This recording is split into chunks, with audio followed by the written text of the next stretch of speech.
are not good to be repaired, they don't heal, the outcome would not be good. But we also need to understand that a radial tear is more or less equivalent to a total meniscectomy if we don't repair it. So every attempt again should be made to repair a radial tear. Now, there have been a lot of research into what kind of suture pattern or stitching pattern should be applied to a radial tear to ensure that it stands the load better and there is a better healing potential. So we have come from the cruciate stitches to the hashtag stitches, and there is also a cross tag pattern which has been described, right? So the first, do you have a pointer? So the one on the top is the cruciate pattern of repair. The next one is the hashtag, and the last one is the cross tag.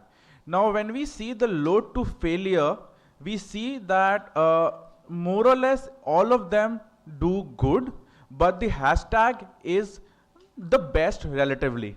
And when we see the functional outcomes, again the hashtag and the cross tags do better than the cruciate repairs as such. So whenever possible, you should always attempt to do a hashtag pattern of repair in these kind of tears or the cross tag. The cruciate also does good if you are not able to put a cross tag hashtag stitch, but then you'll have to offload these kind of repairs a while longer.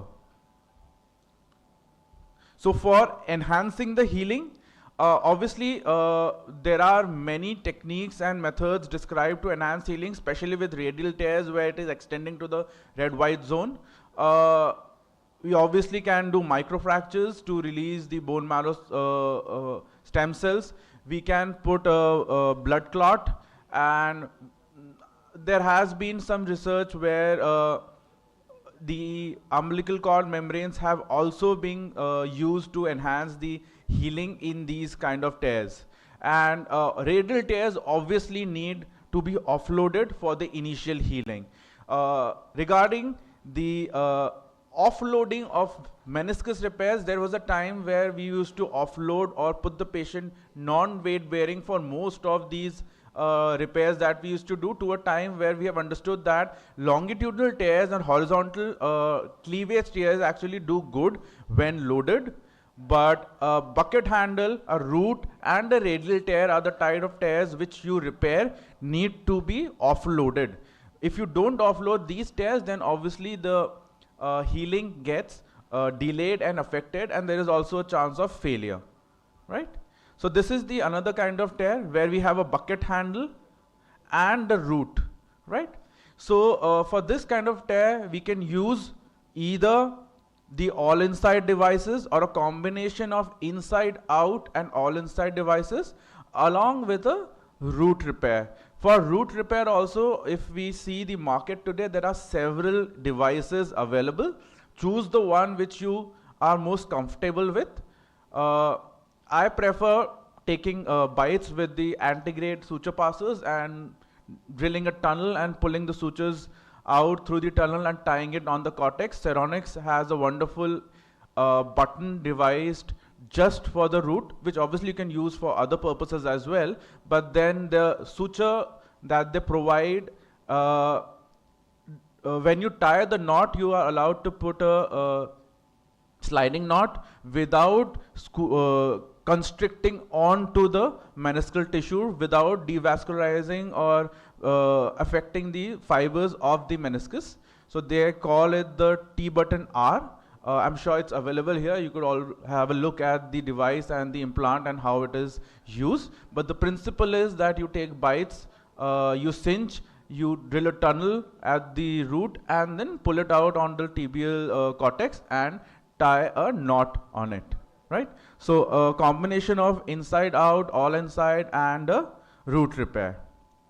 Now coming to the type of root tears, we obviously know that the classification given by Laprade, where it's partial tear to a complete tear, which could extend from up to 10 millimeters from the root. The combination of a complete bucket handle and a root tear, the oblique or a parrot beak kind of a tear, and avulsion. We have extension to this classification by Dr. Sheetal Gupta also, where the type 6 is with a horizontal cleavage tear, type 7 has a meniscocapsular or a ramp kind of a tear, and type 8 is the one with the substance loss, which as per Dr. Sheetal Gupta's paper, he has done a reconstruction of the root with a gracilis graft. So this is another, which is the, if we look from the front, it might not look to have a tear, but the moment you put a load, it comes off, and that's a radial tear. Now these are, sorry, that's a ramp tear. Ramp tears should always be looked for. Make sure you go into the posterior compartment, you probe, either you make a portal, use your probe, or just put in a spinal needle and just lift the capsule to look for the ramp. A missed ramp can be a reason for your ACL failure. Now, a ramp tear can be repaired either with a first grade antegrade passer and a combination of a lasso, or you could do it fully with a lasso, take a bites. Sometimes, especially more on the medial side, you could also use the all inside device from the front to stitch a ramp, right? The other kind of tears are the parrot beak tears, the oblique tears, where other kinds of repair or configurations have been described, like the peacock crown repair has been described. Horizontal cleavage tears can be stitched back using any of the inside out or all inside devices. You could repair a radial tear using the antegrade passer, taking bites and tying it down, more so on the lateral side around the area of the popliteus where you don't want to take bites into the popliteus. There have been papers who have described using an all-inside device with the flipping button going into the popliteus.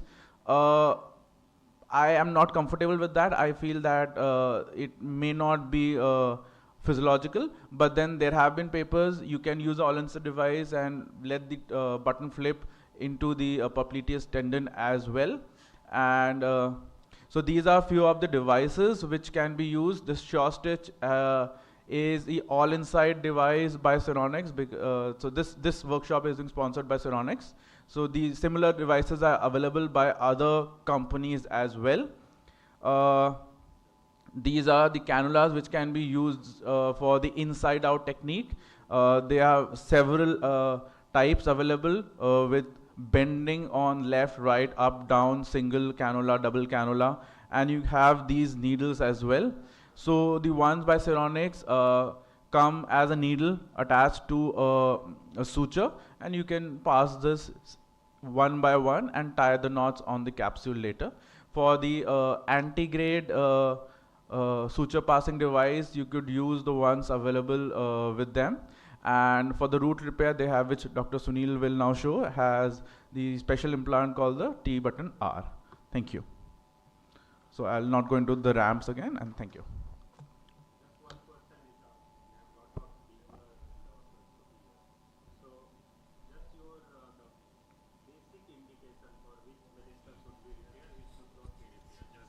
Just in single line. As of now, beginner, those who are started doing this arthroscopy, because the ramp with root with bucket handle, many a time it's become complicated for them. So, in your words, what is the basic strong indication for meniscus repair for the beginner, those who have started? So, if you have a fresh tear where you can actually see that there is bleeding edges, which hasn't really rolled up, that should definitely be repaired. A radial tear must always be attempted to repair, because if you don't, it's a total meniscectomy. A root should always be repaired, a ramp should always be repaired. My indication of not attempting a repair is when the meniscus is already significantly degenerated. How do you know that the meniscus is degenerated? It turns a little yellow, you can see fatty infiltration, which may not have a very good healing potential. But in those cases as well, you should try and repair up to the red zone, and maybe take away the red-white and the white-white zone, which is significantly degenerated and may not repair, heal well. Yeah, thank you. Very good message. This root should be repaired and radial tear should be repaired. But keep in mind, any bad repair is always bad for the patient. So if you think after repair it's don't look good, it is not very stable, so there is no in ego doing partial meniscectomy in such type of cases. Our next speaker is Dr. Sunil Singh.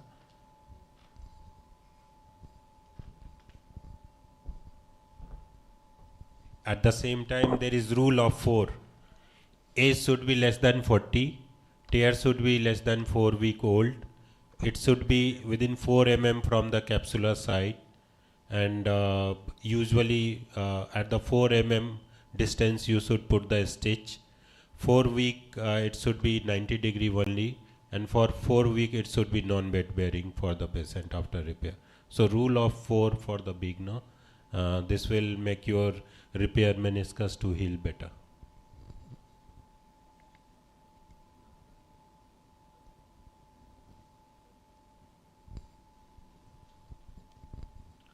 Morning everyone. At the outset, I would like to thank the organizing committee for inviting me today. I shall be talking about meniscal roots. And as Rita has correctly pointed out, the evolution of treatment of meniscal lesions has been pretty rapid in the last few decades. And if we come to the meniscal root tears, Laprade has actually described them as a silent epidemic, and they constitute a very huge percentage of the meniscal lesions. The more important part is they contribute to rapid progression of osteoarthritis. That is the reason why we need to be careful about them. And if you look at the number of publications regarding meniscal root, you can see that in the last couple of decades, there's been a big explosion in the number of publications regarding meniscal roots. What is a root? Root is actually a radial tear anywhere between the attachment of the meniscus to the tibia to up to about 1 centimeter. And Laprade, in this paper, he has shown that up to 1 centimeter, you cut the root, it behaves like total meniscectomy. So medial meniscal roots are mostly degenerative. They are in older females. They have pain, popping sound, joint line tenderness, and usually operative indication unless there is degenerative changes in the joint. Lateral meniscal root is normally associated with ACL tears, young males, and it should always be repaired. If you look at anatomy of the medial meniscus posterior root attachment, it is 10 mm posterior, 1 mm lateral to the apex of the medial tibial eminence, and 3 to 4 mm lateral to the articular cartilage. It occupies about 30 square millimeters. That is, you need about 6 millimeter diameter for a proper root repair. Whereas the lateral meniscal posterior root is 4 mm from the posteromedial apex of the lateral tibial spine, 4 mm medial to the articular cartilage, and you need a 7 mm reamer to repair it. Anterior roots, we don't talk much about it. However, the lateral meniscus anterior root can get injured if you don't position your ACL tibial tunnel properly. These roots have a lot of vascularity. That's the reason these root repairs do heal well. When we come to the biomechanics, whenever there is a loss of root, then these hoop stresses are gone, and this causes increased stress on the tibiofemoral articular surfaces, and this causes problems for the future. It has been shown that when the root is gone, then you have a decreased contact area, increased tibiofemoral contact pressures, and it is equivalent to a total meniscectomy. And you can see here in this study, they have shown biomechanically that root tear results in something condition which is similar to total meniscectomy. And meniscal root tears and extrusions are highly significant risk factors for developing accelerated knee arthritis. That is, arthritis develops very early. Clinical diagnosis is pretty vague because of vague symptoms, and usually they have some trauma, popping sound, middle-aged lady, and then they have pain in deep flexion. McMurray is not very reliable. There can be other associated joint problems. Radiologically, you need to always get the scanograms done, and then you see the coronals and sagittals of MRI scan where you can diagnose the root tear properly. This we have already seen the root classification by Laprade into 5 types, and our own Sheetal Gupta has further classified it into 3 more types. Non-operative treatment of roots, they tend to improve for up to 1 year, but subsequently there is worsening arthritis and increased rate of arthroplasty. So 87% of the non-operative roots have been reported to fail by 5 years. Root repair has the lowest rate of conversion to osteoarthritis progression and conversion to total knee arthroplasty. Partial meniscectomy, mind you, has the highest rate of osteoarthritis progression. So if you do anything, don't do a partial meniscectomy. You see, this was one of my own patients, 45-year-old obese female with a root tear. Someone decided to take the root out, and then she ended up with accelerated arthritis within a year. So there are different techniques. One is the transtibial technique, where you see there are improved functional scores. However, there is some amount of meniscal extrusion. The meniscal healing rates at 1 year are 61% for lateral meniscal posterior root and 28%. So if at 1 year someone gets a MRI and comes and tells you that root has not hit, it is not going to heal, because at 1 year that is what you see on MRI. This is how I do my root repair. You can see a good cartilage there with a obviously torn root. I have done a medial MCL pie crusting. We have drilled a tunnel at the footprint over there. This is the Ceronics T button R. I pass a suture through the meniscus, and this suture I use to railroad the suture loop which they have on the Ceronics set, and then I pass my second suture there, and again that is the second loop which comes in, and these sutures are now pulled into the tibial tunnel, and once you have that tibial tunnel, we tie it on the T button with a sliding knot. All inside repairs, even they have high rates of healing. They are for more peripheral tears, where you can see here a 7B kind of tear, and there is improvement in functional scores. However, again, extrusion is a problem even in these type of techniques. This is a type 8 tear which Sheetal has described, and we have done a Gracil's graft augmentation for it. Centralization has been a recent concept. Biomechanically, it sounds very good. However, there are only very few clinical studies on centralization, and they are yet to report favorable outcomes. This is a lateral meniscal root tear. You see there, we are just preparing the bed. We are passing our sutures. Here in this case, I have passed the ethibond suture. You see, that was my first suture, second suture, and we make a tunnel there. And if you keenly observe that this is, I'm doing it along with an ACL tear, you can see the ACL sutures pretty quickly. So we pass the meniscal sutures. There you see the ACL femoral tunnel, and there we fix the lateral meniscus. Rehab, there is no current consensus. However, I avoid weight bearing for 6 weeks. I start immediate pain-free range of movement and gradually increase it to almost complete range of movement by 6 weeks. In conclusion, clinical diagnosis is challenging. MRI is the imaging of choice, though it has a wide range of specificity and sensitivity. You always need to get a scanogram and an X-ray to rule out degenerative changes. You can't just treat people based on MRI scans. Repair of the root yields the best clinical outcome. Whatever you do, don't do a meniscectomy. That is the worst thing you can do to the patient. So if you don't do anything to the root, leave the patient will get better, and they will feel far better than a meniscectomy. So if there is one indication which is for no meniscectomy, it is this one. Thank you.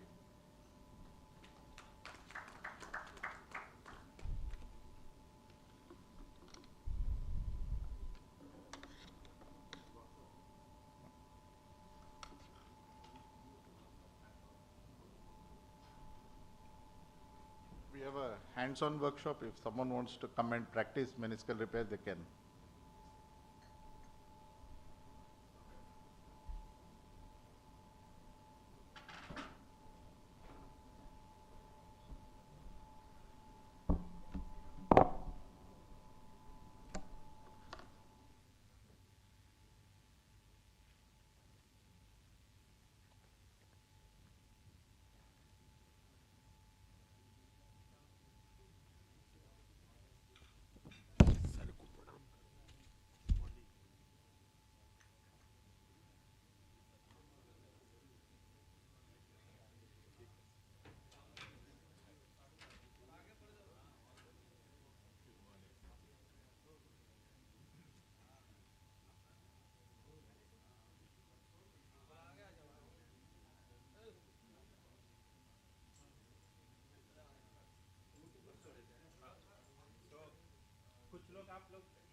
Check. Hello. Hello. Check. Check. Check.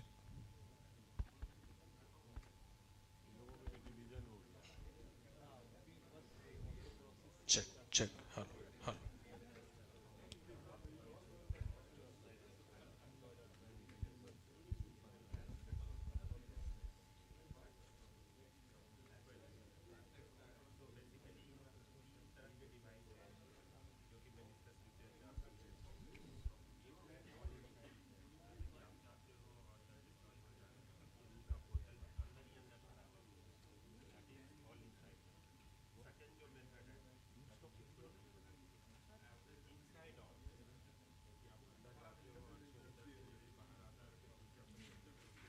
Hello.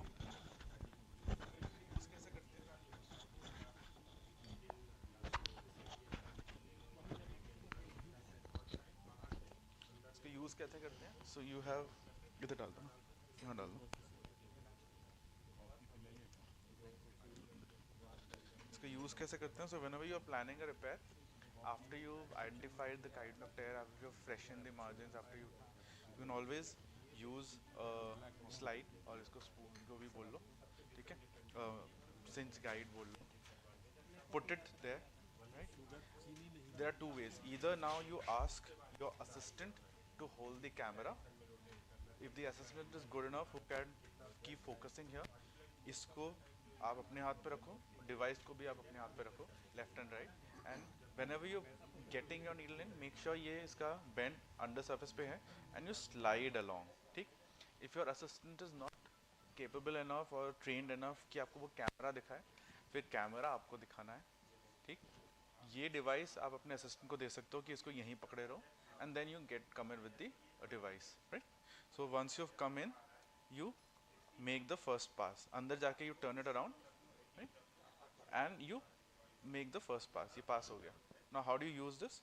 इसमें एक ये button है और एक ये button है, इसमें 0 लिखा होता है. आफ्टर यू पियर्स्ड, इसको 0 थे 1 पे लाना है, एंड यू हैव टू, सो ये आया, ये आपका पहला इम्प्लांट बाहर आ जाता है, right?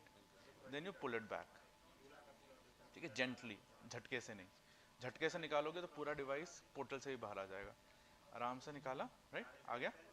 Now you make the other decision कहाँ डालना है. बहुत गैप नहीं देना, बहुत गैप दोगे तो वो जो मेनिस्कस है वो बंच अप हो जाएगा, right? So either you plan a vertical matrix और a horizontal matrix and make the second pass. Second pass आ गया तो इस 1 से 2 कर देते हैं एंड मेक द सेकंड. ये क्लिक आना चाहिए, right? You will feel the click. And also you need to make sure जो आप पास कर रहे हो, कैप्सूल पियर्स का एक फील आता है, वो फील लेना है, right? Once this is done, you take them out, ये पूरा सूचर अंदर से निकल जाएगा, राइट? देन दोनों में बाइट हो गया, दोनों बटन बाहर आ गया, लेकिन अब ये टाइट नहीं है, राइट? सो इसके ऊपर एक नॉट पुशर कम कटर आता है, वो है, you don't have it, okay? तो नहीं है. सो इनका एक नहीं, इनका वाइट ब्लैक ही आता है, ठीक है? सो एंड उसमें डाल के gently you pull on to this, ठीक है? तो ये आपके दोनों सूचर्स हो जाएंगे, and then you cut it. Over tightening नहीं करना, लूज नहीं छोड़ना, right? So for every 2 set of repairs on the superior surface, you have to counter balance with 1 on the inferior surface, otherwise वो जो fluence है वो चला जाएगा, right? Now same thing you can, हाँ, so ये है, this same thing आपके पास क्या, you can use this as a knot pusher and a cutter, ठीक? हो गया अब तो ठीक। हाँ, सो ये पासिंग डिवाइस है, ठीक है। So you need somebody with a very sharp eye, क्योंकि ये दिखता नहीं है नहीं तो, just pass it and cut it, ठीक। Now similar kind of repair can be also be done as a inside out, right. So inside out में ये कैनुलाज आते हैं, सिंगल कैनुला भी है, डबल सिंगल बैरल भी आता है, बट मोर और लेस डबल बैरल वाला ही स्टैंडर्ड यूज होता है। सो इसके भी एंगल्स होते हैं, right left up down. You see the anatomy of the tear, plan कर लो कि किस टाइप से आप उसको रिपेयर करना चाहोगे।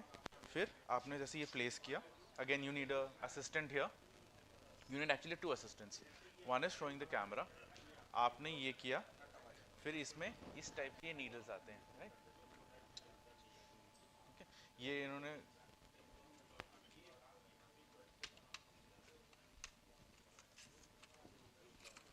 ठीक है। So these are the needles, this is the needle, right? So this is the suture and these are attached to the needle here, right? So somebody is showing you the camera, you have decided where you want to pass, you put it, and remember आपने पहला needle कौन से, is that there are two holes, so you have to remember which barrel you are using first and the other one goes later. So put it there,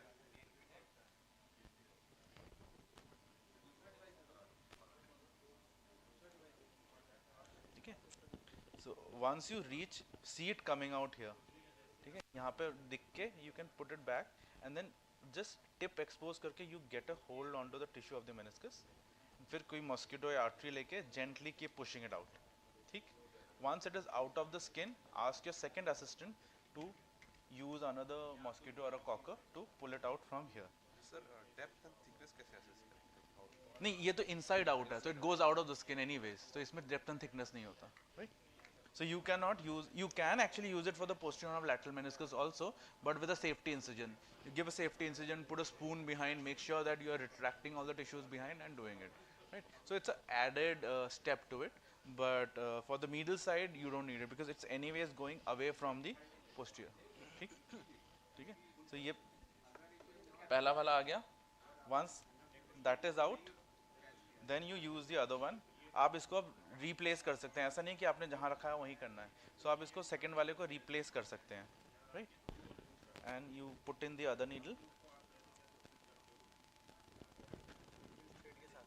हाँ, and इसमें actually आप distance भी थोड़ा ज़्यादा ले सकते हैं, बिकॉज इट इज, इसमें जो नॉट है आप बाहर मारेंगे तो उसमें you can always have a look inside and decide कि कितना, ये आ गया, इसको निकाल लो एंड देन बाहर से दोनों को आप खींच लो, ठीक। अब इसमें ये बैठ गया, अब इस पे टेंशन आपके हाथ में है, तो आप ओवर टाइट करोगे तो वो बकल अप हो जाएगा, नहीं होगा तो सिंपल रहेगा। तो इस this one you can actually have a more wide distribution of the वो, ठीक है। नॉट मारने के लिए आपको बाहर इंसिजन देना पड़ेगा and you will have to normal square knots भी दे सकते हो या आप स्लाइडिंग नॉट भी लगा सकते हो, ठीक है। तो जैसे ये स्किन के ऊपर आ गया मिडल साइड पे, you give a incision, you dissect the tissues, you have to go down to the capsule, ठीक है। सेमी टी, सेमी मेम्ब्रेनोसिस, ये सब स्ट्रक्चर्स आपको डिसेक्ट करके you have to go down to the capsule, make sure you identify the capsule और सीधा capsule के ऊपर ही स्टिच नॉट लगाने हैं। अगर कोई और स्ट्रक्चर आ जाएगा तो बाद में पेनफुल रह सकता है, ठीक है। देखो मीडल मेनिस्कस में आप 18 तक रख सकते हो, लैटरल में रखने को रख सकते हैं 18 भी, but there is always a higher risk of damaging the neurovascular structure, so 16 mm is safe, ठीक है। और एक और पॉइंट होता है, जब भी आप लैटरल मेनिस्कस का पोस्टीरियर हॉर्न कर रहे हो, always coming from the anteromedial portal, so that you go away from the neurovascular. अगर आप कैमरा को एंट्रोमीडियल रख देते हैं एंड डिवाइस आपका एंट्रोलैटरल पोर्टल से आ रहा है, your angle is towards the neurovascular, तो again higher chances of damaging the neurovascular, ठीक। तो वो आपको एसेस करना पड़ेगा कि आपको 16 रखना है, 18 रखना है, कितना, अब कोई बहुत बड़ा है, हाँ, तो वो आपको देखना पड़ेगा, बट रफली इंडियंस 16 इज सेफ, ठीक है। ये ऑल इनसाइड हो गया, ये इनसाइड आउट हो गया, ठीक है। बाकी आप सब प्रेफर इसमें दोनों कर सकते हैं, इजी है बट ये एक्सपेंसिव भी पड़ता है, राइट। सो ये एक डिवाइस अगर मैं इनका MRP बोलूँ तो दिस इज़ ऑलमोस्ट 40,000, और ये जो इनके धागे हैं ये 8-10 हज़ार रुपये के आते हैं, ठीक। तो तो इसमें आप ज़्यादा नंबर यूज़ कर सकते हैं for a more economical repair, that is very expensive. तो वो आपको बैलेंस करना पड़ेगा। जो रिपेयर गोल्ड स्टैंडर्ड है वो तो इनसाइड आउट ही है, क्योंकि इस पे नॉट आपके हाथ में है कितना टाइट करना है। So this is always better in that case. बाकी आप ये एंटीग्रेड पासेस से बाइट लेके नीडल पास करके अंदर अंदर से भी नॉट्स मार सकते हैं for radial tear specifically. Lateral side में बिकम्स ईजियर। कैसे करेंगे सर इसको? सो सपोज यू हैव ये रेडियल टीयर, सपोज ये है ना, हाँ उस टाइप का ही है।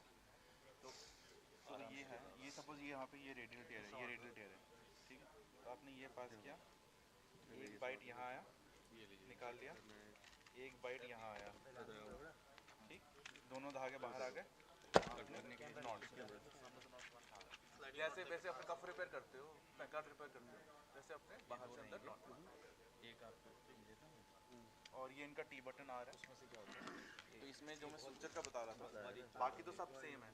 आप टीबिया से टनल बनाओगे, शटल करोगे, बाहर मारोगे, तो इनका जो स्पेशल है वो बेसिकली ये वाला है। तो इफ यू सी, इसमें एक लूप में लूप है, तो आप सिंच लेते हो, ये आपका जो लूप है ये सिंच हो जाएगा, फिर आपने इसको पास कर दिया। बट इसमें ये जो है अलग है, तो आपको जब इस पे आप स्लाइडिंग नॉट मारोगे तो आपको मेनिस्कस टिश्यू कंस्ट्रिक्ट नहीं होगा। तो ये सूचर इन सूचर रहता है, बाहर देखोगे ये सिंगल सूचर है। जब आप पास कर लोगे आपको ये बेसिकली यहाँ से सेपरेट करना रहता है, सेपरेट कर लोगे दो सूचर बन जाएंगे, you make a sliding. And फिर इनका पीक बटन होता है, peak button draw not over not भी काट देते हैं। लगा।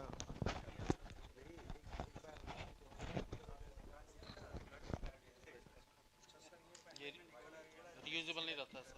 ये रियूजेबल नहीं रहता, यू कैन नॉट। हाँ यूज करके तो लॉक हो गया। ये जैसे नॉर्मल आप जैसे कफ रोटेटर कफ रिपेयर या बैंकार्ड रिपेयर करते हो, तो आपने अंदर गया, मेनिस्कस को पकड़ा, ठीक है, इसमें आपको धागा लगाना पड़ेगा पास करके, टेक अ बाइट, ठीक है, ये धागे का फर्स्ट बाइट आ गया, देन यू सपोज ये टेयर था, आपने दोबारा यहाँ पे बाइट एक और लिया, ये दो टेयर के बाइट्स आ गए, धागे बाहर आ गए, just make a sliding not on it, ठीक। ये रेडियल टीयर्स में काफ़ी काम आता है। इसका नाम क्या है सर डिवाइस का? ये तो आपका जैसे स्कॉर्पियन आता है, फर्स्ट पास आता है, इनके वाले का मुझे नाम नहीं पता। So the same concept basically. Thread sir अपने हिसाब से लगा सकते हैं? हाँ, धागा आप अपने हिसाब लगाया से, नहीं नहीं, धागा तो आपको लगाना पड़ेगा। यहाँ पे ये है ना, इसके अंदर आप धागे को पार करो, इस छेद में, ऐसे ऐसे सिंपल, इसके अंदर ऐसे, नहीं नहीं वैसे नहीं, जस्ट ये छेद है ना, इसके अंदर पास कर दो।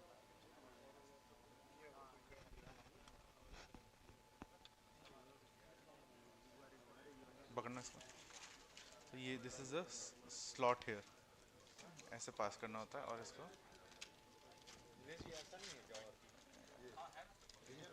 ये आ गया ना, ये स्लॉट के अंदर आपने धागा पास कर दिया, ठीक है, टाइट कर दिया, ये लॉक हो गया। देन आपने लिया, ऐसे पकड़ा, ठीक है, ये धागा आ गया, ये बाइट आ गया, ठीक, दूसरा बाइट, ठीक है, ये कर लिया आपने। फिर इसको आपको यहाँ से निकालना पड़ेगा, ठीक,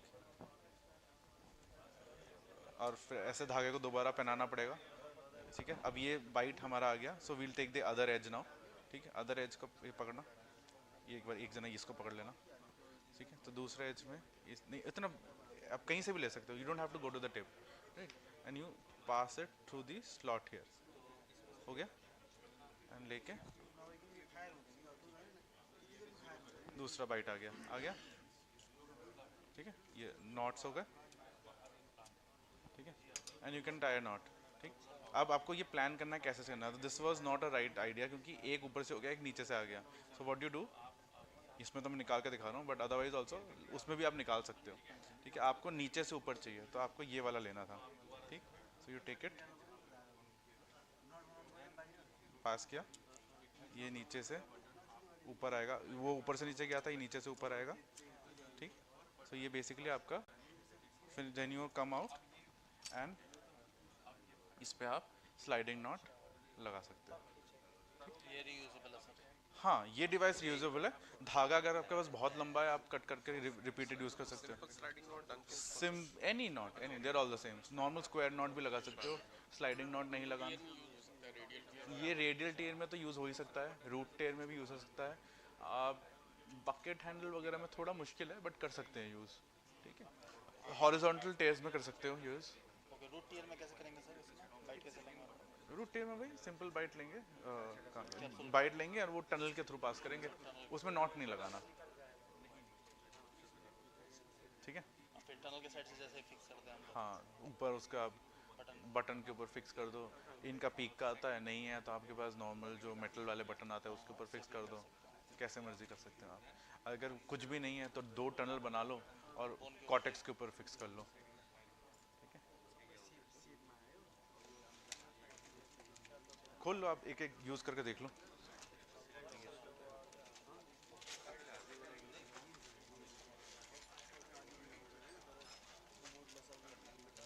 हाँ, please।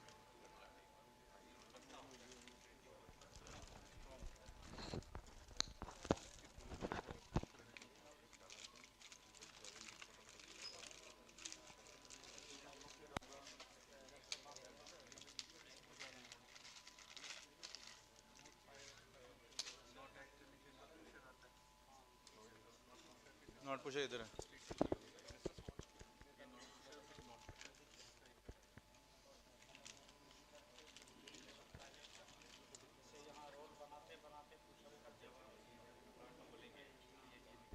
सो रूट टेयर्स के लिए रूट जिग्स आते हैं। ठीक है, ये तो ACL एल्बो जिग है, बट रूट के लिए स्पेसिफिक जिग्स आते हैं। आर्थ्रिक्स का अवेलेबल है, इनका भी मार्केट में आया नहीं है। सो यू कैन यूज़ दो specific root jigs to place. नहीं तो आप नॉर्मल इस जिग से भी कर सकते हो। रूट जिग थोड़े लो प्रोफाइल होता है, तो अगर कोई बहुत टाइट जॉइंट है उसमें ये एल्बो जाएगा नहीं। हाँ, इट विल एब्रेट दी कार्टिलेज, तो नॉर्मल अपना रूट जिग यूज़ कर सकते हो।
Thank you all the faculties for well demonstration of meniscus repair workshop. So now may I request Dr. John sir to have welcome speech for 8th Bihar knee orthoscopy course.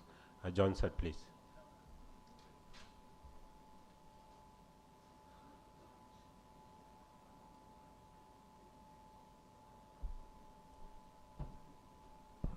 Good morning, everybody, and welcome to this 8th Patna knee arthroscopy course. This has been going on for almost 10 years, except for a couple of years during the COVID times. And we've always had a very good response to it. It's evolved over time, but it includes live surgery, a lot of discussions, and a few lectures. And again, this year we have this program, which unfortunately a few of the faculty, because of the present turmoil between India and Pakistan, had their flights cancelled, etc. But most of them are here, and it hopefully will be a good learning experience for all of you. So with these few words, I don't want to take time in a welcome speech or anything like that, but we should get on with the scientific program. So I think with these few words, I'd welcome all of you and hope you find this course useful and find the life surgery something that you learn a great deal from. Thank you very much.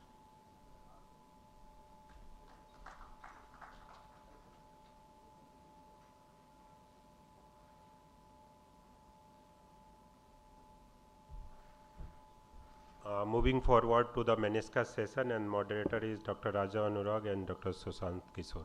Dr. Raja Anurag, please.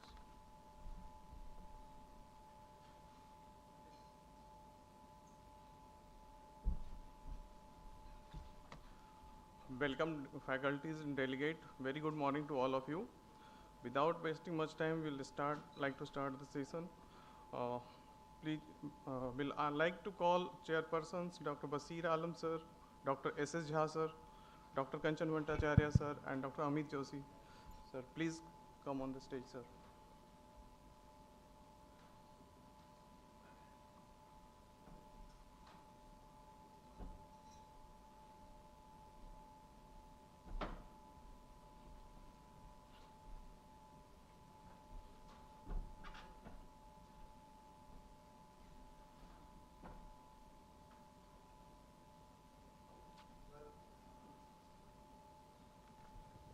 Very good morning, and I, with due permission from the organizers, Dr. Arvind, with due permission from the organizers, and with the battle-like situation going on the border, I would appeal to each one of you to stand for half a minute, showing our solidarity, support, and respect to Indian Army. Please.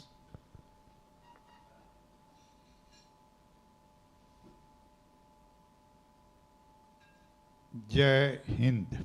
Thank you. Take your seats.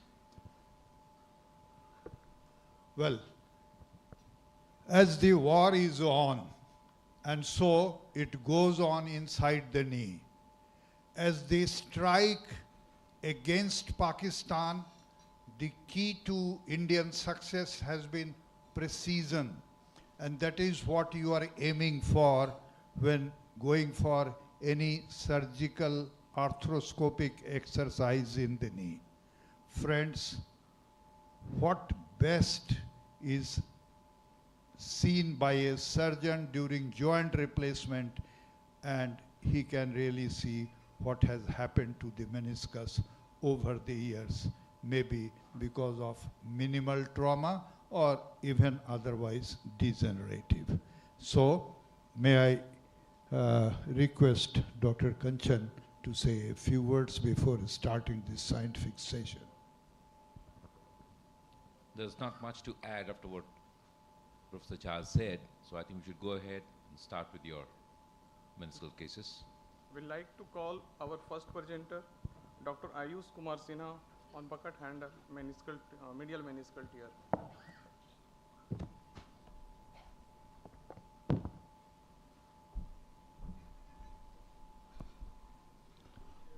Good morning, everyone. Respected dignitaries, chairpersons, and colleagues. First of all, I would like to thank Dr. Arvind sir for providing me with the opportunity. Today we'll be talking about bucket handle tear of middle meniscus. So these are the longitudinal full thickness tears in which the attachment of the attachment at the anterior and posterior horn is still intact, and these are one of the most severe forms of meniscal tear, often associated with the ACL injuries. These are torn by rotational forces when knee goes from flexion to extension. During vigorous internal rotation of femur on tibia with knee inflection, the meniscus is forced towards the center of joint. Meniscus is caught in between tibia and femur when knee is extended suddenly and is torn longitudinally. Further episodes lead to separation of the inner fragment from the peripheral rim, leading to the bucket handle tear. So patient usually comes with pain localizing to medial or lateral joint line, intermittent or delayed swelling, painful weight bearing, meniscal symptoms like clicking and locking, pain during squatting. Locking is often not pathognomic because it can occur in older generations due to loose bodies. Usually there is a young chap coming with acute knee swelling with history of twisting injury, hematoma, hamstring spasm, and locked meniscus all limit ROM. So you have to be peculiar regarding diagnosis. Patient who was earlier having a laxity in ACL can now present with a false negative Lachman as the locked meniscus prevents anterior translation of the tibia. For diagnosis, MRI is most sensitive. You can see a double PCL sign, or a flipped meniscal fragment can be seen in the coronal plane, or a double anterior horn sign also can be seen. So treatment is predominantly arthroscopic.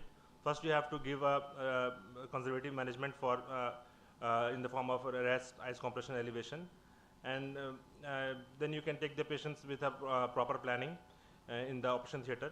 If the knee is still locked under arthroscopy, you can under direct vision you can perform the reduction.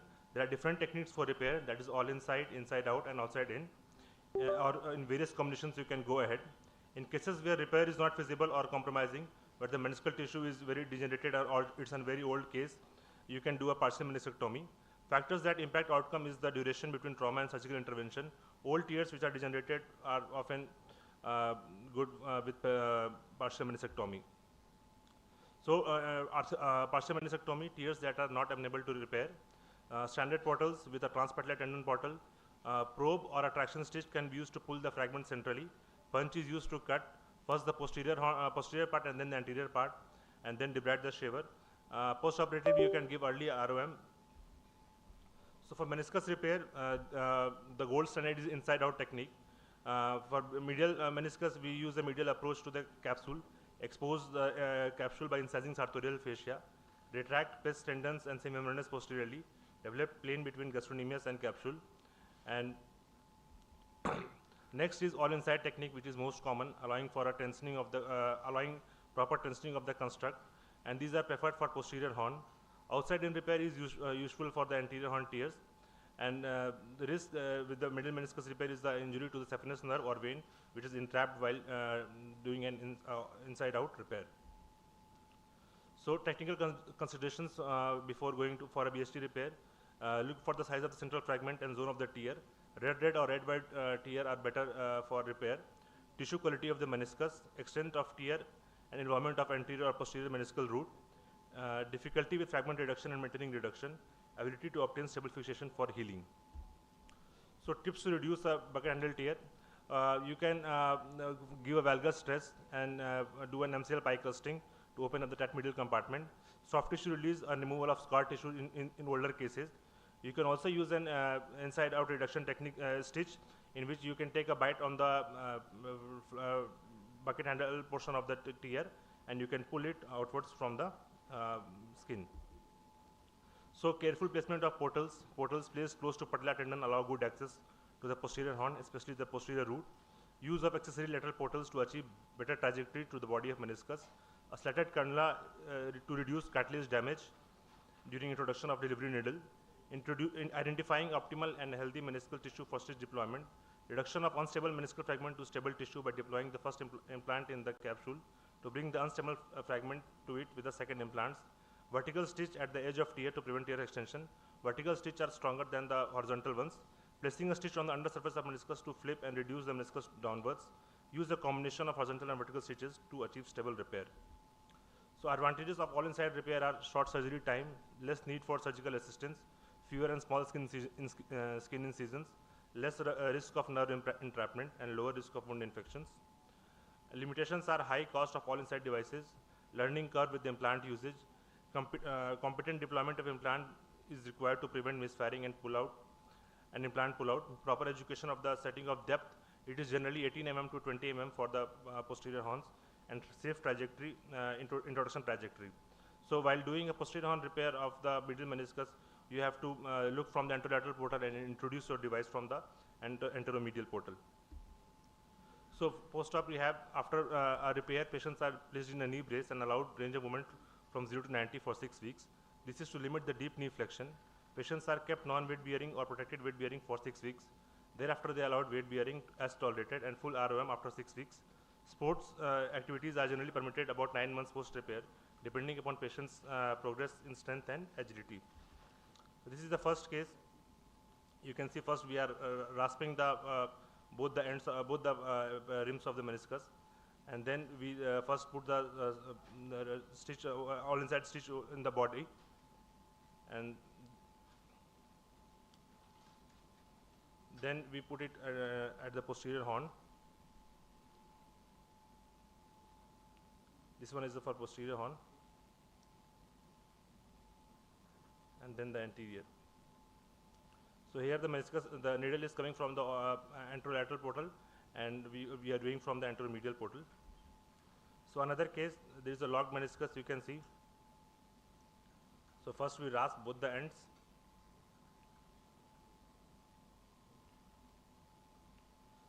Then we use a reduction stitch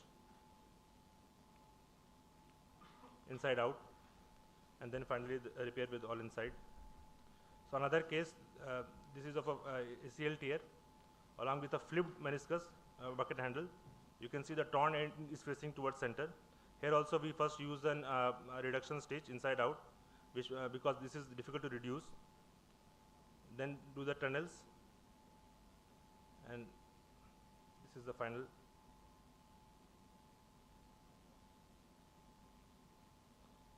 Repairs.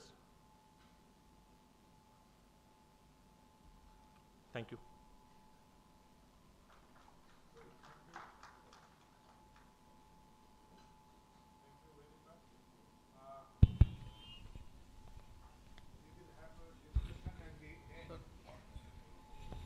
We will have discussion in the end. So may I call upon the next speaker, Professor Basiral. Next speaker is Dr. Rajiv Ranjan. Ram, please. Okay. Go ahead. Rajiv sir is a little late, so our next speaker is Dr. Rajiv Raman sir. On a root avulsion, he is coming. Rajiv Raman sir, please.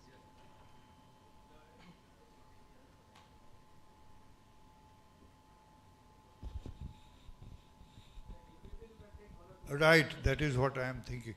So if there are any questions from the audience regarding the previous presentation. Yes, yes, yes.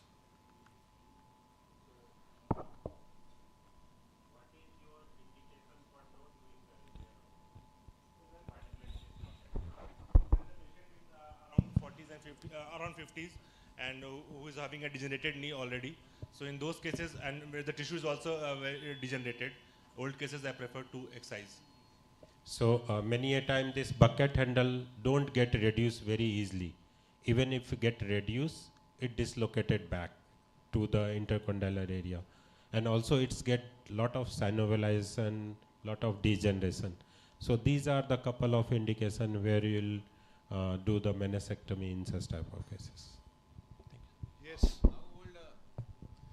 How old a bucket handle injury will you try to repair? Is there any time frame for that? Sir, time is not the factor. It is just that the age of the patient is main. And once I go into the joint and see that the torn fragment, if it is in the white zone or it is very degenerated and fibrillated, in those cases I prefer to excise.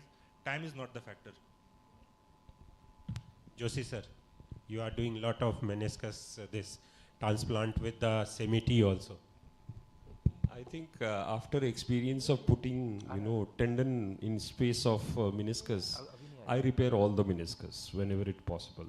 The only indication of removing meniscus is if you are not able to reduce into the place properly. If it is irreducible, probably in that case you need to do. And osteoarthritis is a very good indicator. If there is already grade 3 osteoarthritis, even if you put your meniscus between the tibial and the femoral condyle, it's again going to fray up, it's again going to tear. So the indication of meniscal repair is expanding, indication of meniscal excision is going down. Earlier, as Arvind was saying, that synovialization of the meniscus is a relative contraindication. But you see, if you put a tendon, then it becomes a meniscus-like structure. So why not to put a synovialized meniscus, which will again, get a shape of the meniscus itself. So the indication are increasing, but it requires lots of skill, involvement of the expenditures also. So many things have to be taken into cost is a very big factor. Cost is a very important factor, yes. But as he was asking, time is not a factor. So any time if you see that meniscus is good, you can reduce that meniscus, you can repair that meniscus, you have to repair.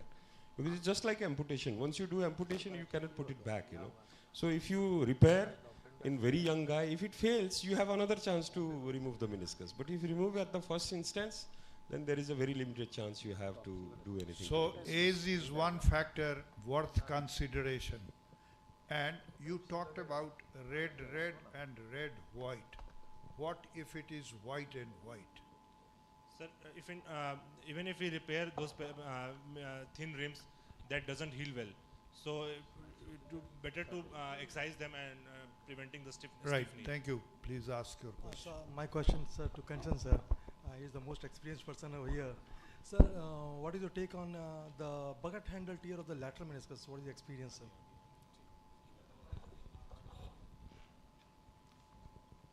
Most of the bucket handle tears of lateral meniscus are diagnosed early because they're acute injuries. They're a little harder to deal with and a little more expensive because I'm fond of inside out, outside in, and lastly all inside. For lateral meniscus, I'm not very comfortable with outside in, regardless of what incisions I make. I can only take, not very comfortable with inside outs. And for this was a question I was going to ask, but since you asked already, I feel that to repair a bucket handle tear, you need at least 10 stitches.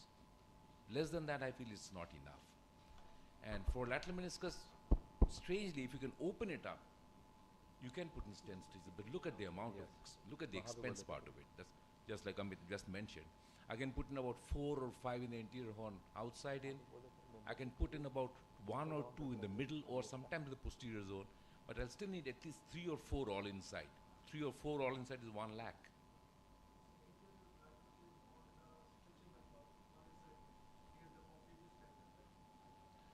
Again, lateral meniscus, when you aim for the posterior end of it, the vessels come very close.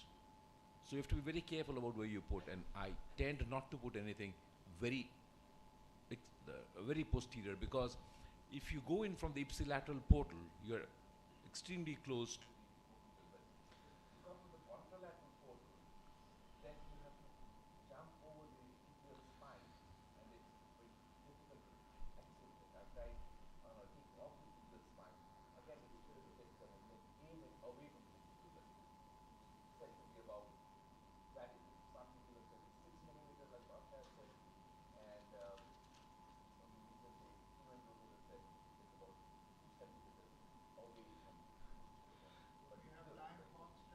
Yeah, so I think Manish, if you're close to root, you are close to vessel, be careful, and close to popliteus, you are close to CPN nerve.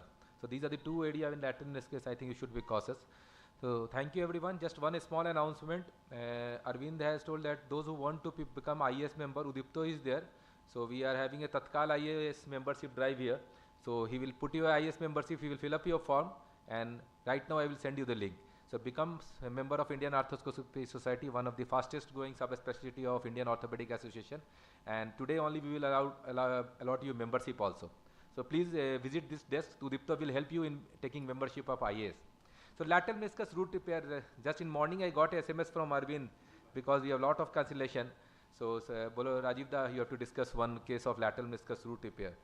And I am fortunate that I have my teacher and mentor on chair, Kanchan Bhattacharya sir, who is pioneer of arthroscopy in eastern part of in this part of the country. So, just sir, we will take 2 or 3 questions during this case only. So, it's a 25-year male, had a twisting injury, player, but had a twisting injury while bike accident, and you can see, sir, it's like a Laprade type 2B type of root avulsion, lateral meniscus root avulsion here. So it's an acute injury. Just 10 days after injury, he presented to me.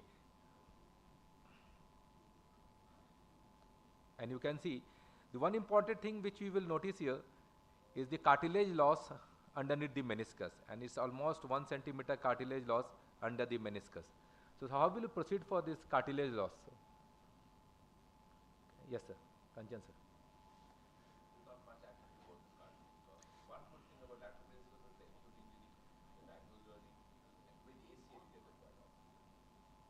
So this is very important. So a small cartilage loss, if it is covered with the undersurface of the meniscus, you can just ignore it, or you can go for retrograde drilling 1 or 2 microfracture to increase fibrous healing doses. Normally we don't put oats over the tibial side.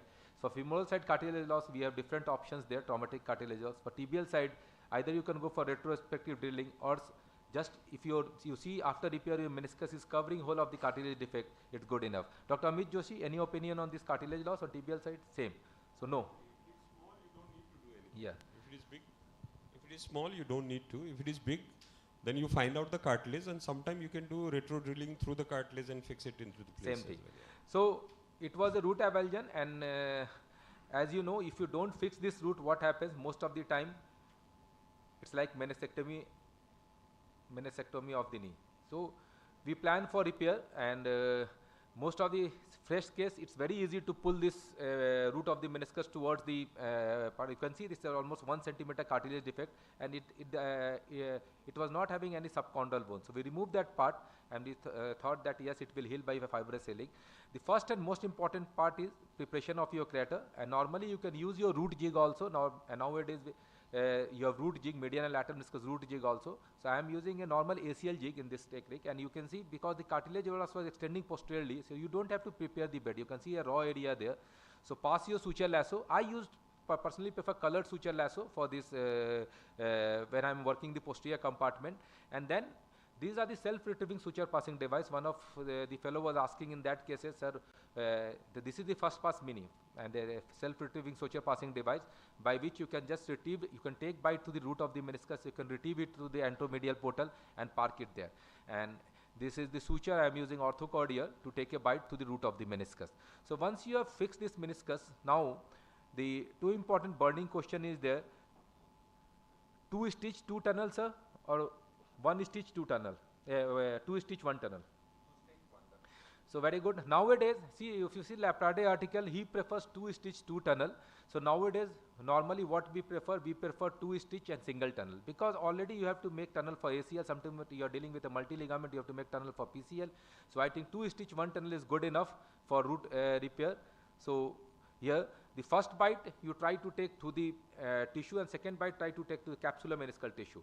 And you can use your knot pushing device, the shoulder knot pushing device, to take a bite through the to hold it, and then you pass your second bite and ultimately try to pull it through the tibial tunnel. And you can fix it over the tibial side, either over the post or a disc, whatever you want. And you can see after you have pulled it toward the anteromedial aspect of tibia, whole of the meniscus cyst backs. And this is very important. You see whole of the cartilage defect is well covered, and if you have repaired this root, it's like a normal meniscus. The meniscus, lateral meniscus will function normally in due course of time. If you don't repair, it will behave like a meniscectomized knee.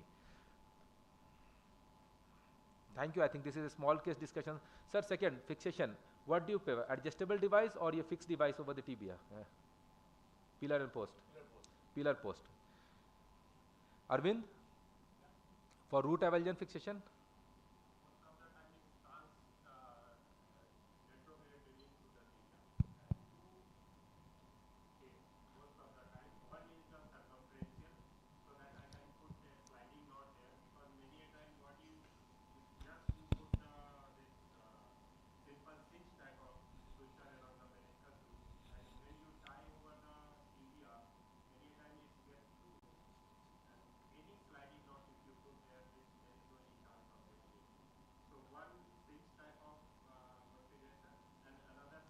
very good point.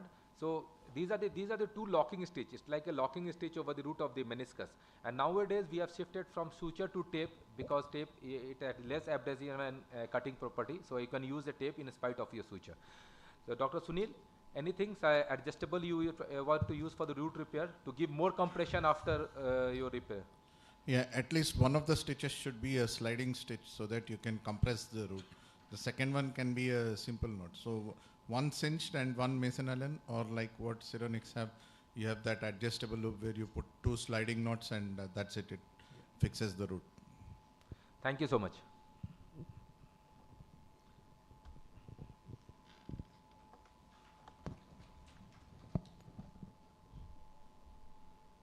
Thank you very much.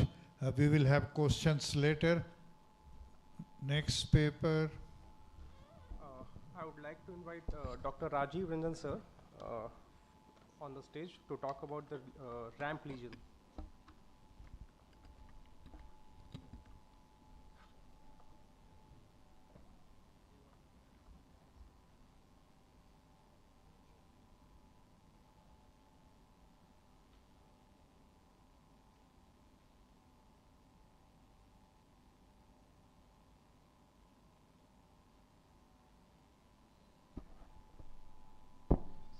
Very good morning to everyone. By listening to the word ramp, something glamorous comes in our mind. But being a doctor, we always look for pathology everywhere. So we will be discussing the ramp lesion of the meniscus today. ACL being the commonest arthroscopic procedure being done nowadays, we all must know how to identify and manage this lesion, which has a significant impact on the outcome of the surgery. So it's a longitudinal vertical or oblique peripheral tear of the posterior horn of the medial meniscus in a mediolateral direction, leading to a meniscocapsular or meniscotibial disruption. On the right side of the image, we can see the posterior horn of the medial meniscus, and it is slanting posteriorly towards the posteromedial capsule. And this slant is called the ramp, and any tear in that part is called the ramp lesion, which was first described by a Strobel in 1988. And we all are aware about the association of the meniscal tear with the ACL injuries. The incidence is very high. It's around 43% of the ACL injuries have the associated meniscal injuries. And this ramp lesion has an incidence of about 9 to 17% of the ACL injuries. And these lesions have a significant impact on the pain, dysfunction, and alteration in the knee kinematics. It's a well-known fact that in the acute ACL injury, the lateral meniscus tear is more commonly associated than the medial one, and in the chronic, as the chronicity is there, the medial meniscus tear incidence increases compared to the lateral one. Whereas the prevalence of the ramp lesion, it significantly increases as the time passes till the 24 months. After that, the prevalence plateaus, but by this we can ascertain that there is a very high prevalence of ramp lesion in the chronic ACL tears. And these, as we have discussed, this increases the force on the ACL if you are repairing, if you are reconstructing, and the these ligaments also provide increases the rotational instability of the knee if you are not repairing it. So what are the risk factors which compel us to look for that lesion? It was well described by Shyam et al. In 2020 in his paper. The bone contusion is the most significant one. The bone contusion at the posteromedial tibial plateau is the most significant risk factor, which push us to see there is a possibility, high possibility of the presence of the ramp lesion. Chronicity of the ACL injury. Higher the chronicity, higher the chances of being the lesion. The steeper medial tibial or the meniscal slope if the varus in the knee is more than 3 degrees. So we diagnose it on the MRI, but it has a very less sensitivity because most of the MRIs are done being in around near full extension or 10-degree flexion of the knee, and in that position this capsulo-meniscal separation is almost closes. So the most specific sign for diagnosing this is the fluid between the capsule and the posterior horn of the medial meniscus. So as we have already discussed that the sensitivity is less than 50% to diagnose this lesion. So for diagnosing this, the another sensitive thing which has a 72% sensitivity is the posteromedial tibial bone bruise, which is considered as a secondary sign of a ramp lesion.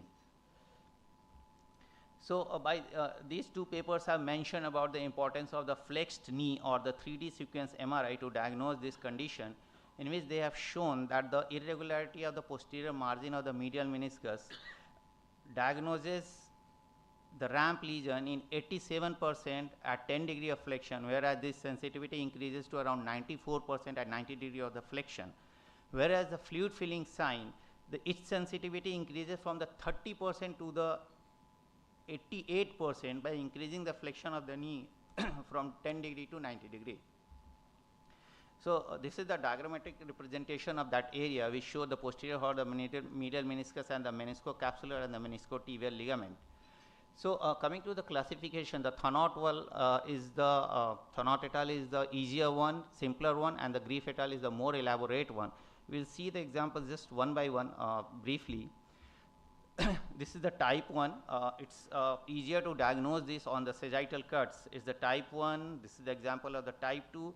The name of the type itself depicts the anatomical location and the pattern of the injury. So this is the type 2, and this is the example of the type 3A, type 3B,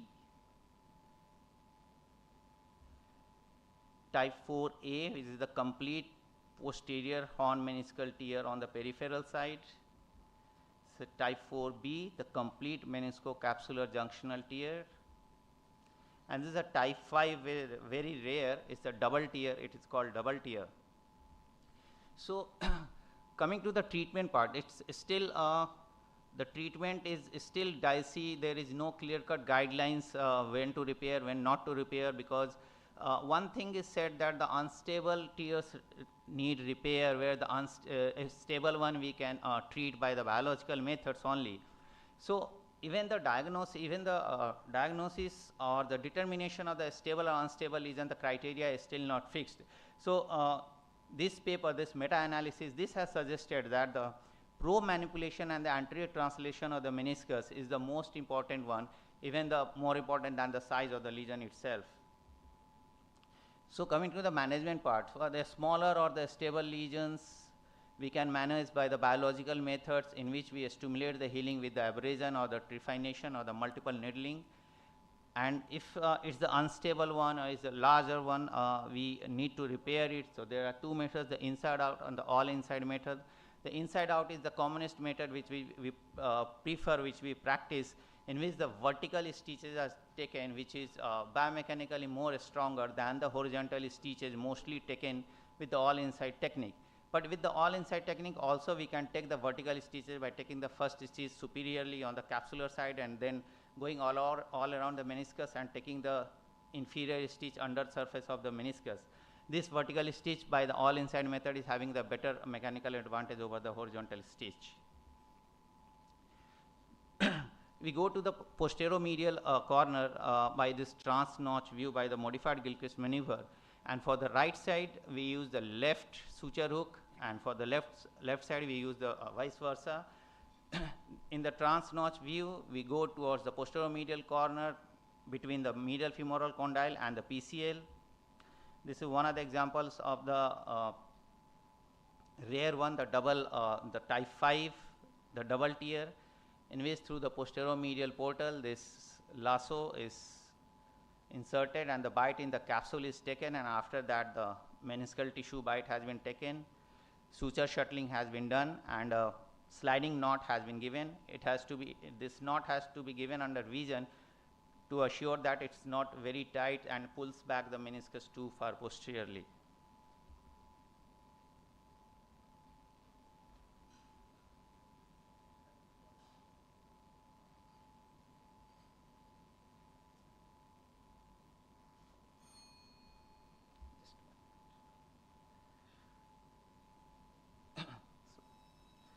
After this, just 1 minute, the bite has been taken and it's properly stabilized.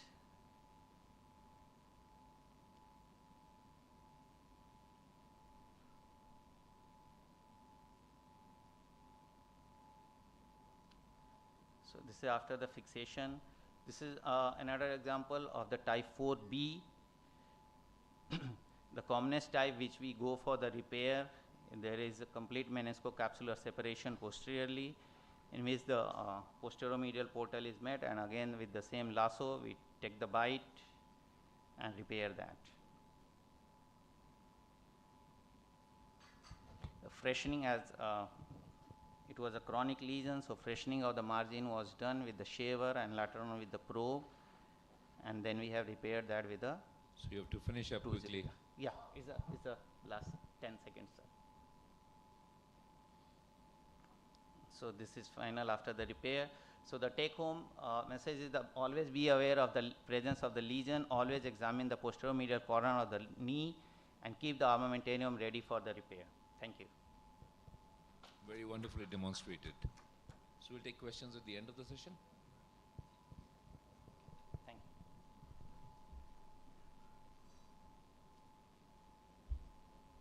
you. Now I would like to invite Dr. Udipto sir on his topic radial tear, repair or resect.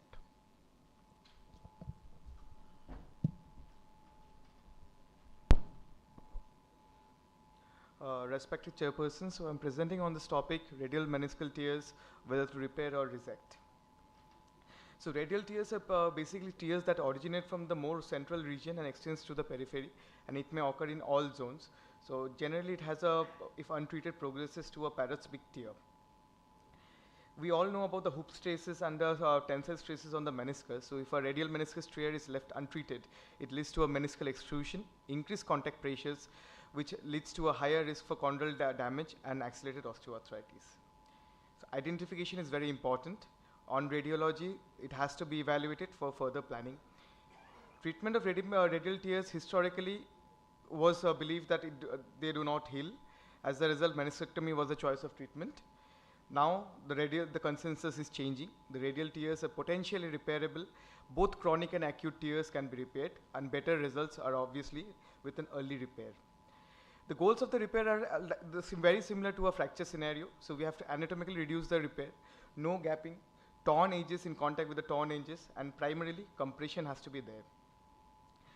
What we prefer is a vertical orientation of the repair so that compression to the circumferential fibers can be given, and it evenly compresses the inferior, medial and superior aspects of the tear, and obviously we have to avoid the entrapment of the surrounding structures. So this is what we actually want, a compression at the tear site. So various techniques are there. It can be a side-to-side horizontal sutures, it can be a cross suture, it can be a rebar or a hashtag suture as well. So Hore Shala and Robert Laprade had proposed a very interesting classification system based on the tear morphology.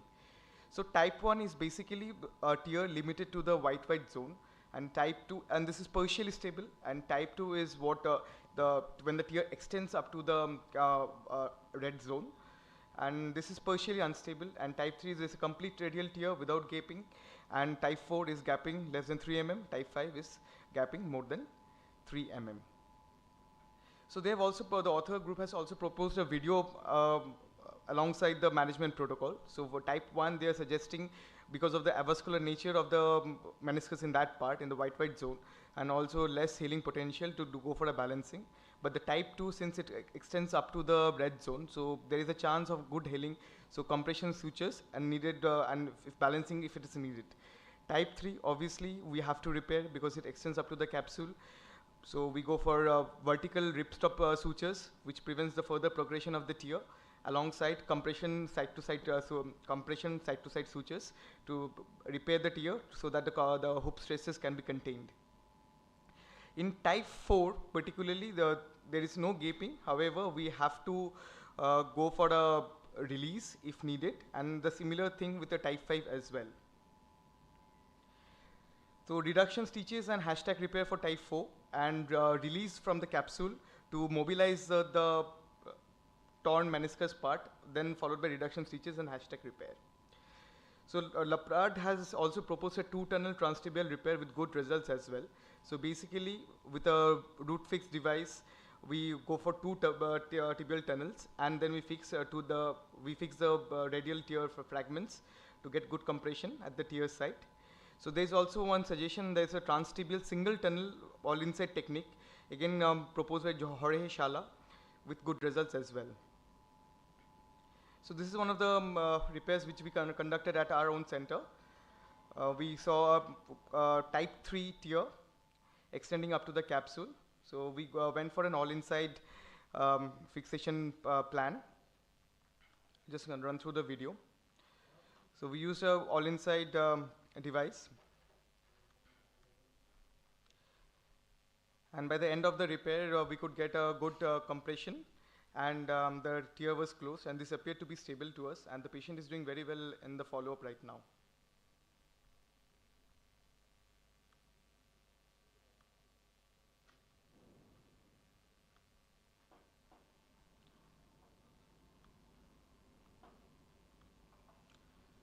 So this is by the end of the repair, this is what we could achieve.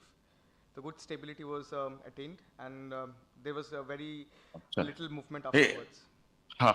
So the take-home messages obviously would be small tears can be balanced, large tears extending up to the capsule need to be repaired, proper portal vectors have to be employed, and appropriate visualization is necessary to allow the accurate tear identification and classification. Rasping of the torn edges should be used to prepare the tear site for the repair, and premature weight bearing postoperatively may lead to a failure with displacement and damage to the repair site. So thank you and Jai Hind. Thank you. You finished early. Gives us time for discussion. So questions specifically to Gupta first. We can go back to other questions as well.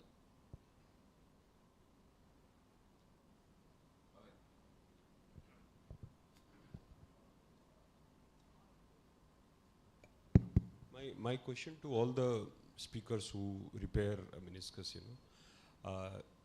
what is your take on augmenting the meniscal repair? Because in most of the time, if it is associated with all these speakers, please come to the dais. ACL reconstruction, probably augmentation may not be required. But if it is an isolated ACL reconstruction, what is your take on augmentation? Do you routinely augment, or you just do a narrow venting in the? We definitely do. In isolated, we definitely do, sir. So the techniques we use are microfracture, and there are authors who have suggested fibrin clot and whole blood clot after stopping the outflow helps, and definitely it should be done in isolated meniscus repair. Rajesh sir, I think biological augmentation is very good. So if you are not doing with ACL reconstruction, fresh tear, you don't need augmentation. They're like this radial tear. The biology is active here, so you don't need any augmentation. The trephination and microfracture is an age-old technique which you can try. Again, fibrin clot is there. You can use fibrin clot. It's very technically demanding to augment biology there. I can have opinion of other speaker. Kanchan sir? Fibrin clot is very old. Yeah, but very old. And it's not very difficult also. I mean, there are more involved ways of delivering fibrin clot, but it's not very difficult. And like this one that you showed, it was a lateral meniscus? Lateral meniscus it is. So, the advantage about lateral meniscus is always you get them in an acute stage. The disadvantage of medial meniscus radial tears are you get them in a degenerative tears. You can push the envelope and repair it.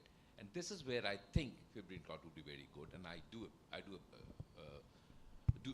it and add the other things that you just mentioned. Yes. So that is the reason why Laprade also said that if you are repairing a radial tear by a side to side or hashtag technique, it's always good to put a tunnel underneath the tear and then bring one of these suture to the anteromedial aspect of the tibia and tie it there. So transtibial. Yes, fixation. so that you have a better fixation. It's not only side to side, it is fixed with the tibia also. Although people argue that you are reducing the you mobility. are making a mobile structure rigid. Yeah. But I like the idea of bleeding more. I like the idea of bleeding. Yeah. It's like a very large microfracture. It'll give you a lot of stem cells. I think the best thing is you can put 2 or 3 microfracture in the intercondylar notch. That gives good amount of biological healing material to the those tissue. Fibrin clot I have not been using, but sir, as you told, it's an old technique also. So definitely it will give some.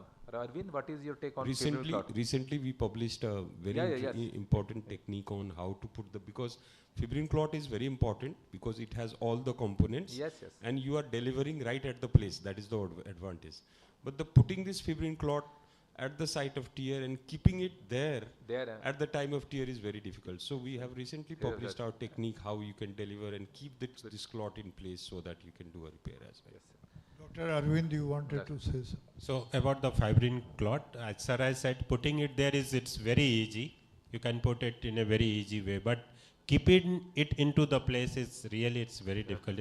Kanchan sir said it's very easy because he is the master pioneer of all these things.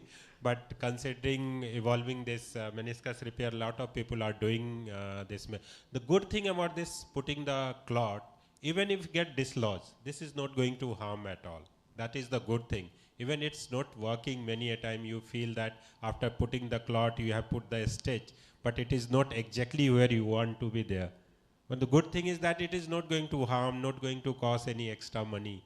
So you can try. If you think the biology is not there, chronicity is there, that is many a time you feel that whether this meniscus is going to heal or not after 1 year, 2 year of tear, persistent chronic tear, lot of horizontal tear you see during ACL chronic.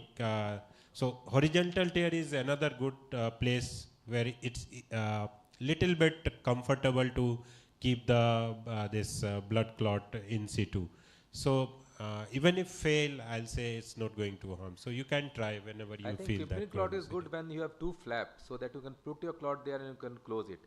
For radial tear, I think it's very difficult to hold the clot in between the tear and just hold with the suture. But I think for good two flaps, you can just put your clot and then put two vertical master sutures. So it's like a biological tissue in between. It's a sandwich in between meniscal tissue. And also about the radial tear, though it's in the intra-op, it's look easy to close with the hashtag and all this.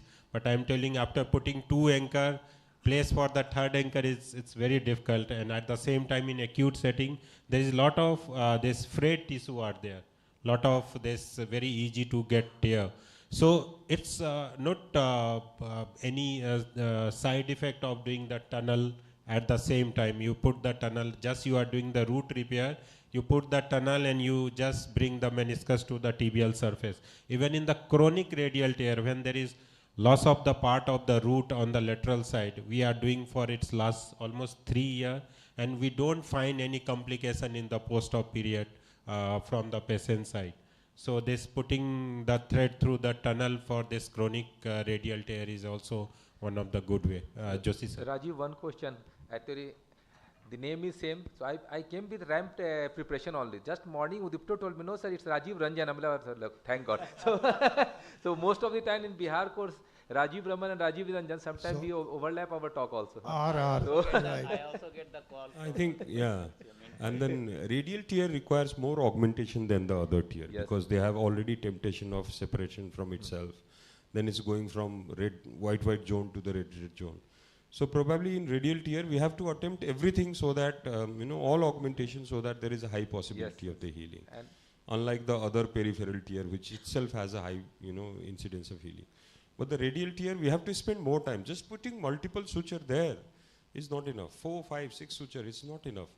Because it will hold for some time, and then radial tear is unlike a longitudinal tear, the suture will hold for a very long time, for 5 years, 6 years.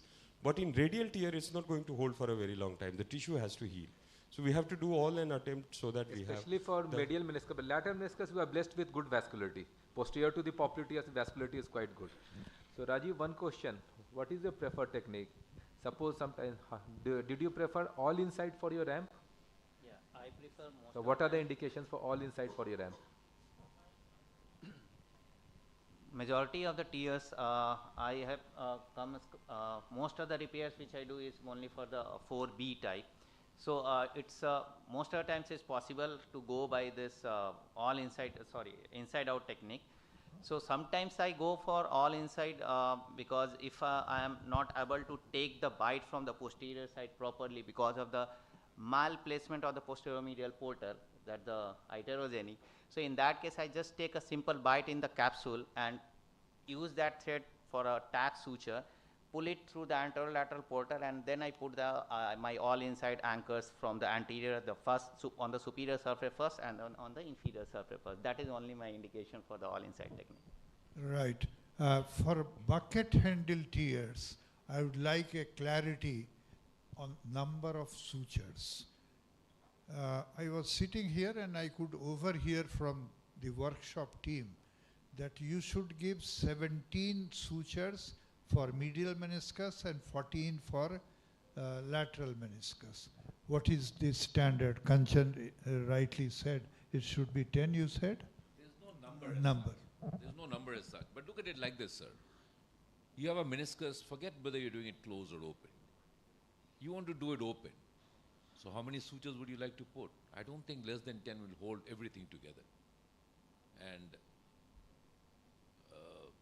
I mean, that's the issue. Any comment from you? So I think most of this meniscus failure you see is because you are using less number of sutures. So sir is talking for large bucket handle, starting from the almost from the posterior horn toward the anterior horn.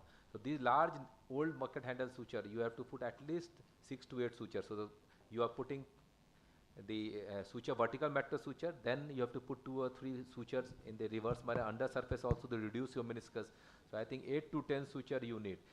If you have a cost constraint, we have very good techniques of all inside out or outside in for medial meniscus. For lateral meniscus also with safety incision you can use those, but don't compromise with the number of sutures. Use whatever suture is available. We have cost effective technique also for meniscus repair, but just putting 1 stitch and holding or 2 stitches holding the meniscus is not going to help you out. See, failure rate is very high, sir. If you see the meniscus failure rate, I think is 30 to 40% in athletic population. So it's because of we are using less number of sutures. Arvind, you talked about waiting for 2 years to know whether it has finally healed or not.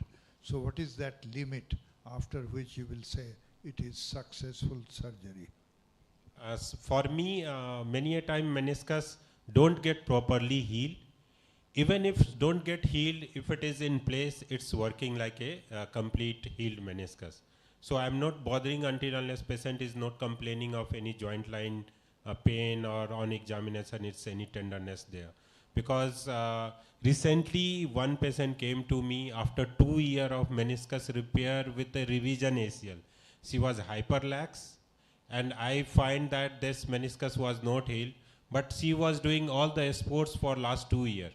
I operated in a revision ACL with bucket handle tear, so I did repair. This time I did meniscectomy for that. So as sir has said, you can have the chance of repair is only one, because if you do meniscectomy, it's like amputation. So Joshi sir, this patient came to me after 2 years. For last 1.5 years, he was doing basketball. She is hyperlax. One thing was that she was hyperlax. I did in revision case. And second time she came with this bucket handle tear. The tissue was like little bit synovalized. It was not healed because this suture were just elongated in that case. So your comment on that? I think, there are clinical parameters of healing and there are radiological, MRI parameters of healing. So clinical is the most important one. If someone is not having problem of the meniscus, probably you feel that it's healed. Radiological parameters are little confusing, partial healing, incomplete healing, there are so many classifications. As far as the revision repair of the meniscus is concerned, as I said, nowadays I repair whenever it is possible. If it is possible, please repair. As far as the suture is concerned, what happens? Why, India and Nepal, the meniscal healing rate is less? Because we compromise on fixation, thinking that if I put 5 all inside anchor, it's going to cost more. So what you try to do, you compromise with the 3 all inside. Because you see these all inside, either it is applied in the superior surface, and then it has to apply on the inferior surface as well. Because if you apply in superior surface, it tends to evert. So adequate compression is not achieved with until unless you provide sutures in both the surfaces. That is the reason there will be requirement of the more anchors inside the all inside devices. So how many anchors? It is not important. It's space them in 5 millimeter, one after another, space them in 5 millimeter, and one alternate, one up, one down, and then you go one up, one down, and that is how you are going to get a circumferential compression, and the healing rate is high. Why European American healing rate is around 85%? But in my practice, earlier it was healing rate was less, around 50-60% only. But since I converted into a circumferential compression technique by outside in or all inside technique, the healing rate has increased. So it is nothing to do with the meniscus. It's our surgical technique which is compromising the outcome. You need to have an adequate fixation and then adequate augmentation as well. That is what is important. So we need your AJ device in India Huh? also. For cost Yeah, it will be available in 1 or 2 months time. Yes, yes, yes, yes. Hello. Abhishek. In America. ये patient का age क्या है इसका? When I was doing my fellowship in a simple Hello. meniscus tear, using 4 or 5 all-inside device was very common. Hello. And if me with the consultant saw a bit of lifting, let's put one reverse all-inside device. So financial constraint is not there, which is a big thing. In a bucket handle, not less than 13 or 14 all-inside devices will be used. And it was like 4 or 5 years I had seen inside out and outside in technique, because those had gone out of vogue. Here we do, I think, a lot of consideration plays on our mind about the financial consideration, which is important, but that should not limit our surgical technique. If needed, we can mix and match, use a reduction stitch, and then maybe towards posterior horn, use all inside and then use inside out and outside in technique. Thank you. What's your take on using a circumferential stitch, like of the all-inside device, one button on the top and the other on the inferior surface, especially for the old, slightly rolled up bucket handles? What is important, I think Dr. Amit Joshi also told, is good circumferential compression with any device. If you have done it very nicely, it has a good healing potential. And if you ask me, I prefer for medial meniscus inside out, because that gives me a very good circumferential compression in from starting from your root to the anterior horn. Absolutely. ABC of meniscus is that. Well, so you need now to have the good live program is on, so we have to limit it. Thank you very much for very active involvement of the speaker and the audience. Thank you very much. Thank you, Dr. Kanchan. Thank you, Professor Basidalam. Thank you all the chairperson and all the faculty for such a live discussion and very good presentation. चल drill fast करो यार, कितना time pass करते हैं? So we are moving for the live surgery. Dr. Roshan Bade sir is doing this meniscus repair, though he has having this ACL tear also. So Ari? चलो drill. Hello, can you hear me?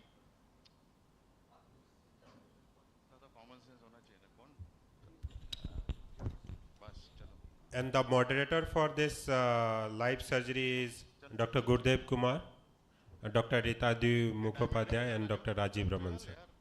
कभी किया कि नहीं किया? पूरा बस निकालो इसको. Endo button remove दो भाई. Somebody is reading the case history. Hello. Yes, Roshan boss, you can tell about the case. Somebody is reading the case history. Case history कौन सुना रहा? So रिमर ले तू यहाँ वहाँ देख तेरा काम ये है. Somebody has to please read the case history for this patient. Yes, Dr. Roshan, Dr. Rajiv here. Jai Hind. हाँ राजीव. Jai Hind. हेलो कोई case history बता दो. हाँ अभी Dr. Arvind. Drill. Dr. Arvind is explaining now the case here. Yeah. Mike लो ना राजा. So he is 20. अरे Arvind. Yes, boss. Somebody can read the case history. I don't know about Arvind. Arvind is reading about the case history here. So this is almost 28-year male boy. चलो दोनों cortex करो. अरे दोनों cortex करो भाई.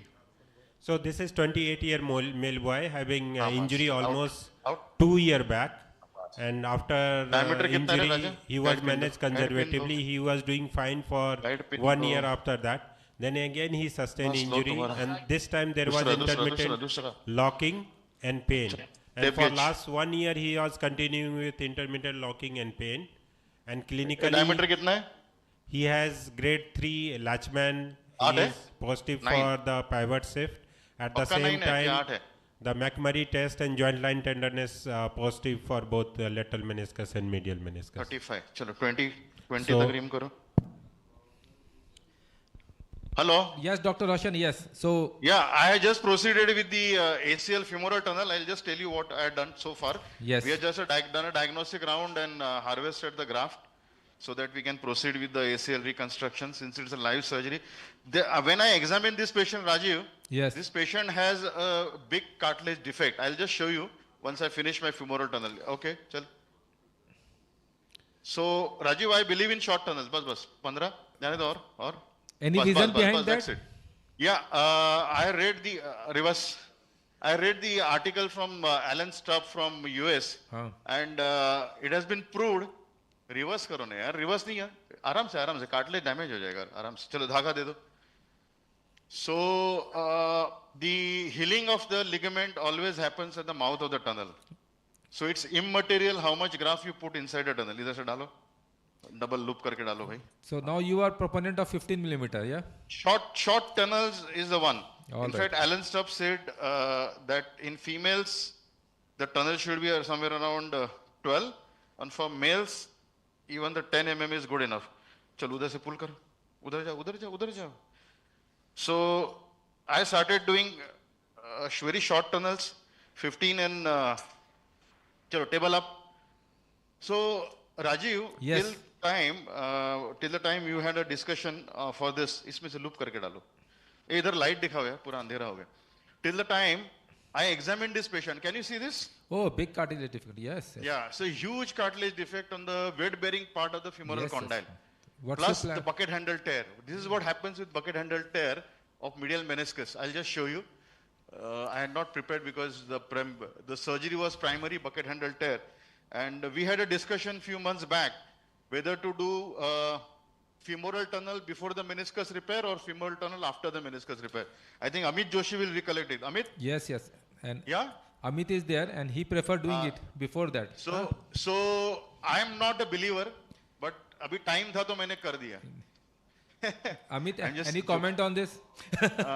So probably some people still feel that deflection. See, if I have to do a deflection like this, you can see my bucket handle tear will get engaged, right?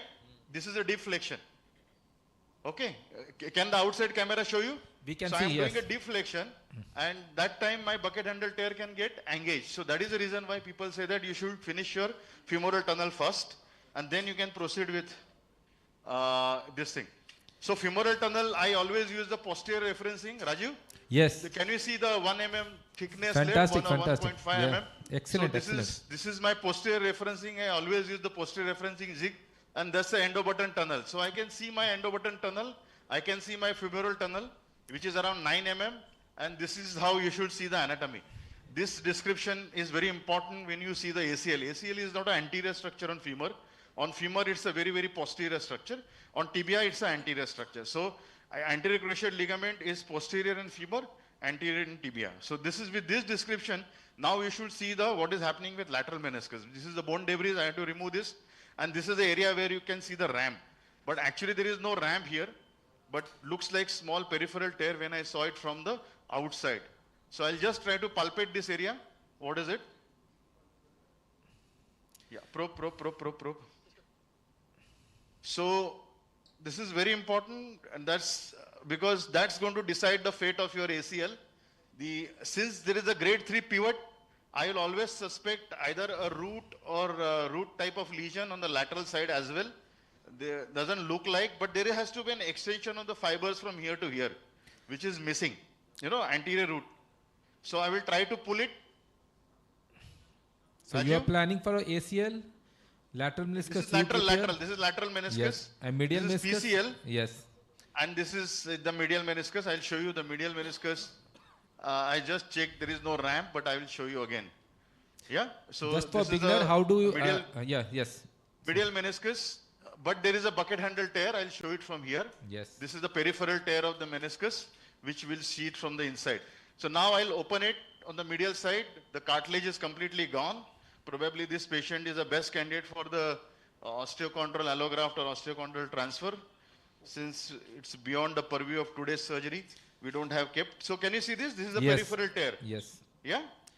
So what I need to do is either run a shaver in no suction mode, or I need to run something like RAS, golden RAS, meniscus so you RAS. have a good walkthrough to the medial compartment. Did you did a pie crusting or it's you yeah, are very I did good a assistant? pie crusting. Pie crusting, all right. So anybody who wants to repair the medial meniscus without pie crusting, either fooling the medial meniscus or fooling himself.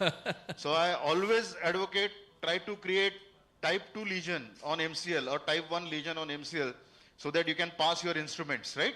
All right. So I take out the all inside. So at what point do you prefer pike the all resting? inside repair. So this is a meniscus rasp. Can you see this? So I am putting meniscus rasp up and down. Roshan sir? So yes, hello. Dr. Yeah. Gurudev here. हाँ गुरुदेव बोलो. Sir, what is the level of pike resting here in the on the femoral side, on the tibial side? I always do the pike resting with my probe inside. So I should be able to pass my instrument. That's a one test. And second, see, usual distance of probe is 5 mm. So I think 7 to 8 mm opening is good enough. Can you see this? Yeah. Yeah? Yeah. So that's how I do it. I don't do it as a grade 3 MCL. I don't want to create an unstable knee. But same time, I want my instruments to go very peaceful without damaging the articular cartilage. Look at the damage of the articular cartilage. Yeah. What is the level of pike rusting, boss? It's femur or it's joint line or on tibia? Level. I am a believer that I always take out POL on the tibial side. I don't do on femoral side. Although Bancha described soft point or low point or whatever point he described as a point on the femur, I do it on tibial side, POL, posterior oblique ligament. Because that is what gives you stability in extension, right? Yeah. So we want opening in extension. So I always do it on the tibial side, POL. Do you find any difference people are doing on the femoral side or joint line side? Chalo, de do. In meniscus, chalo. Yeah. Give me the first one. I didn't get you. What is it? What is the question? Do you find any difference if it is done on the femoral side or joint line or on tibial side? I'll tell you, on femoral side, what that does is, usually there is a superficial MCL ligaments which are straight. So you tend to get more opening in flexion rather than extension. So you, for a meniscus repair and cartilage lesions, you want opening in extension. Because that is how you repair your meniscus. You don't repair your meniscus in 50 or 60 degree flexion. So you don't want the instability in flexion. You want it in extension. That is why I decided. In fact, I shift my practice from femoral side to tibial side. It's very easy. Thank you, boss. So this is the Cironix all inside device. Just a minute. Sequence of so repair. you can see here markings 16, 18, usual length. Nikal do usko. Usual length of the meniscus is somewhere around between 16 to 18. And we have to just take the bite with the capsule. So what I'll do, I'll go on periphery of the meniscus, that's one. Then I'll be putting one here, the vertical mattress. The vertical mattress here, one vertical mattress here, and two on the undersurface. Right? Okay? Open. Sir, sometimes it is easy to use the reduction stitch first. And then you can do the reduction stitch, but and then proceed whatever further. it is. So this marking... See, everybody has a different way of doing it. I have a different way of doing it. You can get a very good bite with reduction stitch also. That is also a possibility. So this marking is very important that Roshan sir was showing to us. So you all have seen during the workshop. So this marking you have to be very careful, particularly if you are working in the posterior side of the knee. Roshan sir, importance of marking of your all inside device. So you can see here, now I have taken a vertical stitch here, vertical mattress. I don't believe in horizontal mattress because horizontal mattress can give you, okay, pull it. So that one pull itself will give you stability. Can you see this? Yes, sir. Yes. So now the meniscus is very stable posteriorly. So I'll be adding one more. I think two should suffice here and under surface one. Because initially it was showing me, can you see the extent of the tear here? Yes, this sir. is the extent of the tear. Yeah? So probably two should suffice. Okay. So now we have a direct knot pusher. Pull it, pass, that's it. Okay, thank you. So that's my first meniscus all inside device. I'll be taking next. See, the problem here is our long-term results of ACL. This is where the problem is. Can you see this? Yes. The defect is significant. Arvind, sometime or the other, you have to consider this patient for the allograft or some kind of transplant, because this is not a healthy one. We'll debride it, we'll create a microfracture, but that should not last longer. I think you have to follow this patient for a little longer time. Oats, boss, we do oats for such type of lesion. What is your preference? After surgery? I do oats. Yeah, perfect. Oats is the best technique. So we were discussing about number of anchor, Roshan, for bucket handle tear. Number of? Anchor to be used for large bucket handle tear. Sky is the limit. Yes. So I have think seen surgeons you are 17, 18. Yes, you are on same page then. So stability is a very important factor. I think compression is more important here. Yeah, stability is an important factor. Meniscus is not a vestigial organ. Secondly, try to preserve meniscus. So with this concept, I think you should always go ahead with the meniscus repair with stronger this thing, you know. Okay. So this is very common with vertical matters. You will have lifting of the meniscus and an issue. You will see so how Dr. Roshan will reduce it very nicely with under stitch. So what we will do is I will take a under surface stitch and that will get reduced. In fact, when you get lift off, that means the fixation is better. Yes, you have a good cinching. That's a sign. That's a sign that you have a good cinching of capsular tissue. This sign is described by Tim Spalding, lift off of meniscus during the surgery. Sir, how much tension is applied while reducing that fracture after putting the anchor? Sometimes if you are pulling that you have to ask the industry, you know. Roshan sir, how important to put the stitch in the under surface? Suppose it's remain everted little bit. Suppose we have charged the money for 2 meniscus anchor. So that has used, now it's little bit eversion is there. So it's always necessary to put the under surface? Always necessary. Because if you don't reduce it now, what will happen is it will come out later. And that will be a biggest sore point in your meniscus repair. Sir, regarding implant maneuver, sometimes the needle is just, if you are not going to bend it, it is very difficult to hit that area. So, do you bend here the needle? I didn't get you. What is that? The needle where it is using that anchor, do you bend it before piercing that meniscus? Because a straight needle, it is not. It is very difficult to hit that area. Which area? What Gurudev is asking, sometimes you prefer reversed reverse stitch is very important. That is important, reverse stitch, because it's very important to... This company doesn't have a reverse, not pusher. This company doesn't have a reverse or bendable anchors. Probably another year they'll get it. The company guy is sitting with you, you can ask him when are they getting bendable sure stitch. Hold this. So, this is very important because, can you see this? Yeah?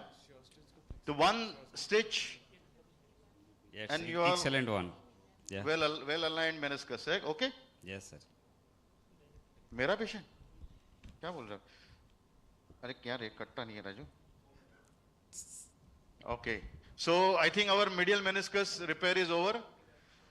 We'll move on to the lateral meniscus since it is primarily a meniscus surgery, and I'm going to do a LET also. So in case you have to go back to your lectures, you can go back and you can join me at the level where you want. It's a very good, excellent demonstration. I think live surgical strike by Roshan Bade, precise as stated by Dr. S.S. Jal sir to repair the meniscus. Thank you, Roshan sir. Thank you so much. So let me know when you're coming back, otherwise I'll proceed with the surgery. So I think we will finish 1 or 2 lectures and then we'll come back to you. Okay. All right. Okay. So thank you, Dr. So what I will just tell you what is my plan. The femoral tunnel is done. I'll be doing ACL tunnel and I will do a lateral extraarticular tenodesis because this repair will not get preserved because there is a medial laxity, there is a ACL tear, there is a meniscus tear. In this scenario with grade 3 pivot, I think extra-articular tenodesis has to be done, otherwise patient will have gross instabilities.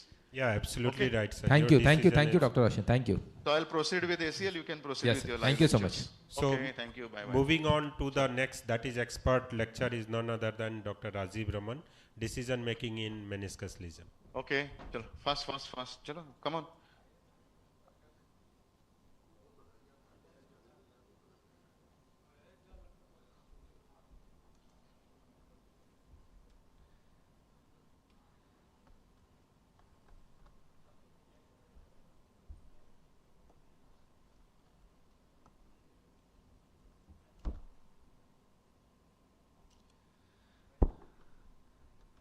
Any question in between from delegates?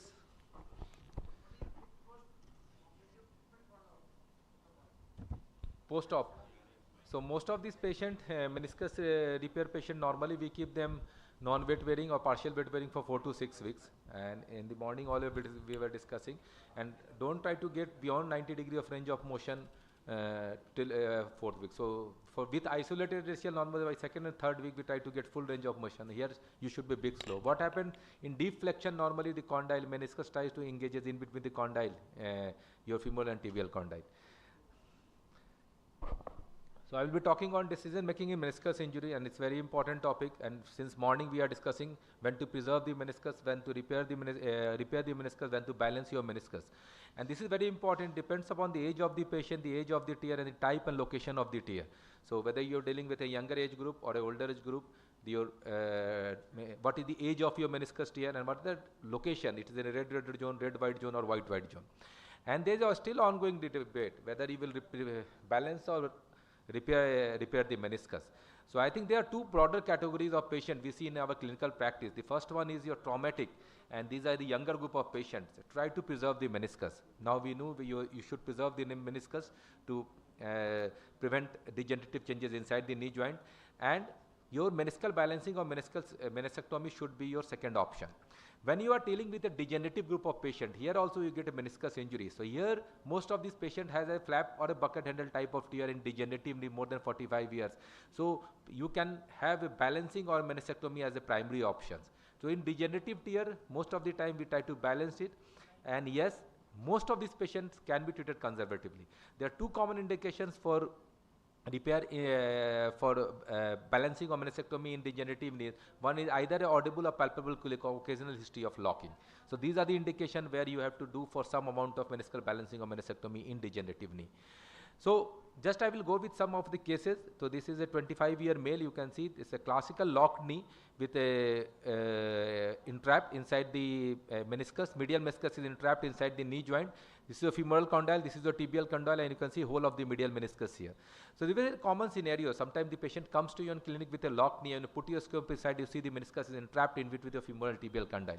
So you can repair it either by any of the technique. What is good, as we were discussing, good circumferential compression. This is very important, and this my probe is a very good instrument. You put a valgus and external rotation test, stress test, and you can repair this. You can reduce this meniscus.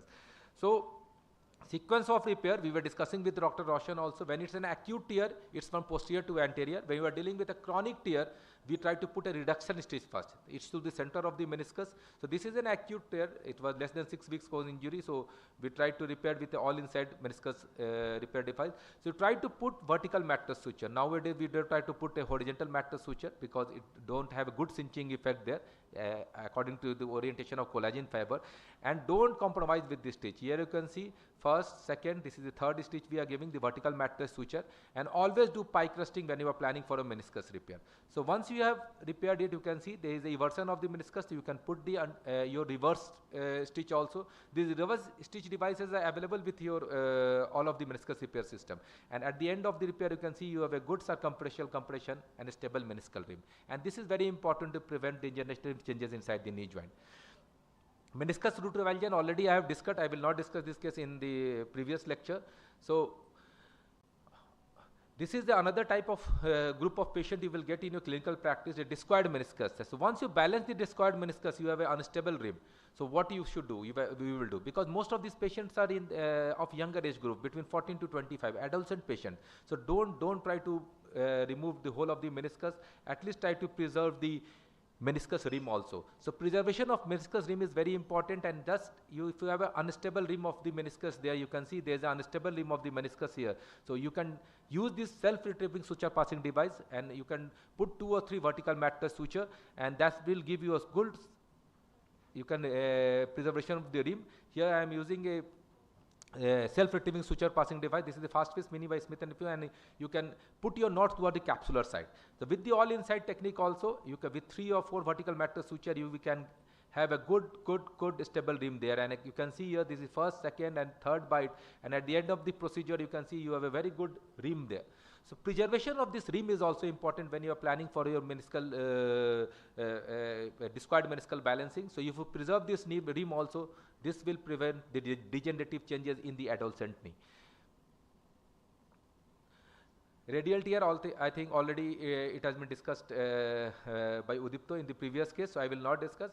So this is another case of a complete discoid meniscus. You put your scope inside, you can see this area, the tibial, whole of the tibia is covered up with the discoid, and if you lift up the meniscus, you see, then you can see there's, yes, the tibia plateau is peeping down. So complete discoid meniscus, again, these are adolescent patient, try to balance this. Symptomatic patient, you have a tear here, so balance it and start your balancing from the center or from the posterior, and after every balancing, see for the stability of the layer. So you can see here, after balancing, you have a unstable peripheral rim of the lateral meniscus, so don't try to resect it. Lateral meniscus meniscectomy is like you are inviting arthritic changes inside the knee joint to try to preserve this through the 2 or 3 vertical matter suture, and just you have to use these are very cheap sutures, and with the all inside device you can use it multiple times. So, and you can see they are first, second bite, and after third bite you can see you have a very stable, rim there. And this is very important when you are dealing with such type of discoid lateral meniscus with an unstable rim. Try to just repair, make a stable rim in the lateral compartment. Meniscal balancing, every time it's not like a meniscus repair. It was an old tear, almost 6 months old tear with ACL injury, you can see complex meniscus tear. So here meniscal balancing, what are the important tips? Try to identify the unstable layer. So your basket, you can see your, so put your probe inside, you can see whole of this tear is in the white zone. So start your balancing either with a basket forceps, and then try to identify the unstable rim. Here you can see, just once you balanced it, you have 2 layers of tissue, and you can see here with your probe, just you can see this is coming inside the knee joint. So any unstable layer which is coming inside the knee joint with a pull tissue clarity, try to balance it and try to preserve the stable layer. So meniscal balancing is not it's also an option, and always try to have a good rim of the tissues there. So once you have a complex tear, don't think that yes, you have to remove all the part, and you can see the deep part of the meniscus was intact. You have preserved this meniscus. Not very uncommon to see such type of flap tear, and you can see this is a flap tear in the anterior horn of the medial meniscus. So such type of flap tears has a very bad vascularity. So if it is there, you have to just balance it. You have to remove it. So what happens if you keep this flap? Most of the time this patient comes to your clinic with some type of click, or if it is a large flap tear with a locking inside the knee joint. Partial tear, not very uncommon with ACL tear. So you put your scope inside, and this is the lateral meniscus, you see there is a partial tear. So most of these partial tear, you can see just you put your probe inside, you can see there is a partial tear of the meniscus. Again, there are 2 schools of thought. If it is more than 50%, you have to repair it. But believe me, my friend, most of this partial tear is because of the pivoting of the knee. So you do your ACL reconstruction. Posterior to your popliteus, the meniscus is blessed with good vascularity, so healing potential is quite good. Just go for a biological augmentation, rasp the undersurface. So don't waste your anchor for partial tear. So most of the partial tear with the ACL tear has a very good healing rate if you reconstruct the ACL tear only. So here just the shaver in the low speed, you can use your rasp also. Sometimes if you don't have the rasp, you can use your shaver with a low speed to rasp the under surface. And I think this is also an important part of biological augmentation, what me and Dr. Amit were discussing. So you just debride the undersurface. As you know, the vascularity comes from the undersurface. There will be a good healing of the undersurface of the meniscus. Meniscus balancing, It's not like that we are promoting meniscus repair. Sometimes you have to go for meniscus balancing also. It's not an outgoing art. And be ready with your instrument. This is very important. And your basket forceps is the main instrument for your meniscal balancing. And normally you have the basket forceps curved to the left, curved to the right and straight. Try to have all this instrumentation with you when you are planning for your meniscal balancing. So in this case, you can see these are the 3 forceps you should be ready with. This is a discoid, symptomatic discoid meniscus, incomplete discoid meniscus. So you start with balancing from the central part where you have the unstable rim. And I think your straight basket forceps is the best instrument. Then you see how you will go for balancing over the posterior part. So the tibial spine comes in, and here lies the tips to use your basket forceps. Just reverse it. You can see your tibial spine is coming in. So just you reverse your basket forceps upside down, and you can have access to the posterior part. So this is very important tip, how to use this basket forceps for meniscal balancing, because you have tibial spine as a hindrance, as a bumper inside the knee joint, and you have to balance it. Then you have curve to right and curve to left. So you can see this is the curve to right. So you have to use for the posterior horn, and again you have curve to left that you can use for the anterior horn. So you should have all these 3 instruments there, and you can see after this oscillation you have a very good stable rim of the meniscus. So the meniscal balancing is like art. You have to balance your meniscus, try to remove the unstable there, and this is the curve to left. Again, curve to left is for the anterior part. Anterior to the popliteus, it works very well, and you can just remove all those tissues from the anterior part. So try to get ready, and you can see you have a very good stable rim inside the meniscus. So biological augmentation, yes, trephination, microfracture and fibrin cord, we have discussed already in detail in previous discussion, and all tears, my friends, are not the same. So customize yourself with the type of tear and then plan whether you will go for balancing or repair. Thank you so much.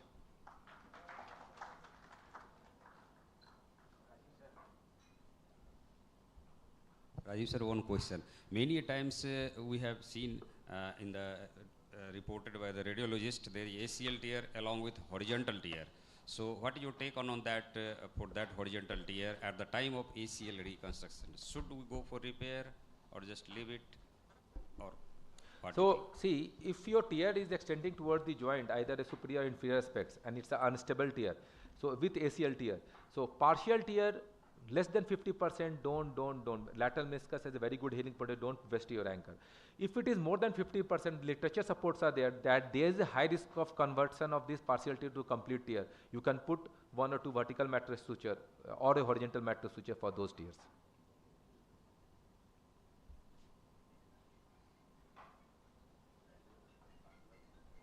And in a discoid meniscus, to repair the rim, in rest of the meniscus, when you are doing the balancing, do you repair that rim also, or leave it as such? If it is a stable rim, in this patient you can see after the balancing, the last patient where I have shown all the basket forceps, the rim was stable, you don't need to repair. It is for the unstable rim only. So when most of this discoid meniscus, you will see once you balance, you see there are 2 horizontal layers and both are unstable. So just try to stitch with a 3 or 4 vertical mattress suture, you get a stable rim. And these patients are adolescent patients. Most of these patients present to you in between 15 to 25 years of age group. So try to preserve the meniscus. Thank you. Thank you, sir.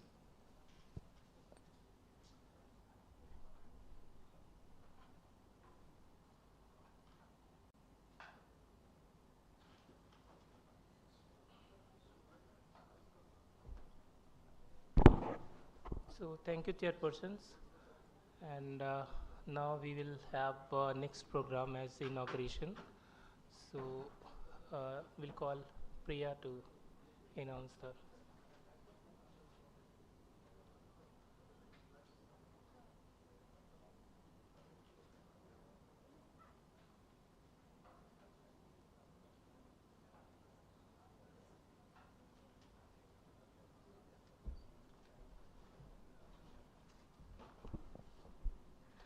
Namaskar, dear faculty and all the delegates. It's an immense pleasure to announce the inauguration of the 8th Bihar Knee Arthroscopy course. This annual gathering is a reflection of our shared commitment to the advancing orthopedic knowledge, refining surgical skills, and nurturing the collaboration among professionals in this evolving field. Over the years, this course has grown in both participation and prestige, and today we proudly continue that legacy, bringing together some of the finest minds and hands-in knee arthroscopy from across the region and beyond.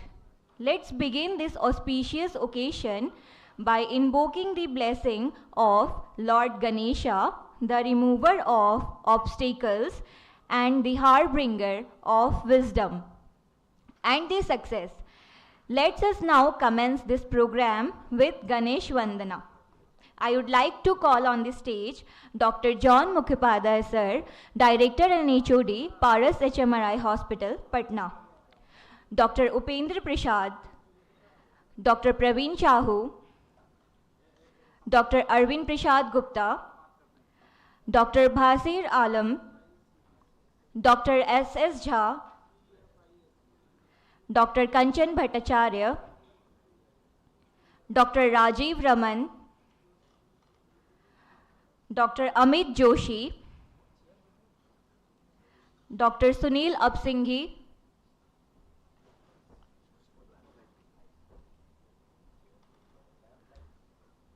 Dr. Manish Kumar. I would like to welcome you all for the lamp lighting.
So, meanwhile, the next live surgery will start.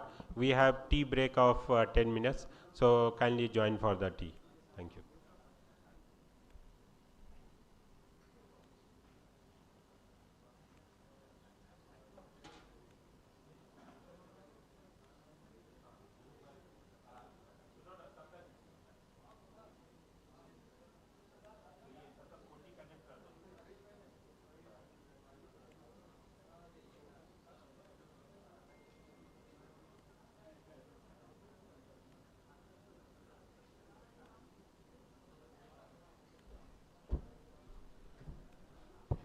Dear all faculty and delegates, I would also like to welcome our Zonal Director of Paras HMRI Patna, Mr. Anil sir. I would like to call him on the stage as well as all the delegates and faculty for the photo session. I would like to call on the stage Dr. John sir, Dr. Arvind sir, as well as all the faculty sitting in the front row for the photo session. I request to everyone, please come forward on the stage.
Whip stitch मारने के लिए धागा दे दो ना भाई.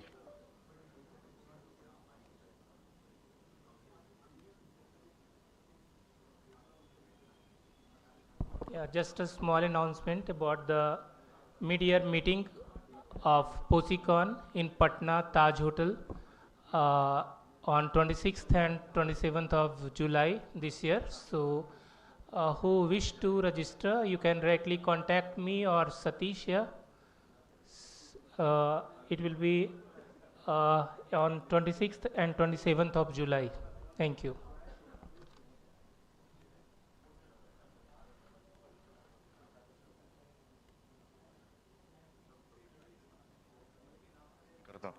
I don't do lamar. Modified Ellison. Modified Ellison is different than lamar. कौन कैमरे के सामने आ गया?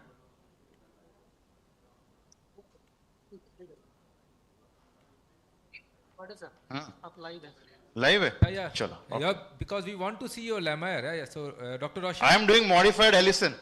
Oh, fantastic. So just tell the steps for delegates. I think this is a very. So I'll just tell you. अभी Yes. मालूम नहीं कहाँ पे है video पीछे है. So this is lateral incision. I did a meniscus repair, medial bucket handle tear. I did a lateral root also. When you went off, I just re-examined it. The lateral root was little bit off, so I did a lateral root fixation. Then I did a ACL reconstruction, and now I am planning to do a modified lamar.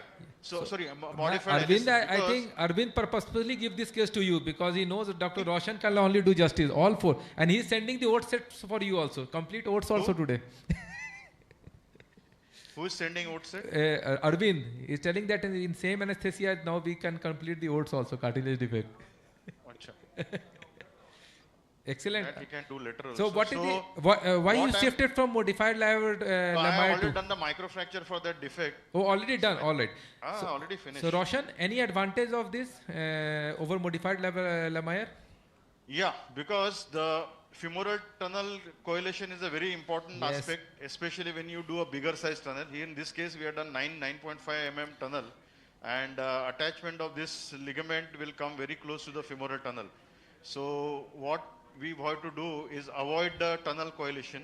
And the best way to avoid tunnel coalition is change your attachment to the change your attachment to the tibial side. All You right. need a plier. Or you So- can shift your fixation from suture anchor. Suture anchor. Now people are using Suture anchor is also good one option, but I feel this is much better than Yes, suture yes. anchor. Because, you know, as a surgeon, we always believe in screw fixation. Screwing is our best job. We also do it. Huh? Rajiv? No comment. Why? साला कोलकाता में रहता meeting तो उधर सब चलता है इधर no comment Bengali बाबू cut cut cut cut ए Raju cut करना हाँ चलो आ जाओ.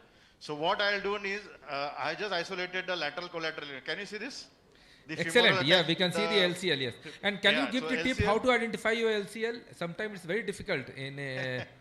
That's the anatomy. Yeah. So you have to spend some time in the anatomy Yes, yes. lab to isolate. Or sometimes the with LCL. varus stress you can put you can put a varus You can stress. pull it, you can Yes, go yes. on the femoral side, you can dissect. There are n number of techniques, but anatomy is anatomy. If Anatomy you is don't know anatomy, anatomy, yes. please do not operate. So what I feel is in orthopedics, 90% of our job is anatomy and 10% is common sense, which all of us have, right? So we are orthopedic surgeons. We are orthopedic surgeons. So to be a perfect orthopedic surgeon, you have to know your anatomy well. And especially when you're operating a complex situation like this. So this is the the threads of my ACL. You can check your ACL whether it is out, this thing, and you can tighten it. And once you pass your the strip of IT band beneath the LCL, this will add to the lateral stability. Can you see this now? Yes, yes. This So so this will add to the stability, and it needs to be fixed at same point from where you are removed. So what I done is, give me 15 number. So this is my attachment of my IT band. Just hold right angle retractor here. Yeah. So at the same point, I'll create a tunnel. This tunnel will be little bit more posterior, not in the way of my ACL, because I had done already 2 tunnels, one for root, one for the this thing, ACL. So I'll go little posterior so that I should not damage any of my reconstruction. Okay. So this is the area where I want to fix my IT band. So I am just debriding this. Hello, are you there? yes, Yeah. yes, we are there. So So I'm just checking it, how much it is going. so nearly around you are reattaching 1 to the same centimeter. point. Same point, same That is- point. You should and not change the yeah, point, and because what is the position of important knee? here is Position what of is your important knee? here is this Tightening. construct. Yeah. It has to go beneath the lateral collateral so as to tighten or stiffen your lateral structure so as to avoid. Give me a drill. Na? अरे drill मारना पड़ेगा ना भैया. So what fixation device you will use, Dr. Roshan? here? Screw, bias Screw screw. also. All Yeah, so you so love the somewhere screwing. around 6 And- or 7 size screw. And what is the position of your knee? Give me a plier hammer. So usually I do it in 60 degree of neutral rotation, not the excessive internal rotation, not the excessive external rotation. Neutral rotation is the best position. In fact, there has been debate for the Lemaire or Ellison, which position you do this fixation.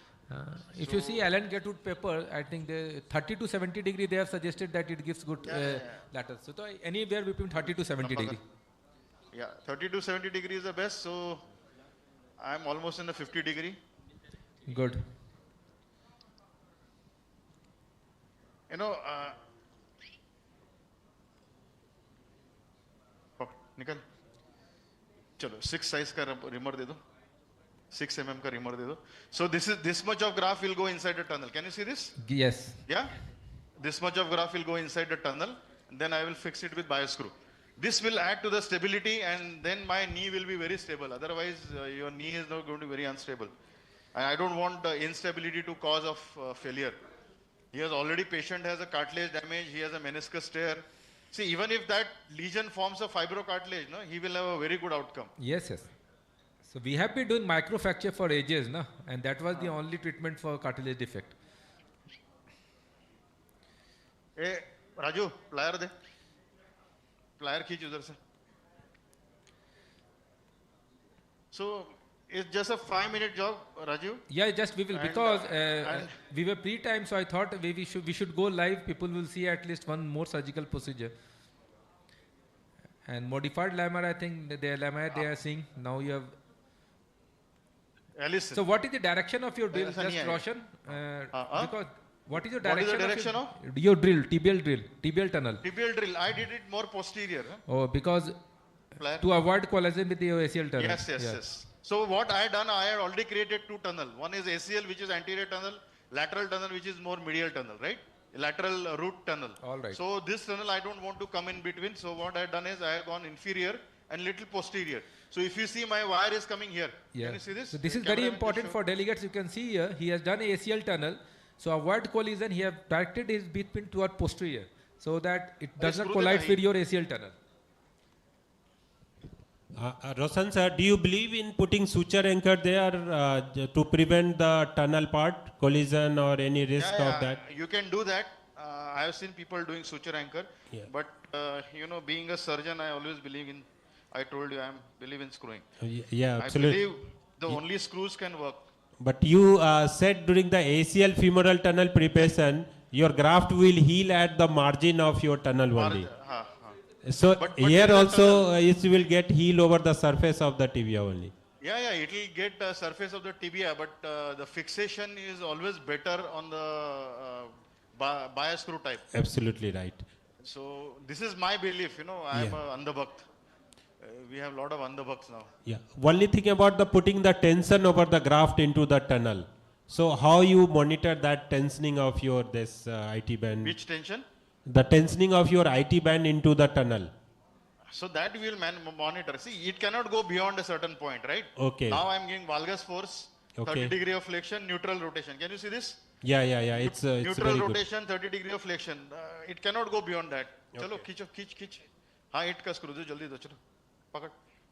खींच कर इधर आजा. Right? So I am just putting a screw here and that will be done. Then it will be just closure.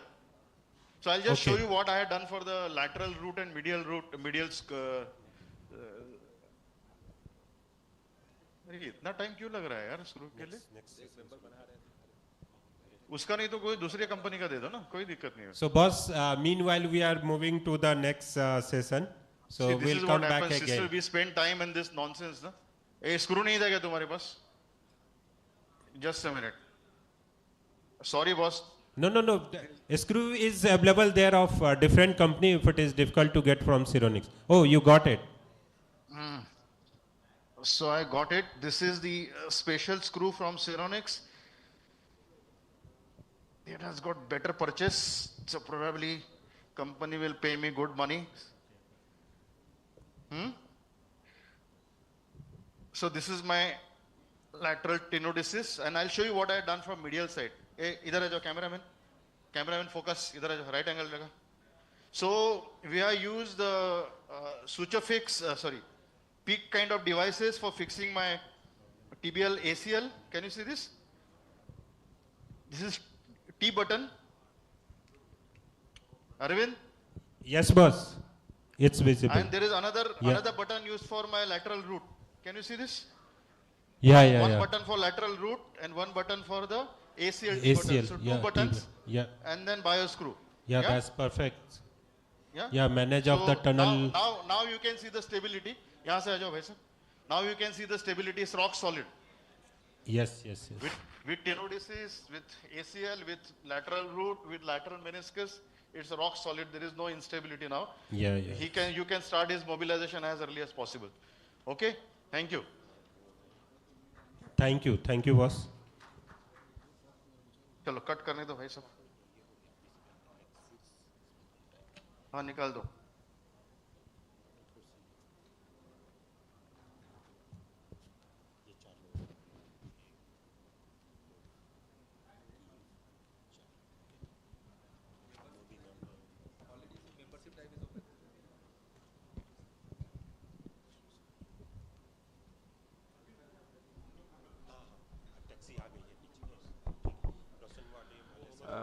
Now moving to the next session, I would like to call the chairperson, Dr. Upendra Prasad sir, Dr. Manoj Chaudhary sir, Dr. Rajat Charan sir, and Dr. Khurshid Alam sir.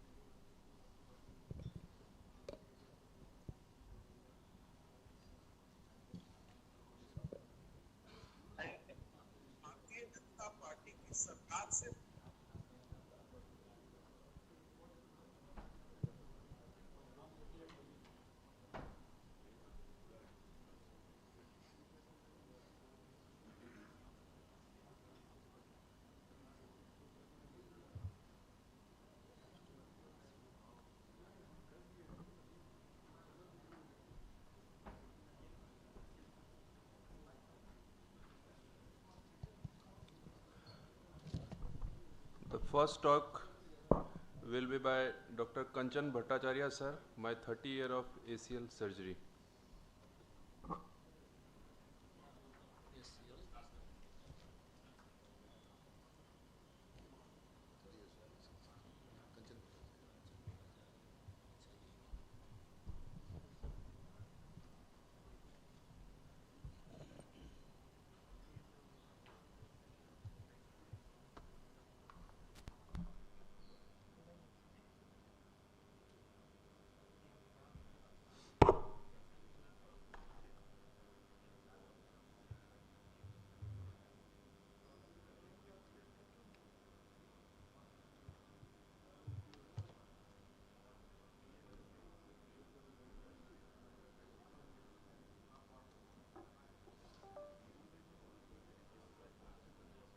Good morning, everybody. It's always a pleasure to come to Patna.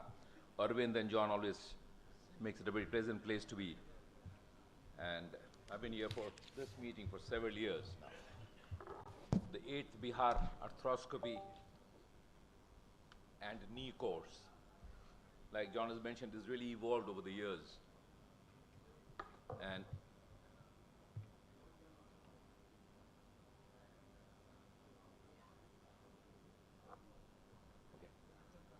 is really getting better and better.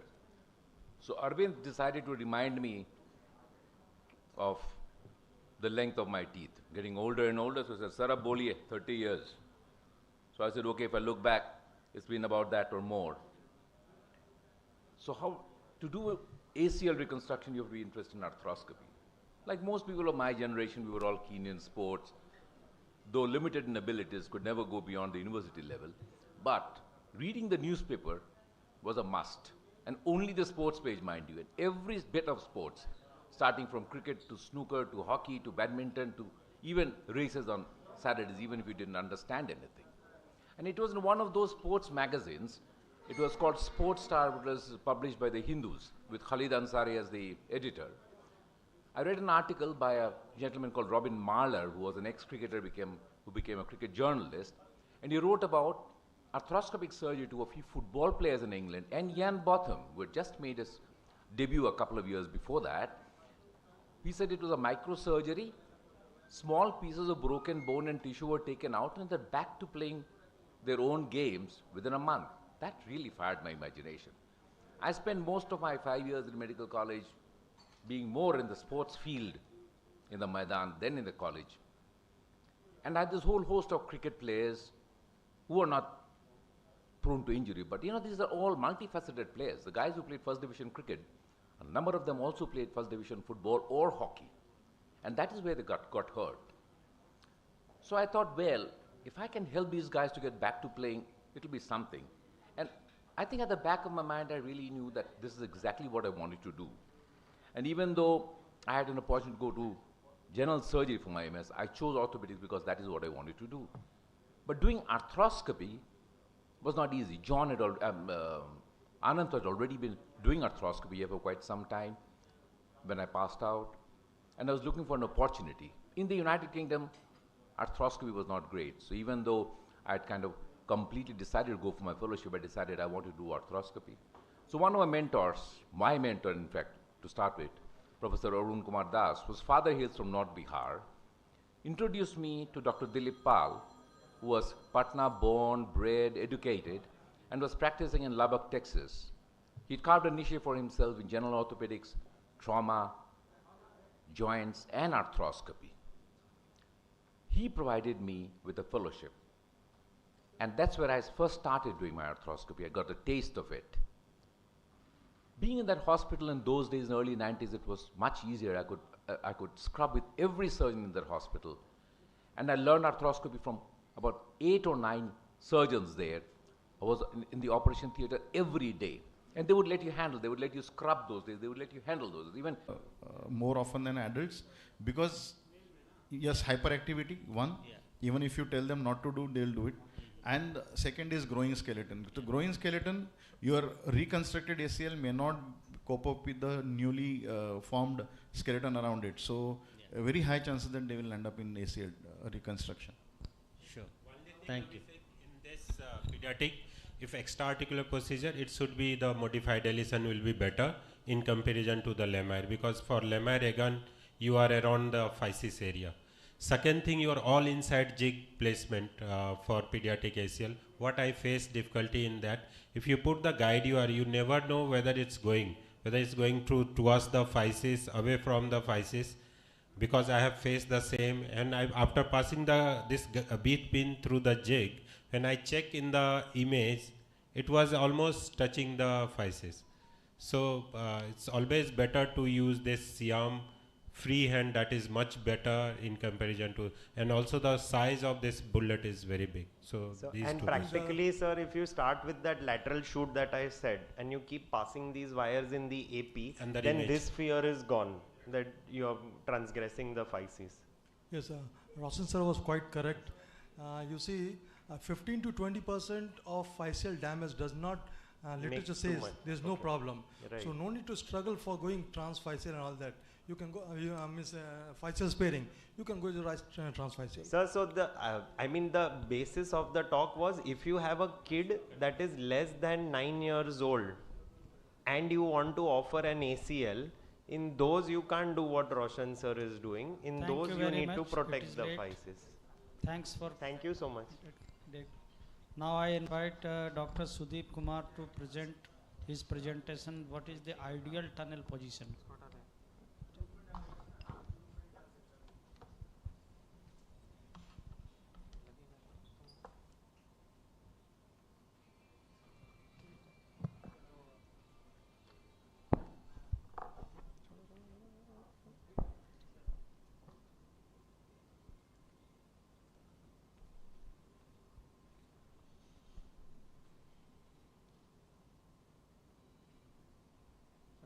So thank you everyone. Good afternoon, a very good afternoon. So I'm filling for some of the faculties who unfortunately could not come in. So it's a last moment talk that I was asked to give, and this is a talk that I've already given on 3-4 occasions in the past. So there's nothing new. This is just one of the technique that we developed of ACL tunnel when you're making the tunnel. And how to make the tunnel correctly, accurately. I think with me, Dr. Noop and Dr. Rabi is here. So we have done that long time back, I think 2016-17, and I'll go through all the publications that we did with this and how we do it. So we know that the idea is that do no harm, as we discussed in the pediatrics and the other, that you have to be accurate, you have to justify what you're doing, leads to all the issues. So you can preserve the remnant. It has its own advantage while doing ACL. But people don't go for it. As a beginner, what we do is that we want to see all the anatomy, all the lines on the femoral side, and we save everything else. But then we know from the literature, if you save the remnant, whatever is there, you will have some benefit, because remnant remnant will have some neurology intact, some nerves in their endings, which will help in proprioception. What happens? Not in a sports population, okay? So there are different population we have to talk about. There is a non-sport population. If there is a non-sporty population, what happens is that these people are not used to that rehabilitation that you're trying to give it to the sport population. So the people who are working with sports population completely, it's a different ball game. Those who are not working with the people, occasional or recreational sports or a freak accident that probably we deal in mostly in our setup, it's a completely different ball game, and you cannot equate both these population for the similar rehabilitation. So you have to remember that these patients who are not acutely or who are this freak accident, not recreational sports population, they need some help either from the preserving the remnant or from anything what you can do. So this is very important.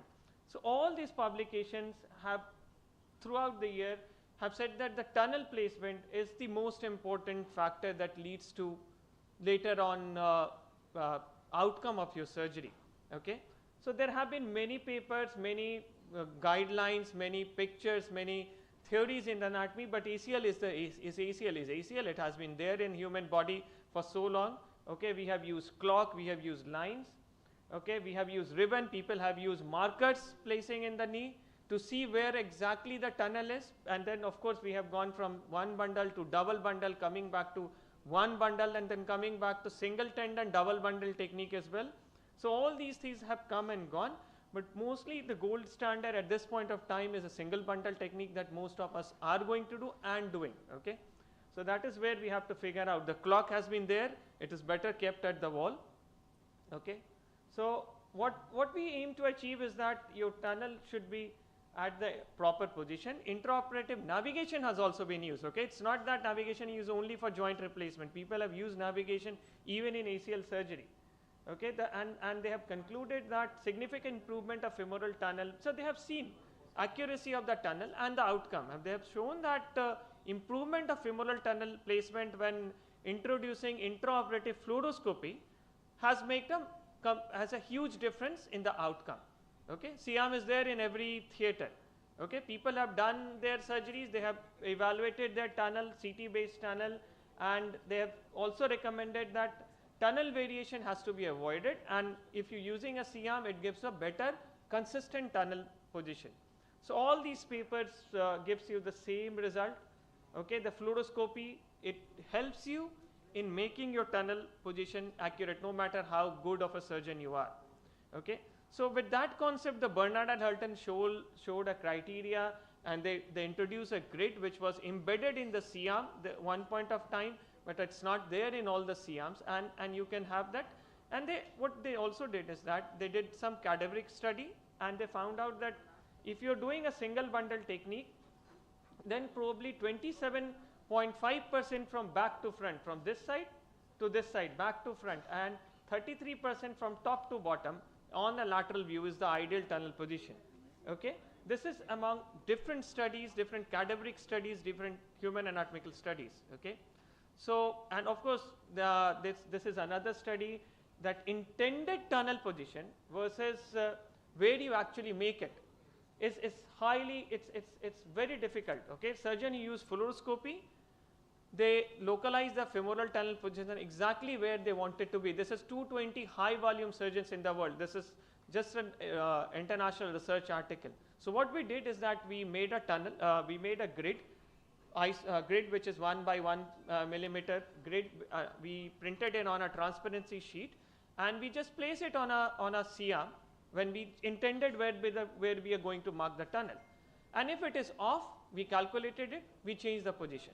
Okay, same we did it in the tibia, because tibial tunnel also matters a lot. So we did it in the tibia. Lateral, it's just that in the same position. Lateral, you can see the tunnel. One position you can see the tunnel. Okay, this is just the video.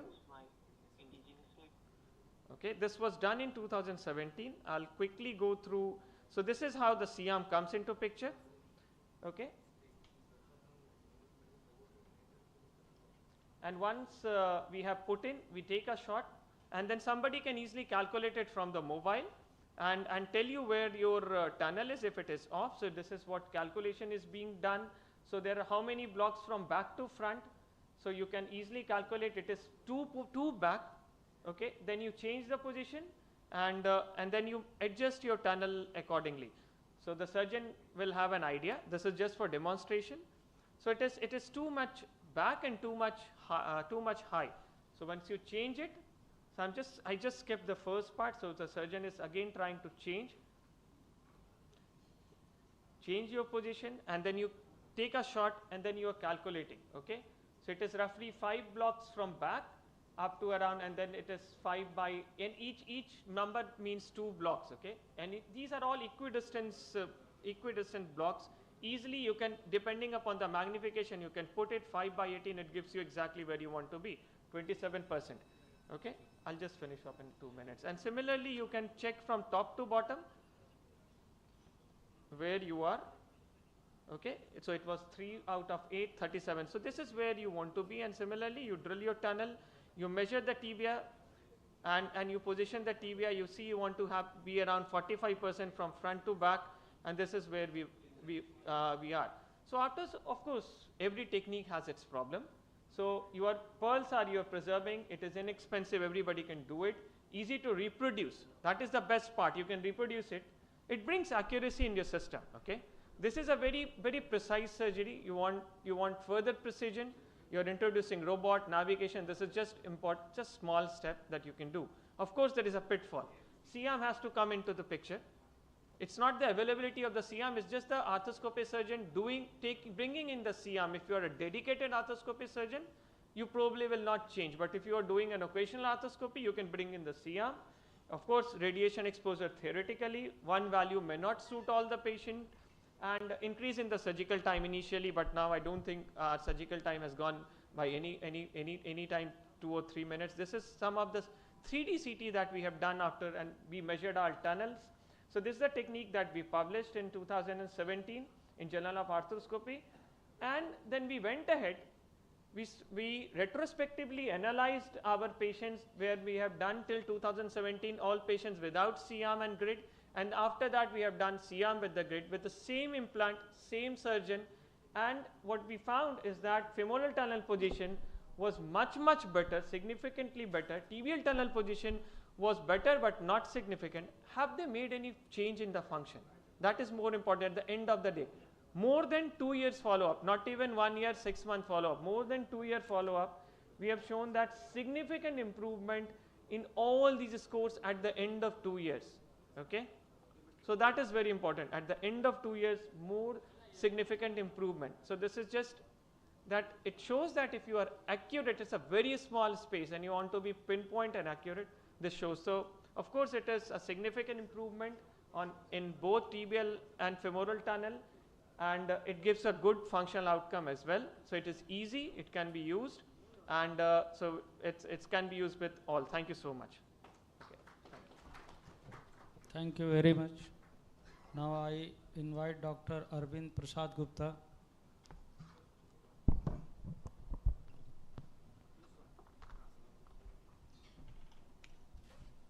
Some faculties are not here because of this war situation. So this was supposed to be given by this Suman, but luckily I have the presentation. Last week I presented at this Pune Nikos during fire chat session. So you can stop me anywhere during my lecture. So this is basically case-based discussion. So this is 42-year male. I have operated this ACL reconstruction almost 8 years back. He is hyperlax and came to me with re-rupture of my reconstructed graft here. So you can see this is the re-rupture, and on examination there was grade 3 latchman as well as grade 3 pivot shift test was also positive. So Miten, so this is 8-year-old ACL reconstruction. He was doing fine, then he has injury and ruptured this graft. Do you find anything problem in this my reconstructed ACL? He was hyperlax, 8 year, but again road traffic accident and yeah. So do you find technically any problem?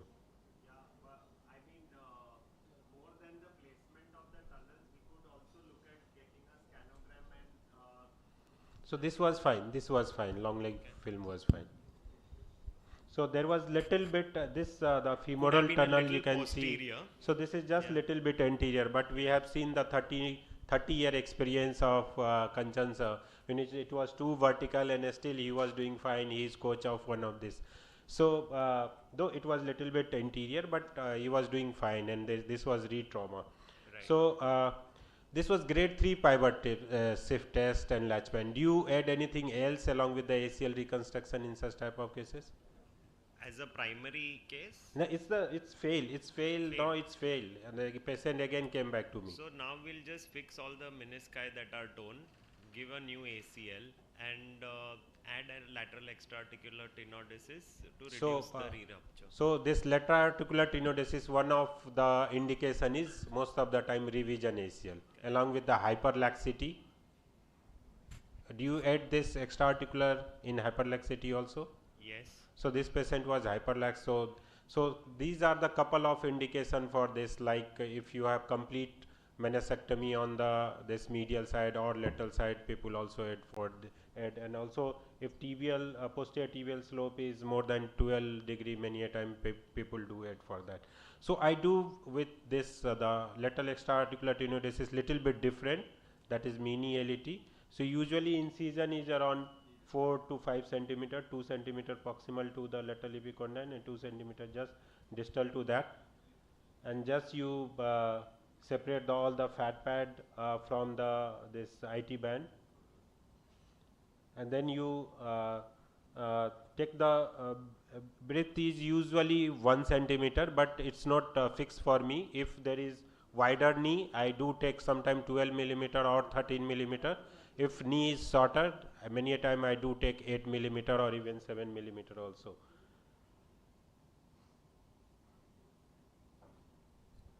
So usually it is in the middle part of the IT band. Usually you don't go too posterior, so that the posterior ligament should not be get damaged.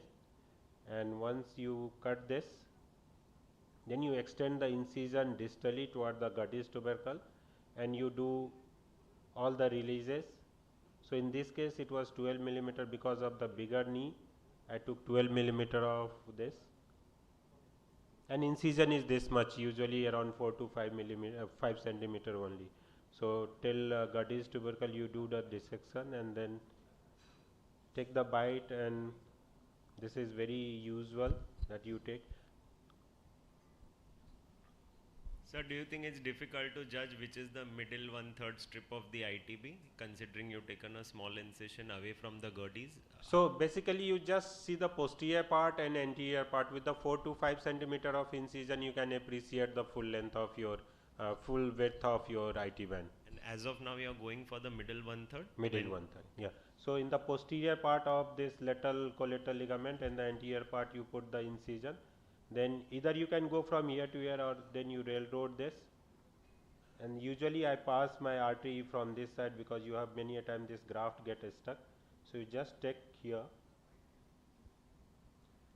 Then you, since I use this suture anchor only, I don't make any tunnel.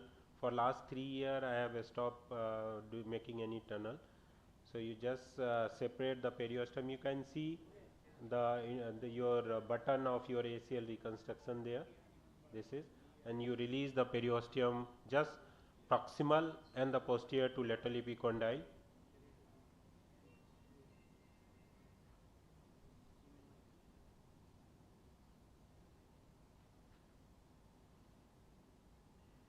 And this is the suture anchor that you use here.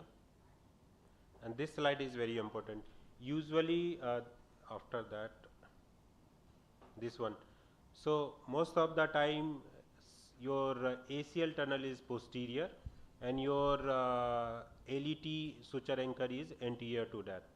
So you can see both in this plane and this plane. So your ACL graft is posterior here. The similar thing was here also in this case. So my button was posterior. This is little bit anterior to that and posterior to the lateral epicondyle. And then you bring your graft here. You can see this complete 10 centimeter of the graft was not taken. Only 6 to 7 centimeter of the graft IT band was taken. And then you close. The suture placement is very important. Your suture should not be lax in this case. And your knee position is usually 60 degree and in neutral position also. And this sliding graft, sliding knot followed by the single half stitches give you complete then you close your IT band here. So this is how with the 4 to 5 centimeter most of the time you complete your this suturing. Okay. So this was done in this case, and this is how you can see here. This is now it's sir, if you would have revised this failed ACL with a BTB, would you still add an LET? So again, if grade 3 pivot with hyperlax patient, I will not take another chance to get a second time failure of my ACL. So I will take everything what can prevent rupture of my graft. So definitely I will, if it is grade 3 pivot and there is no major root or ramp, definitely I will add this lateral extra-articular tenodesis. So it was the quadruple this semi-T and graceless graft was 10. In this case, even the graft diameter was so much, I did this LET. Here you can see my ACL tunnel is posterior now, and this LET part is just anterior to that and posterior to the lateral epicondyl and proximal to that. This was another case, very interesting case. He is rugby player, national rugby player. Having this ACL was done 4 years back with lateral extra-articular tenodesis was done, modified lemma.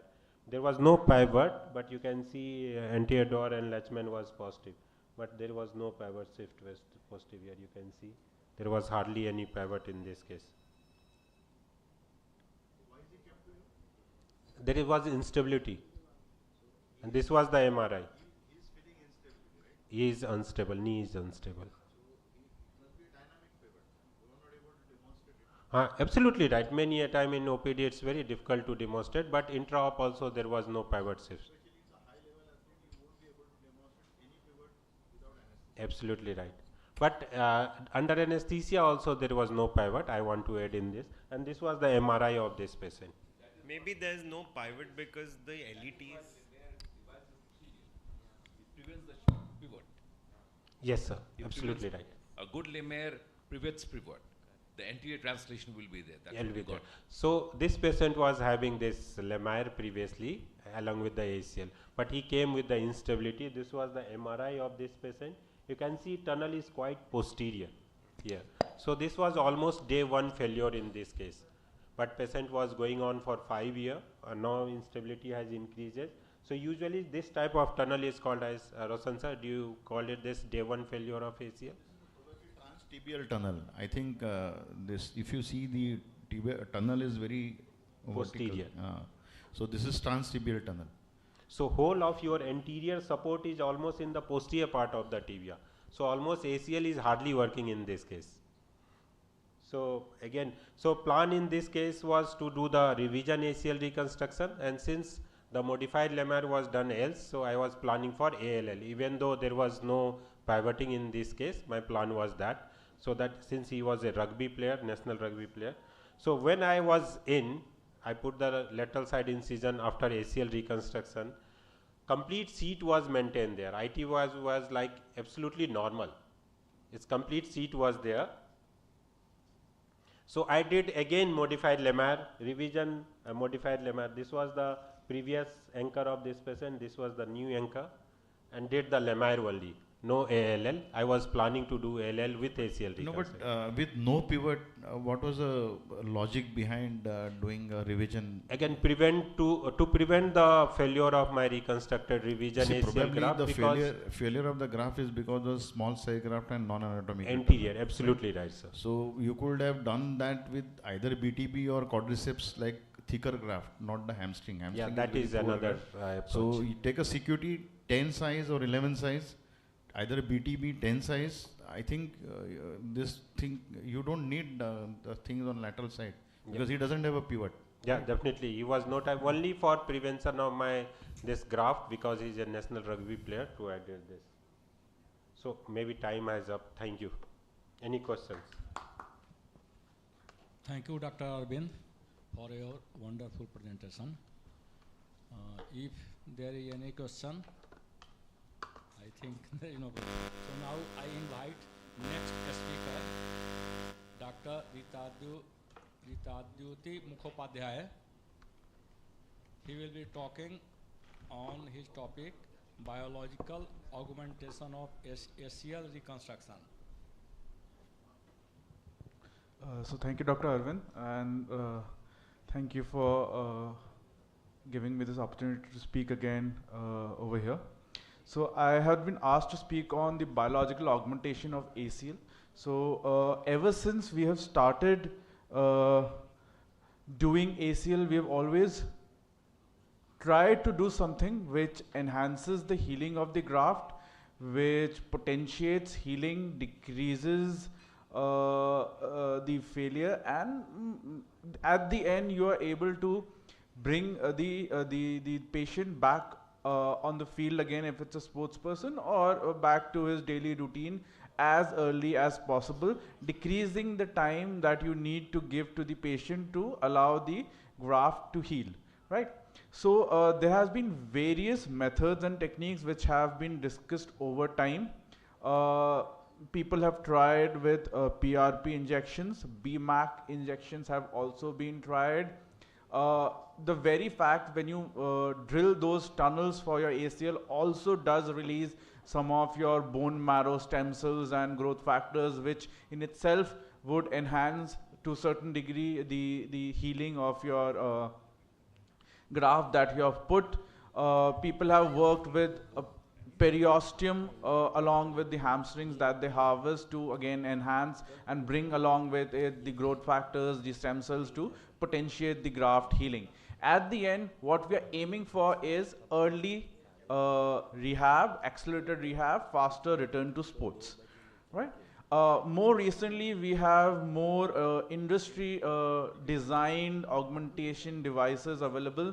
One of those was to be a lecture, which I think Dr. Sarthak will take. So the principle of what I am doing is that one, it acts as a barrier, which is the hypothesis on which we are working on, is that when you use a non-porous umbilical cord membrane, I use the dehydrated one which is available in the market. The freshly acquired one or the wet membranes are being also used by Dr. Dhananjay from MAMC. And the principle is when you use that, it acts as a natural barrier which would prevent the phagocytes that come into the local environment after the surgery to prevent acting on the reconstructed graft, decreases the eating away of the reconstructed graft, enhances and potentiates the healing. It also decreases the inflammation in the joint, makes the joint more pain-free or painless, faster rehabilitation, and because it also allows a faster integration, you can provide with a accelerated rehab, right? So there is increased angiogenesis and osteogenesis also, which again helps with faster integration of the graft, right? So periosteal tissue wrappings have been described and tried as well with the very principle of trying to enhance the healing. But we also need to understand that this is not providing the other benefits which the placental membrane can provide. So the amniotic tissue or the placental tissue, by the very fact that it is from the placenta, acts as a natural barrier, not only for the local phagocytes from the local environment of the body's host reaction, but also because it has inherent antimicrobial properties. It also to a certain extent saves your graft from infection, and also it has potent growth factors and stem cells which can enhance the angiogenesis and osteogenesis and integration. I will not go into the details of the extracellular matrix reaction that it stimulates, the chemokines that are brought in. The use of this amniotic membrane has already been well studied. People have been using it on open wounds. People have used in ophthalmology. It has been used quite frequently with the same principles, right? So it is also an extra additional scaffold which enhances the healing. So this is what I'm using. It's a dehydrated form. This is available in the market. You could also have it freshly acquired. and I wrap the entire length of the graft with this and just stitch it using a absorbable suture, monocryl in this case, 30, right? Just stitch it. You might have to use 2 sheets to cover the entire length of the graft sometimes, and just stitch it along, right? Once you've done that, once you've secured the membrane around the graft, you just pull it in as your standard, into your standard sockets and tunnels and fix it, right? So once this is done, your graft is protected from phagocytosis to a certain extent. It is protected from infection to a certain extent. The reactions that would be stimulated would bring in more growth factors, stem cells, mesenchymal cells, and obviously faster healing. So the one I'm using is the umbilical cord membrane, which is almost 100 micron, and it's easier to use. You have the other forms also in the market which are thinner and more difficult to use. And obviously if you are acquiring it freshly, then you can use the wet one as well, right? So we've already gone through how it works by increase in proliferation migration of human fibroblasts, the base membrane that it provides as a scaffold, as well as protection from phagocytosis and infection, the chemokines and the signaling receptors and the membrane proteins that are brought in, and the cell-based demonstrate the increased stem cells which increase fibroblast migration, endothelial progenitor cell vessels, and also the angiogenesis and osteogenesis around the graft. Now this is the MRI taken 3 months post the surgery, which we can already see that the graft is well integrated. How do we know that the graft is well integrated? Is by the signals from the graft. The more it's black, better integration, less fluid around the graft is lesser reaction around the graft, again signaling towards a better integrated graft, right? So this is at around 2 months, again a relatively well integrated graft. So if I take you through the sequence of images, we can see that in the tunnel there is very less surrounding reaction, and more or less the graft is more or less completely black, which is again indicating there is less inflammation within the graft and better integration all along the ACL reconstructed graft. So faster integration, as a surgeon you are confident to allow faster accelerated rehab, less of pain to the patient because of less inflammation. Patient also does the rehab more confidently, and obviously with faster integration you can send the patient back on the field earlier than what could have been possible using the standard ACL reconstructions without any biological augmentation, right? So this is the score which is used for the MRI assessment of the integration of the graft, and again, so you look at the synovial fluid at the interface, you see the intensity of the graft tissue, and obviously you use as the character, right? So we have published a series of about 18 patients yet. Right now we are doing a comparison between the wet graft and the dry graft in association with Dr. Dhananjay, and we should be out with our results soon. As I said, so augmentation, biological augmentation of the ACL has been there around for very long. Different methods have been tried with the end point of trying to accelerate the rehab and earlier return to sports.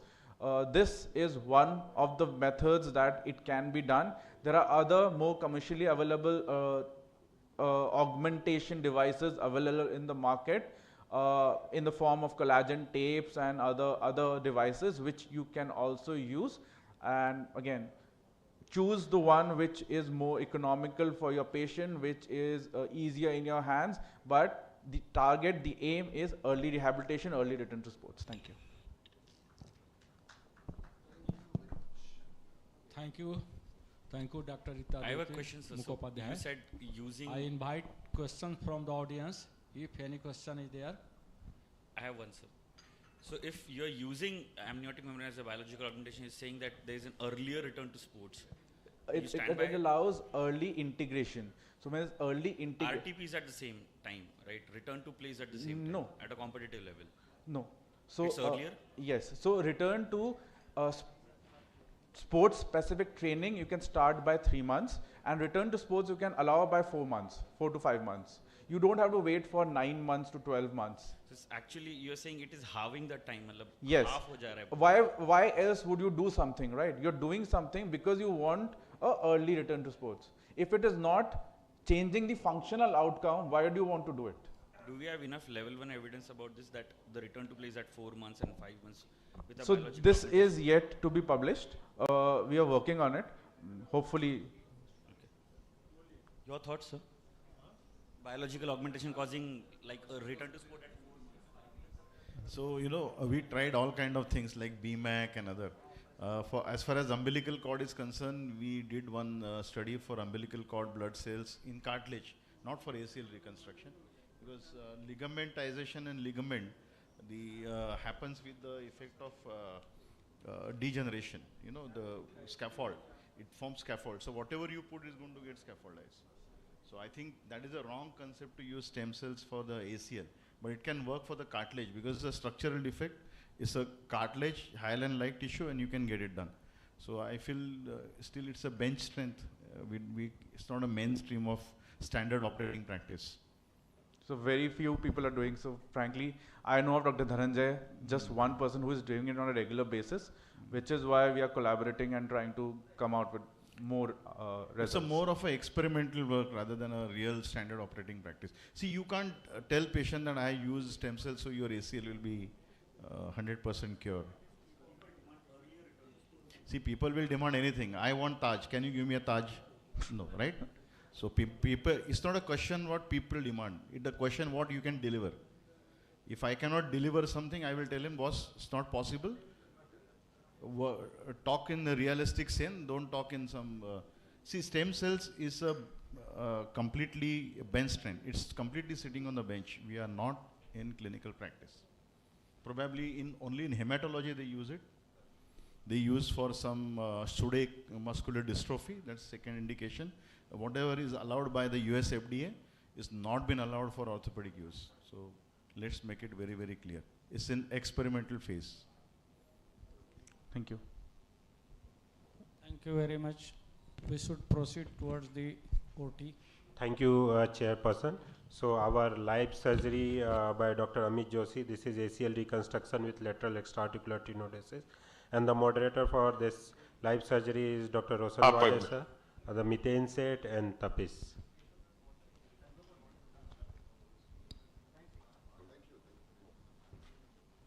Hello Roshan, ये mic on कर दो अब. रोशन,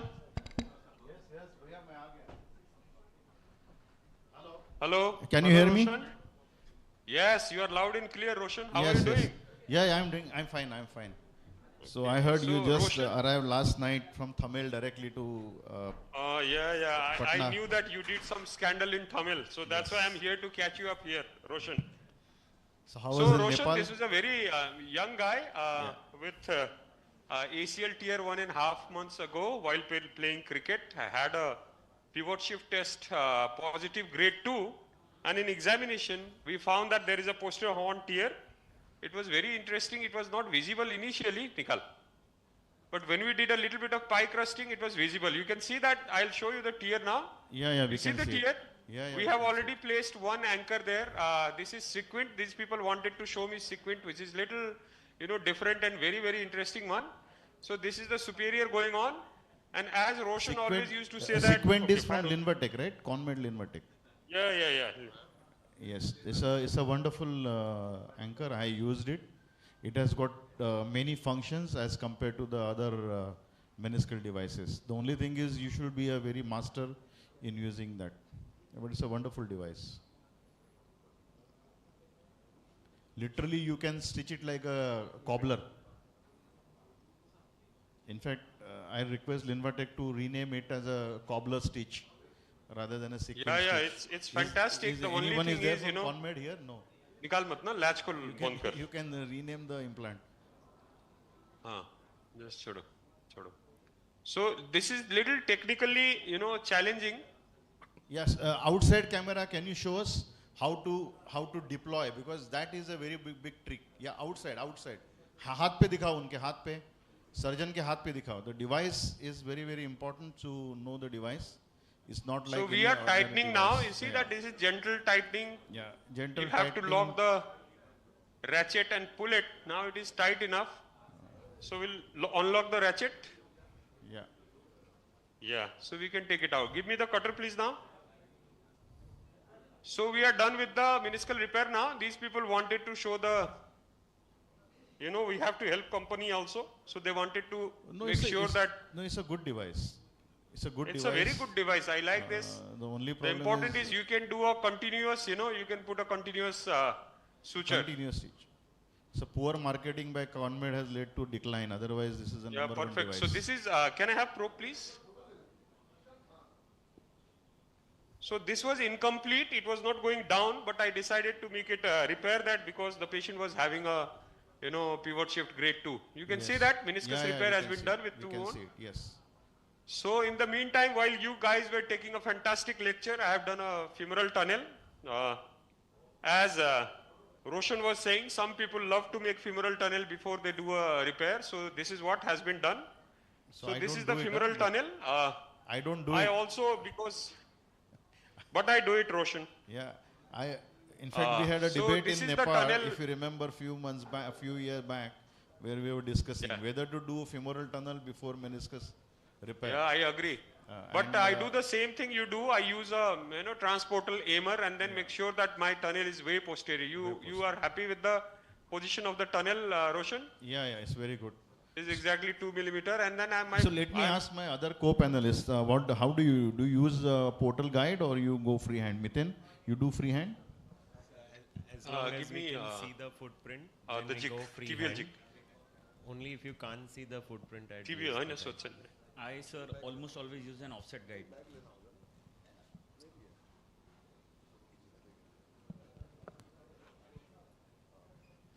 Drill, please. Drill. So what was the consensus? Miten doesn't use offset guide. I use offset guide, and I think. Let me see the show of hand. How many of you use the offset guide for femoral tunnel? How many of you don't use offset guide for femoral tunnel? Okay, so I think we are equally divided. Maybe little more people use offset guide. I always use offset guide because that gives me 100% surety, and secondly, I can play with my femoral tunnel. Not initially, I never used to use it, but then I realized that it gives you more security. And one less thing to worry about while doing it. Yeah. So you see, it will make sure that you don't have a posterior blowout. If you measure everything correctly, based upon the size, you'll make sure that there is no posterior blowout. So I'm a big fan of the offset jig. So how many posterior blowouts have you had in the last 1 year? Yeah, last 1 year not, because I have been using this jig for last 3 years. So no blowout. Earlier, when I used to do a freehand, then there is a possibility that it will slip your, the drill guide will slip behind, and then there is a possibility of this thing, but not many. I agree, very less. But the surgeons, they want to do. So what I do is, I always, once my tibial base pin is inside, I always do extension and see that how it is going to, Arvind, you wanted to ask something? So any problem of using this offset guide? Any problem? Do you feel? Yeah. I don't find any problem. Yeah. So any crowding of the space? Yeah. Sir, if you use the one extra step, otherwise nothing, I guess. Sir, if you use a standard 6 or 7 mm offset and you drill the first beat pin in, by which time at your back table the graft is being made, and in case you have a bigger graft, say a 9.5 or 10, I think it would be worrisome leaving a very thin posterior cortical rim. At the same time, with the jig, you are controlling the posterior part. Do you controlling the part from the joint side also, joint level side also with the jig? Assuming the graft is 8 No. and 8.5, it's all This over. is independent question. But with the jig, you are controlling the posterior part of the femur. Do you controlling from the joint line side also, level of the joint line, how much cartilage you are leaving with your jig? that you can do with the offset also. No, with the offset, the same thing I'm asking. With the offset, you are controlling from the posterior part of the femur. And from the Do you are controlling it from the articular joint line side also? Correct. Yes. So what I feel, question answer which Miten has said, that sometime you can be in trouble, but never drill your tunnel unless Without you knowing know the the graft graft Your size. graft diameter Never. size. Yeah. See, whatever big surgeon you are, Temper side. don't No, you always, underestimate the even if your anatomy. assistant is taking the graft, you know, even if your assistant is taking the graft, almost they know what will be the approximate today size. also when I was operating, 8. I asked him what is the size, and immediately he told me, sir, this is 9. So I drilled 9. So never underestimate that. And offset guide, why it's important? Because I had a blowout. See, every surgeon learns from his own complication. When I never used to use it, I had a blowout. That is one. Secondly, sometimes when you don't use zig, you can play around. That is one better option. But I don't need it because now I'm 100% sure that my ACL attachment is there. So I feel zig, the aiming device is far better. Amit, you use this instrument to clean up the edge of the tibial tunnel. It's a rasp, is it? Could you show us the instrument, please? Just I'll show you. It is a rasp. So outside picture, please. This is what we are discussing. I just want to add that this aimer will conform. Look at the flex. Can you do flex? So this aimer will conform the posterior one, and then also you can see the aimer can be rotated up and down to adjust your entry portal so that you get into the anatomic location. Okay. Right. So what I do personally is I use a RF, mark my anatomic point first. That will determine how up and how down I am going, and then pass this aimer and aim towards that marking. So two methods of identifying the perfect femoral tunnel is combined in one. So this will confirm how much is the posterior wall is remaining, and then my first marking I take RF and then mark my anatomic location, and then turn it up and down so that you hit right the spot where you want to make your tunnel. So that is the reason why I use. And then here, can you give me the chamfer? Yes. So this is the rasp. This is the simple rasp. It is available with anyone. So there is a little bit of tethering in this area, because there is a sharp edge. You can see that sharp edge of the bone. Yes, we can see that. Yeah, so I always use this rasp just to blunt it out. Okay, because your graft is going. In transportal technique, it's going really flush. So I use this to blunt it out. That's it. That's a great step, sir. I think it's very important. Will protect the graft, I guess, when you're even transporting it from the tibia to the femur. Useful. Sir, 4 or 5 years back at these conferences, there was a lot of discussion on using flexible reamers for obese patients or when you don't have range or something. Is there any relevance for flexible femur reamers now? Have you used them recently? Is it?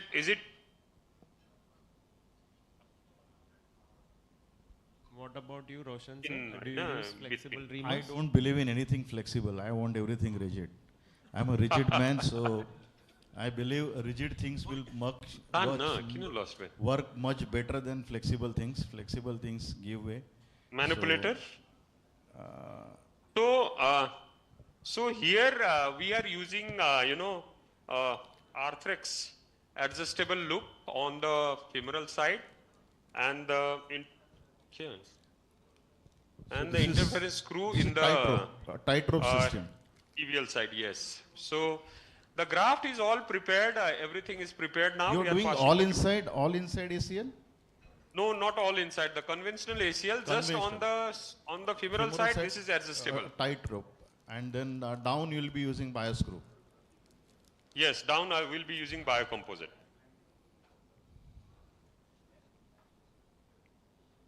Okay, pull. So the tunnel length is 36. We have made socket length of 25.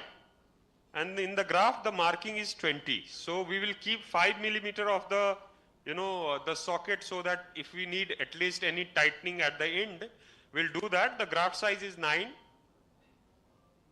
So Amit, now you have given up the fixed loop, or you use fixed loop in your clinical practice? You always use adjustable loop? I use fixed loop in my clinical practice. I am also rigid guy, you know. So this is a fixed loop device? No, this is adjustable. I was told to do this. I have to. You have to. We have to conduct conferences. So how many of delegates use fixed loop device for ACL reconstruction in today's Roshan, just for a while, I'll show you how I flip. How many of you use the adjustable loop device? I think majority of us have shifted to the adjustable loop device, probably the added advantage of adjusting the length as well as retightening on the femoral side, and it's a more maneuverable device rather than very fixed. Roshan? Yes, go ahead.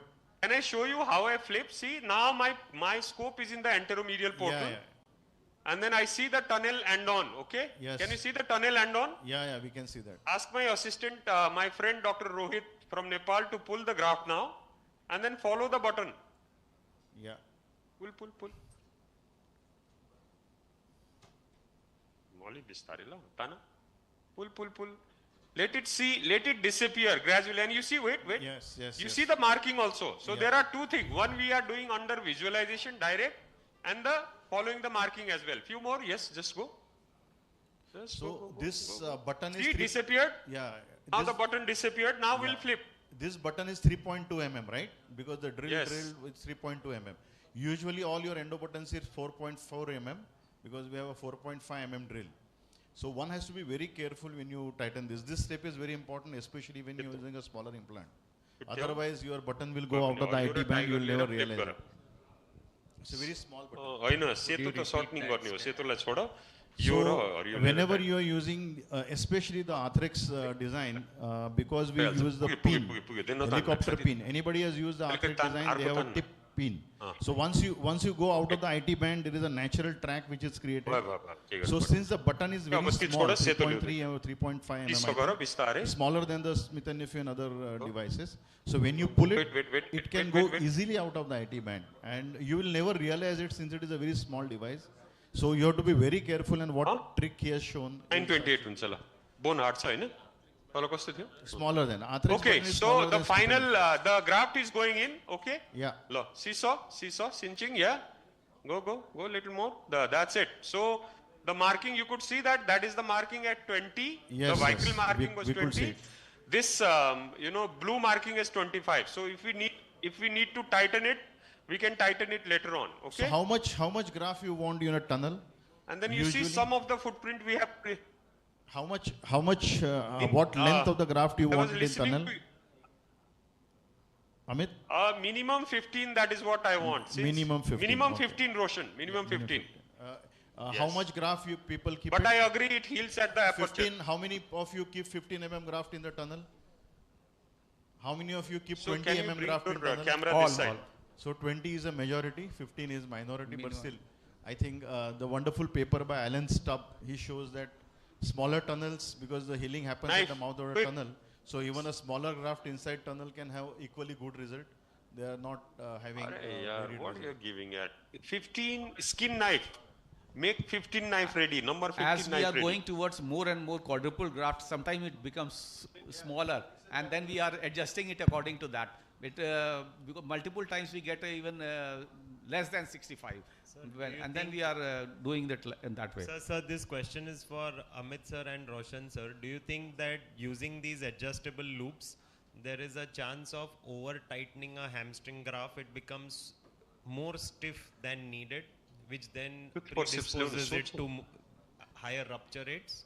Like, is it possible to over tighten a hamstring graft, leading to loss of range of motion or difficulty in rehab, or a higher re-rupture rate? So I feel hamstring graft will always stretch out.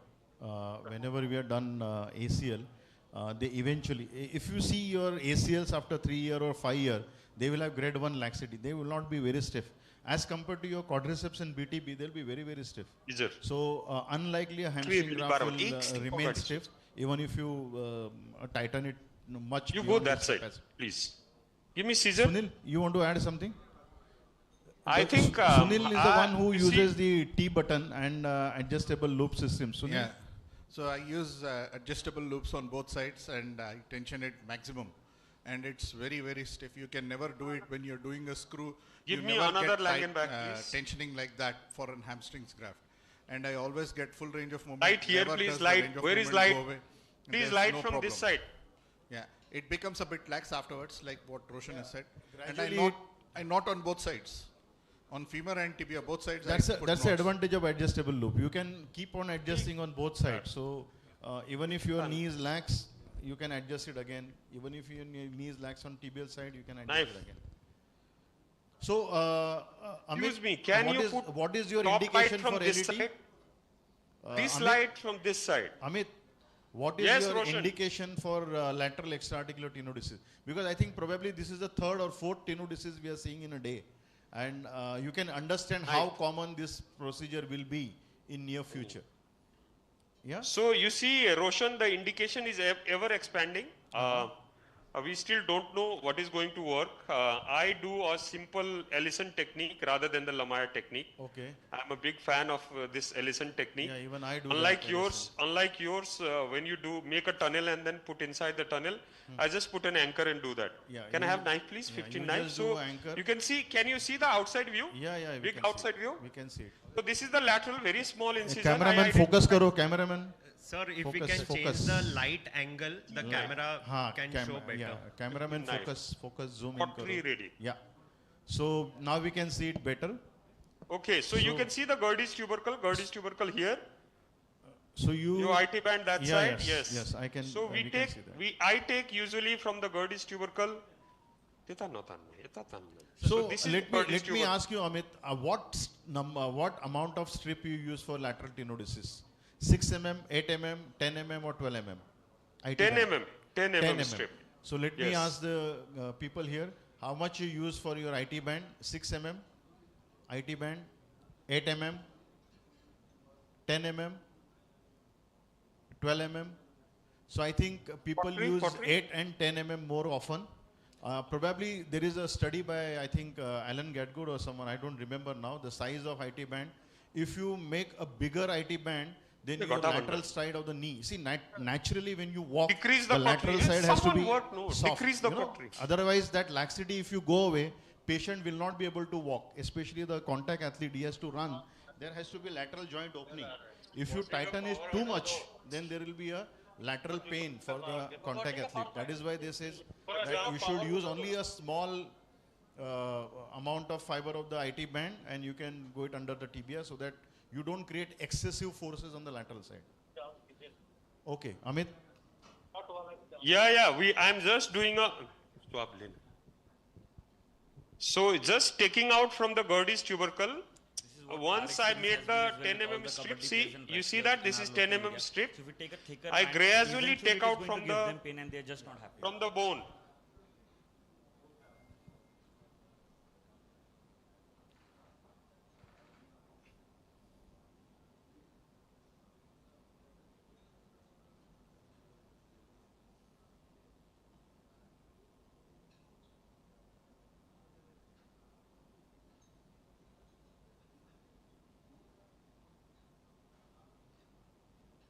So you Can you use give me cautery this? for removing this IT band, or you use knife?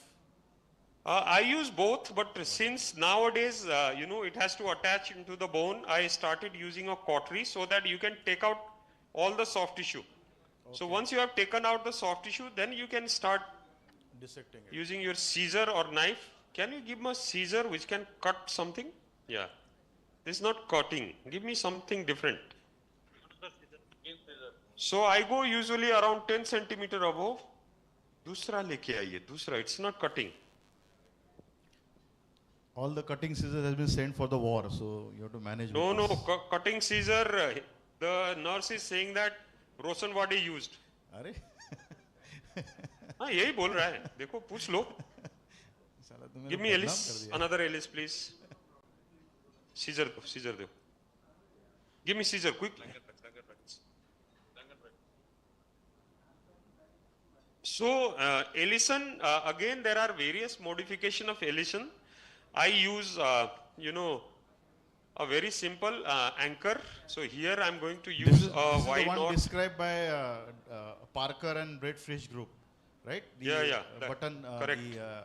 anchor the, what is that? Yes, what I believe that it is not the attachment, Roshan, it is the sling effect that comes when it goes from the underneath the LCL that works. That is what I believe. So once it is done, just hold this, hold this. So you take out the bursa from here so that you can visualize the LCL.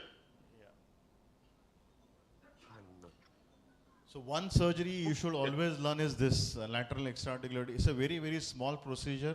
But if you add LAT to your explosive pivot or grade 3 pivot shift injuries, this will give you So 100% can you see, I just removed the bursa and your LCL is visible. Yeah. Roshan? Yeah, we can see that. Yeah, I just removed the bursa and then your mosquito deo. Yes, there is So your question. LCL is visible here. You can see there. Mosquito forceps. Yeah. So, Amit, why you decided to do modified Ellison in this patient?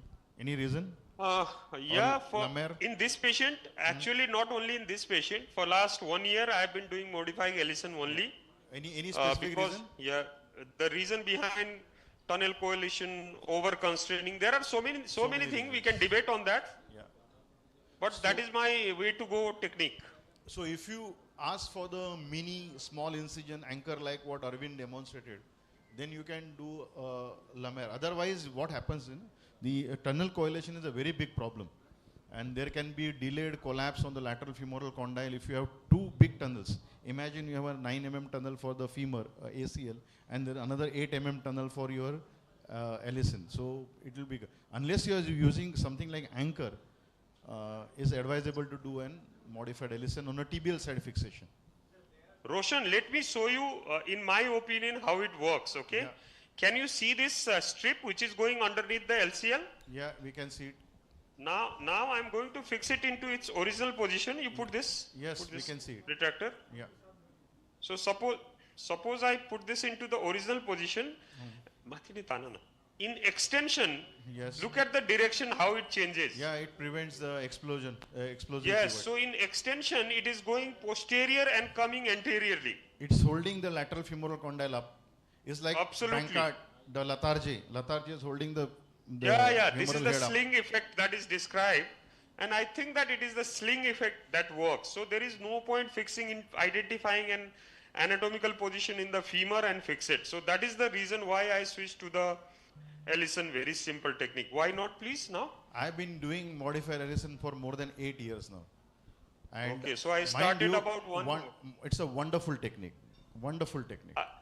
I started 1.5 years ago. We have done around 75 cases with 2 years follow-up. They are equally good as the Lamar technique. Roshan sir, do you do in So, acute and then cases also? You see the trough, you can see the trough? What is that? Do you do in acute cases also? Yes, I do in all cases. Ellison, Yes. see, suppose Yes, you I have do in your acute acute cases as well. cases, you have a lateral laxity, then you have to address that So lateral do you laxity. check always on MRI about this lateral collateral ligament grade 1, Always, grade always. 2? See, anywhere you see excessive external rotation and explosive pivot, this combination, always add your lateral external. My question is that you pass all these IT band below the LCL. Yeah. Do you always check in acute setting the injury to the lateral collateral, whether it's grade 1, grade 2? See, it's a clinical judgment. I will not say you that it should be a hard and fast rule that every patient does a LET. It's a clinical judgment. The moment you see excessive laxity, external rotation, that means there is something else. It's not a primary ACL. It is either a lateral ligament laxity or it is because of the anterolateral ligament. My question is So, little Roshan, bit we in have- different direction about the LCL integrity. In acute setting, sometimes it's become difficult to exactly judge the situation of your LCL. See, if LCL is damaged, you cannot do this. No, I'm talking about the grade 1 or grade 2 type of thing. So does it make sense that do you in such check? scenarios we do stress views pre-op and then make sure that the laxity is not too much? Yes. And instead of using rerouting anything underneath the NCL, just do a superficial Or lamina. you do ALL in such type of situation. superficial So lamina. in acute setting, just I want to say always check for the integrity of LCL, whether it's grade 1, even grade 2. Many a time it get missed. You focus on the ACL with less than 20 year of male boy and you do this modified Lemire or Ellison procedure. but later on you find that there was LCL was little bit lax, or it was grade 1, grade 2 tear. Just I'm talking about that things. ACL instability, whether it's a PCL or MCL or lateral or ACL, any knee instability is a clinical diagnosis, not a radiological diagnosis. Even if your radiologist says that ACL is intact, but patient has a grade 3 ACL, that means there is a ACL injury. So I will not go on MRI. I will go on the clinical examination. But sometimes grade 1 and grade 2, it's very difficult in acute setting. Grade 1 is clinically difficult to predict. Yeah, that's why I ask about the in acute setting. Radiology, you don't treat. Listen, Roshan, it was a very good, interesting, but if it is grade 1 and 2, if you pass your, IT band under the LCL, it is going to tighten the LCL. It is a sling effect. So there is no harm on doing Ellison or Lamar in grade 1 and grade 2. So if it is grade 3, then probably you have to refrain from that. Otherwise, it's not difficult, The karate players, mixed martial art, where they hit the opponent? Lateral side. You know why? Because the moment you hit the opponent on lateral side, he will fall. Because the whole length of your limb is on lateral side. It is very important structure. So whenever you see a lateral laxity not correlating with your clinical examination, there is something else to it. So lateral, making the lateral compartment very stiff is again a dilemma. Making it very lax is a dilemma. So, Roshan, can you see now? We have passed we can see it. So the double loaded suture out here.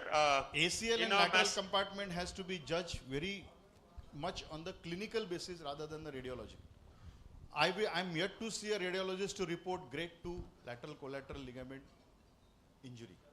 Either they will report grade 3 Roshan, or they will report. Yes, Amit. Okay, Sorry. I am about to finish. You see, I have passed my. This is a double loaded Y knot with needle in it. Okay, so it's very easy to pass this suture and then fix it into the same position. So this is in the Mason-Allen configuration.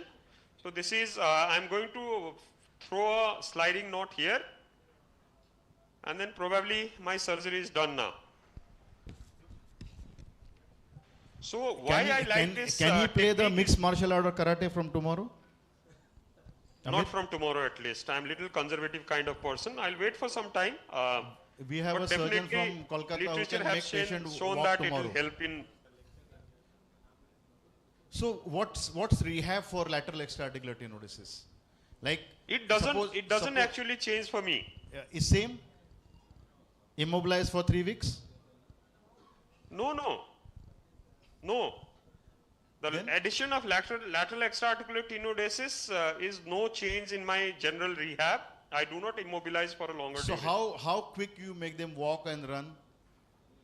It depends upon what you can. Suppose this patient, this patient, you have done a wonderful ACL reconstruction, wonderful meniscus repair, and wonderful lateral extra-articular tenodesis.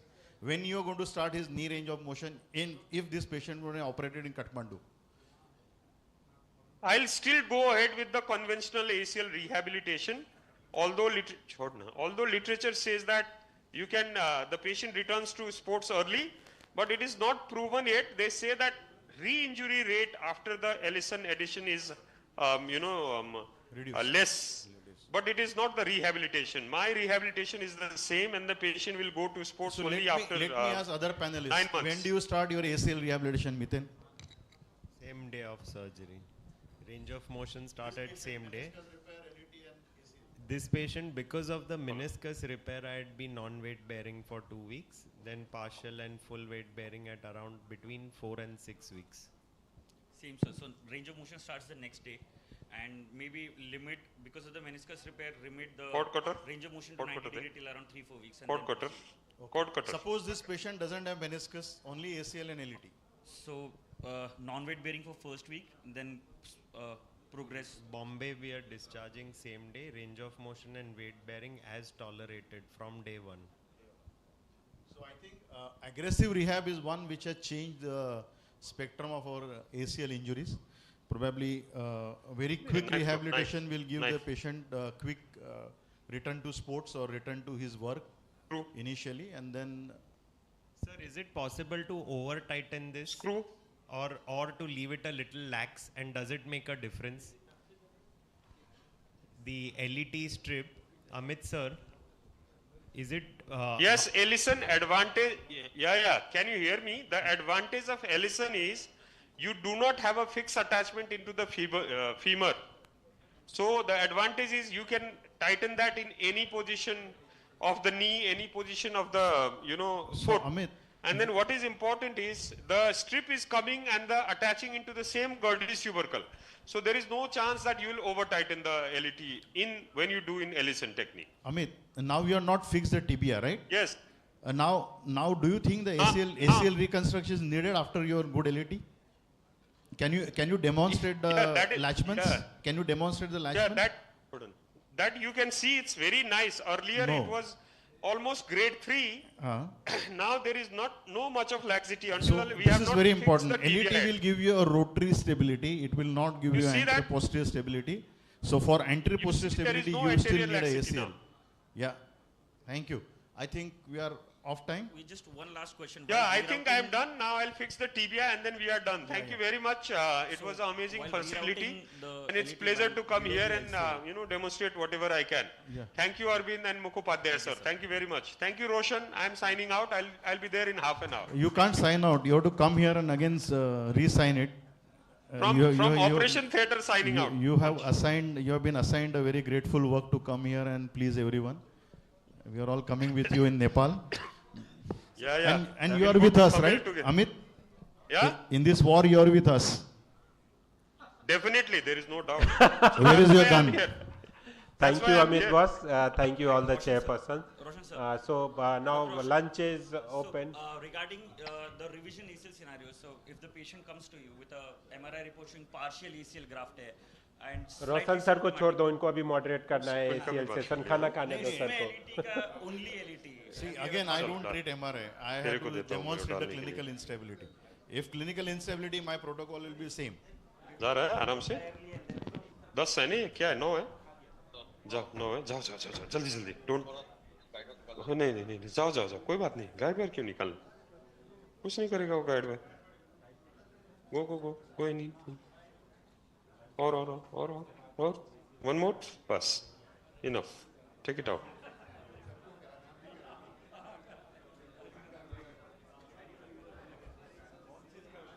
अब क्या बक्से है एक बार देखते हैं अंदर इसको tight करना है तो टाइट कर देंगे बस खत्म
राकेश राकेश नहीं, क्यों नहीं आ रहा है? वहां लगाए, जूम नहीं आ रहा है ये।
So good afternoon, friends.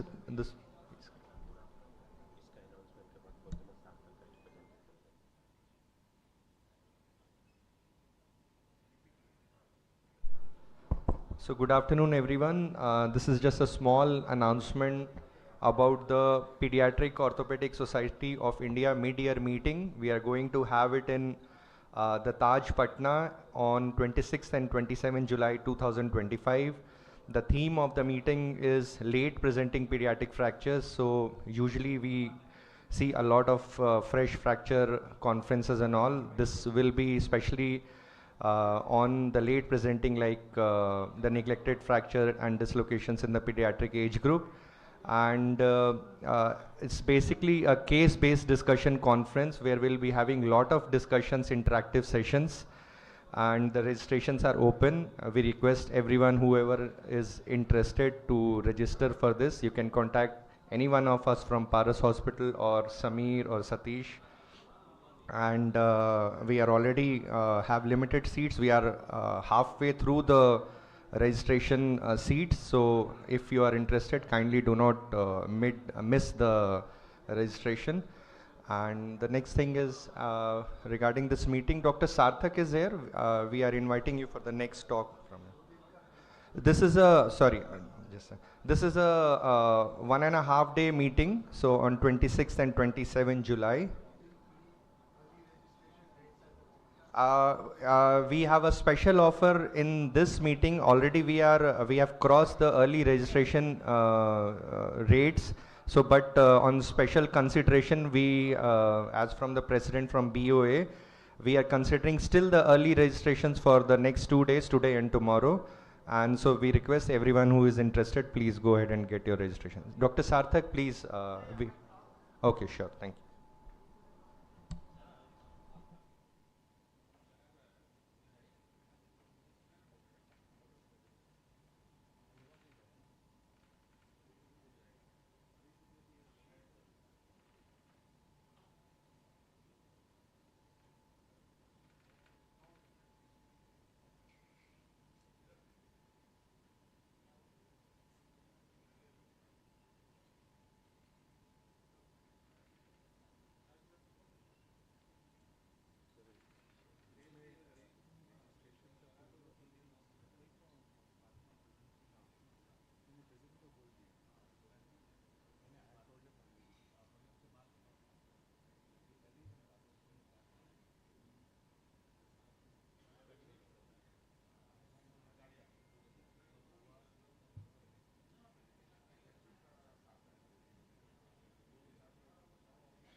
Good afternoon, everyone. Thank you, Dr. Arvind, for giving me this lovely opportunity to come to Patna. It's one of my favorite city, and many reasons for this.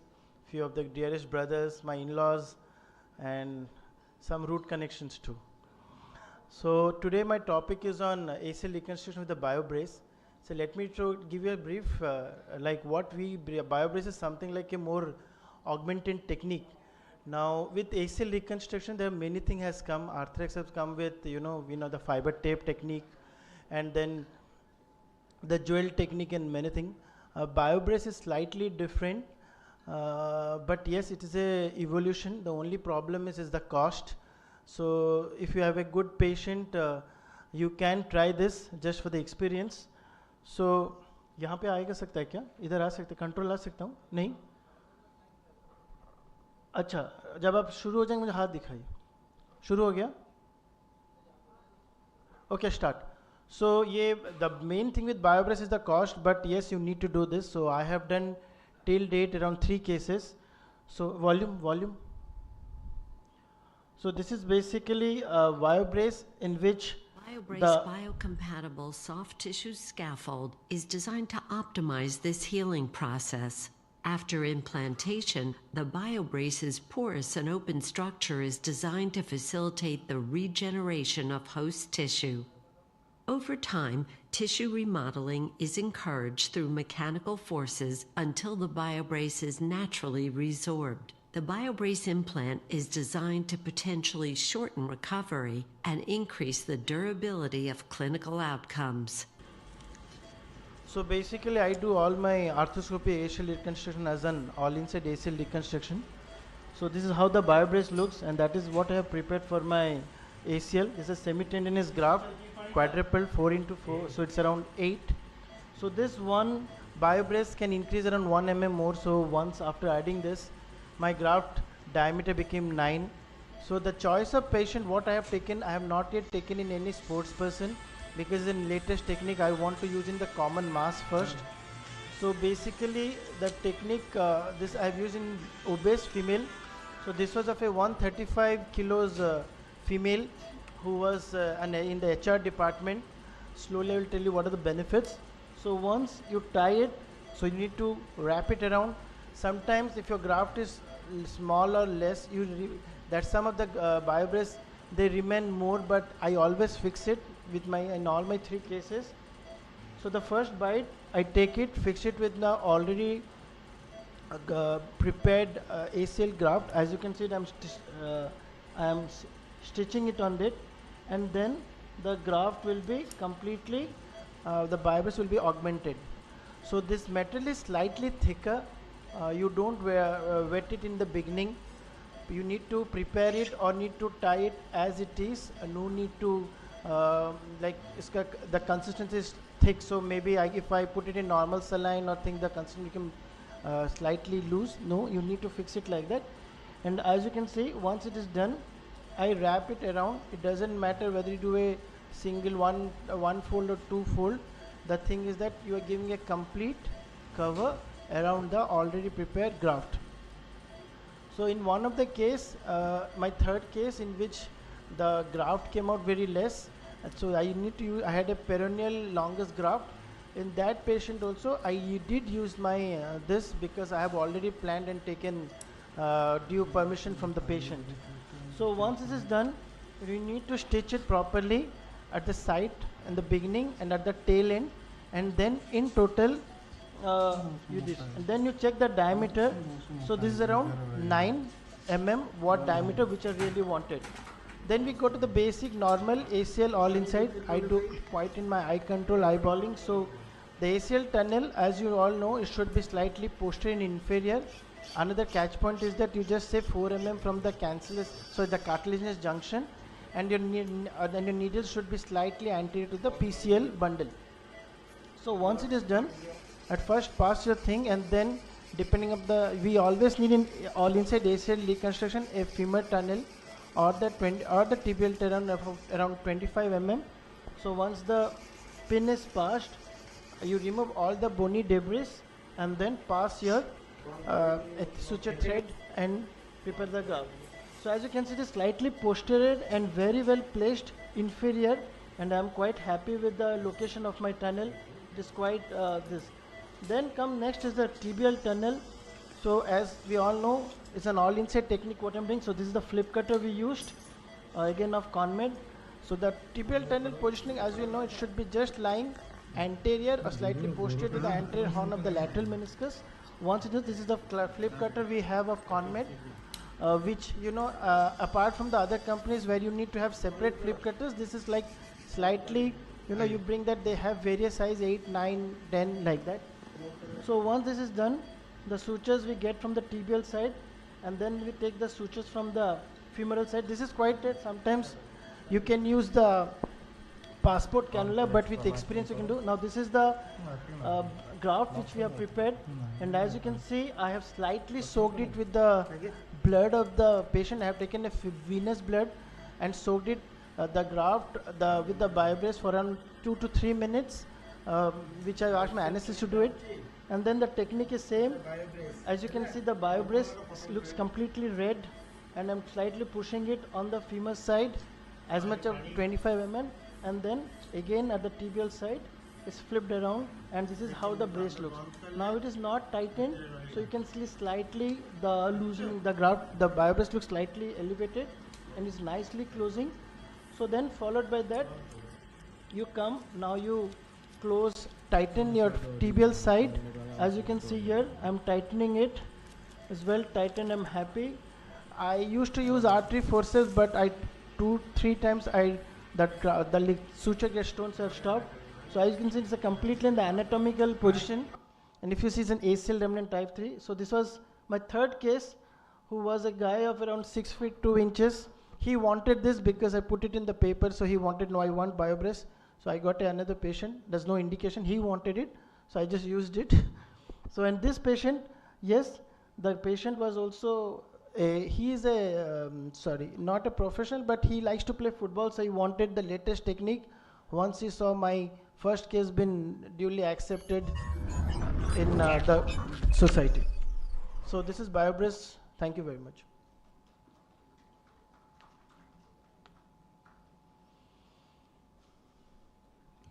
Thank you, Sarthak. And yeah, moving on to the next session, that is ACL injury session. It's a panel discussion, and the moderator is Dr. Roshan Wadesa, and the panelists are Dr. Rakesh Chaudhary Boss, Miten Seth, Sarthak Patnaik, and Sudeep Boss.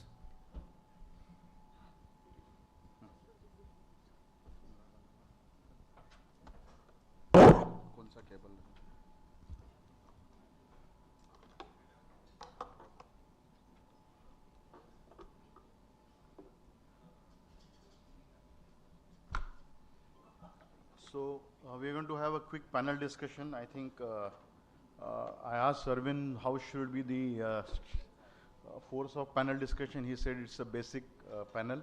So we are going to discuss on basics, and whatever is basics and common is always controversial. So let's start with the first case. 24-year-old male, complaint of knee instability since last 2 years, twisting injury 2 years back, and this is his X-ray.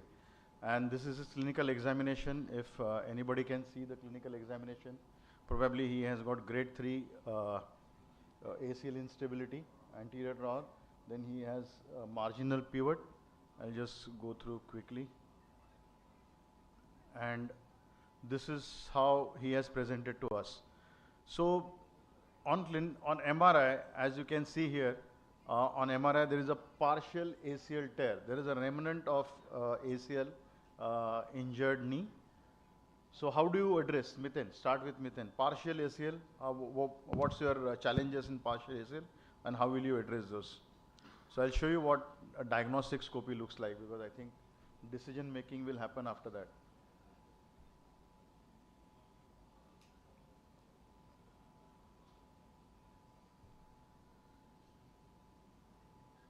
You will treat this as a full thickness tear, partial thickness tear, partial reconstruction. What's your options? I would, since it's a 2-year-old injury and long-standing instability, try and preserve as much of the remnant, but go ahead with a full reconstruction. Full reconstruction. Anybody disagrees? So it's very difficult actually to save any of these if you want to go for a full reconstruction, because the 8 or 9 mm graft will eat up whatever remnant is there. Okay. If possible, if there is anything. Only biobrace, Sarthak? No, sir. I will just like to say, sir, like in this patient, if you, when we are probing, the anteromedial looks slightly loose, so I would like to remove that part and we'll go ahead with the fixation. All yours.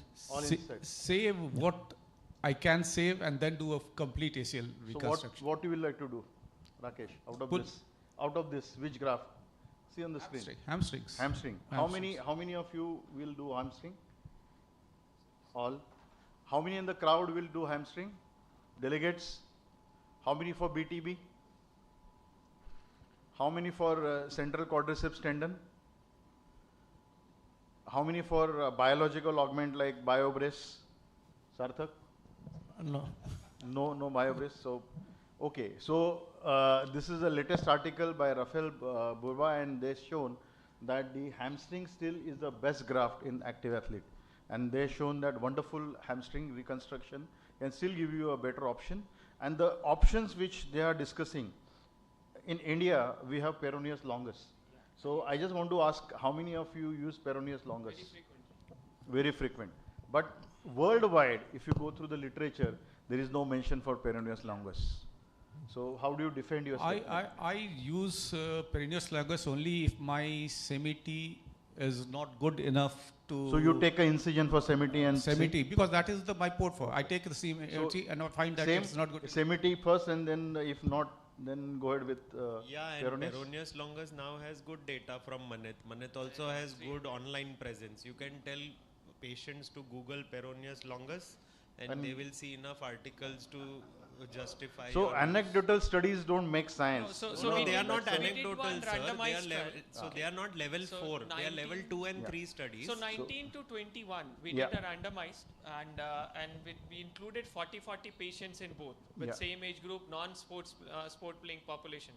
And we published it as well recently, just recently. So it's with a 2 year to 3 years follow up, and all of them are doing good. Of course, Maneth has a longer series. Ours is the randomized 40 patient each. So if you damage your ACL at this age, I'll go with peroneus longus. Peroneus, okay. That's courageous enough. I will not. I will go ahead with you. Your ACL, your own ACL.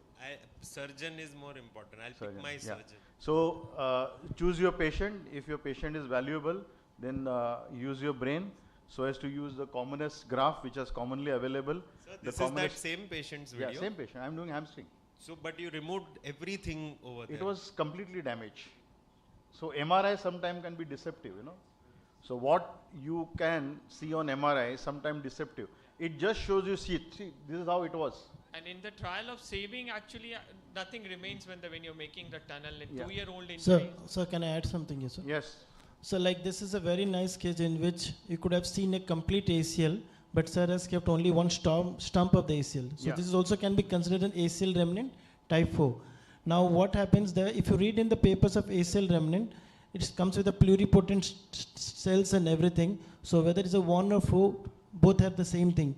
So in an initial career, whoever are doing, you can convert a proper ACL to this level, keep a bigger stump, and do a remnant, and slowly with your practice, you can keep the other longer remnants also. Roshan sir, just one point in. Usually this partial tear is not very uncommon type of thing. What I do, I separate everything from the femoral side. I do 8 millimeter of my hamstring. Then I stitch back everything to the femoral footprint again back. That is the remnant augmentation of your ACL reconstruction.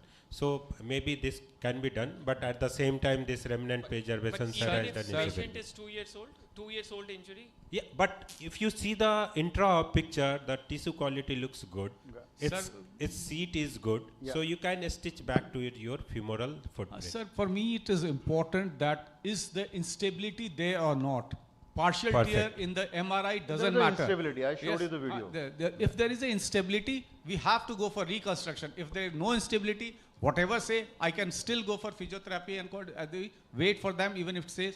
But if the patient complains of instability, no other questions asked. So let me ask the panelists, how do you decide your patients are non-copers? There is a difference between copers and non-copers.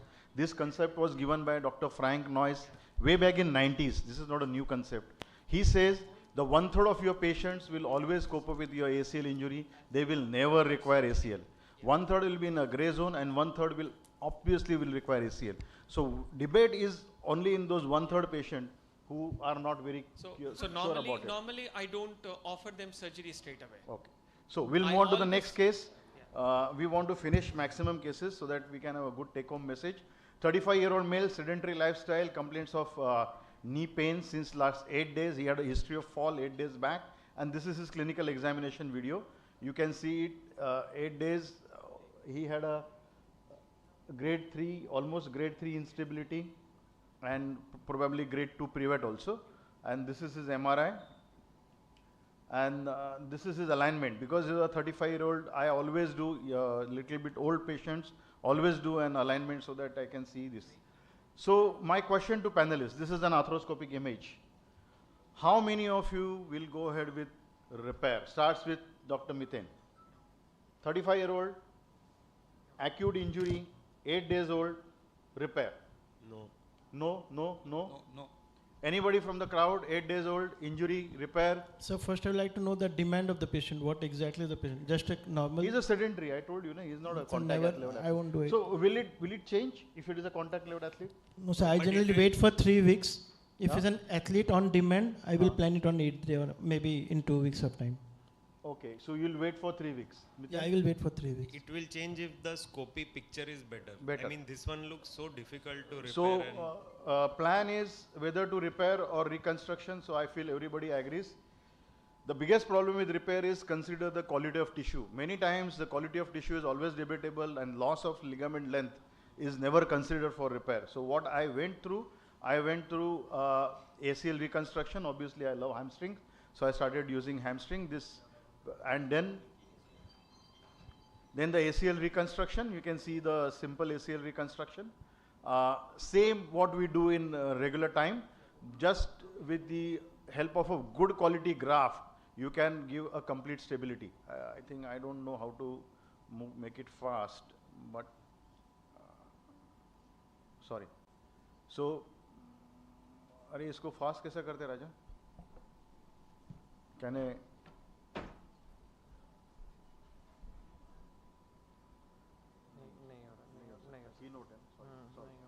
So this is what we have done.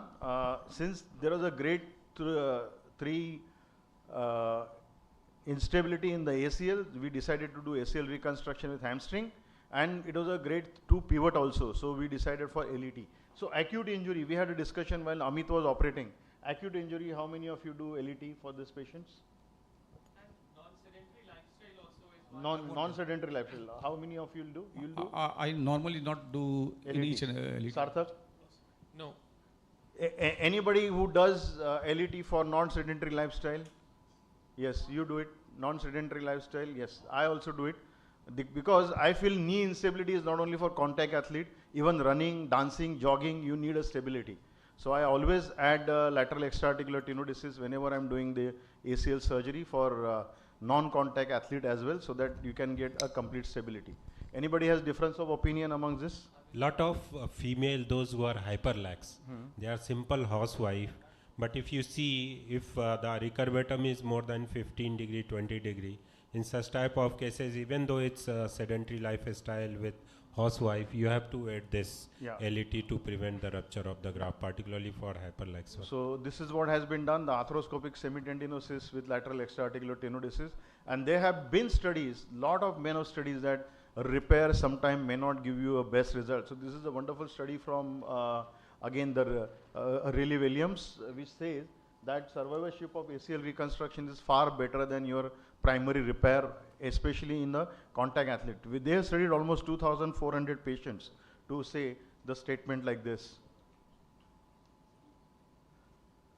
So another patient, 27-year-old male who had an occasional football player, complaints of knee pain, history of injury 15 days back. He had a road traffic accident, and this is his clinical picture. So you can see there is a grade 2 anterior rower, then there is a little bit of medial joint opening on medial side, not grade 3. This is under anesthesia, but lateral side is grossly opening. And there is a almost grade 3 pivot. And this is his MRI. You can see the ACL is completely gone, right? PCL is intact. There is probably a force not enough to damage the PCL.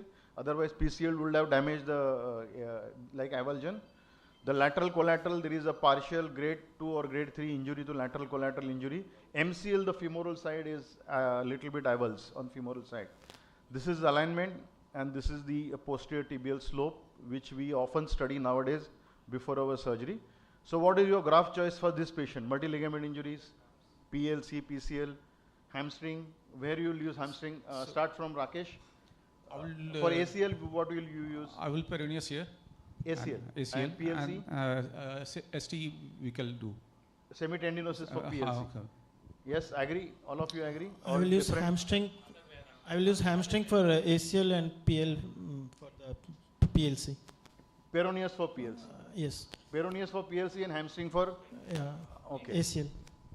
So quadriceps for ACL and this hamstring CQT for ACL. Okay. Posterolateral column. Posterior. Yeah. Okay. Anybody else have a different graph option? This is one graph option.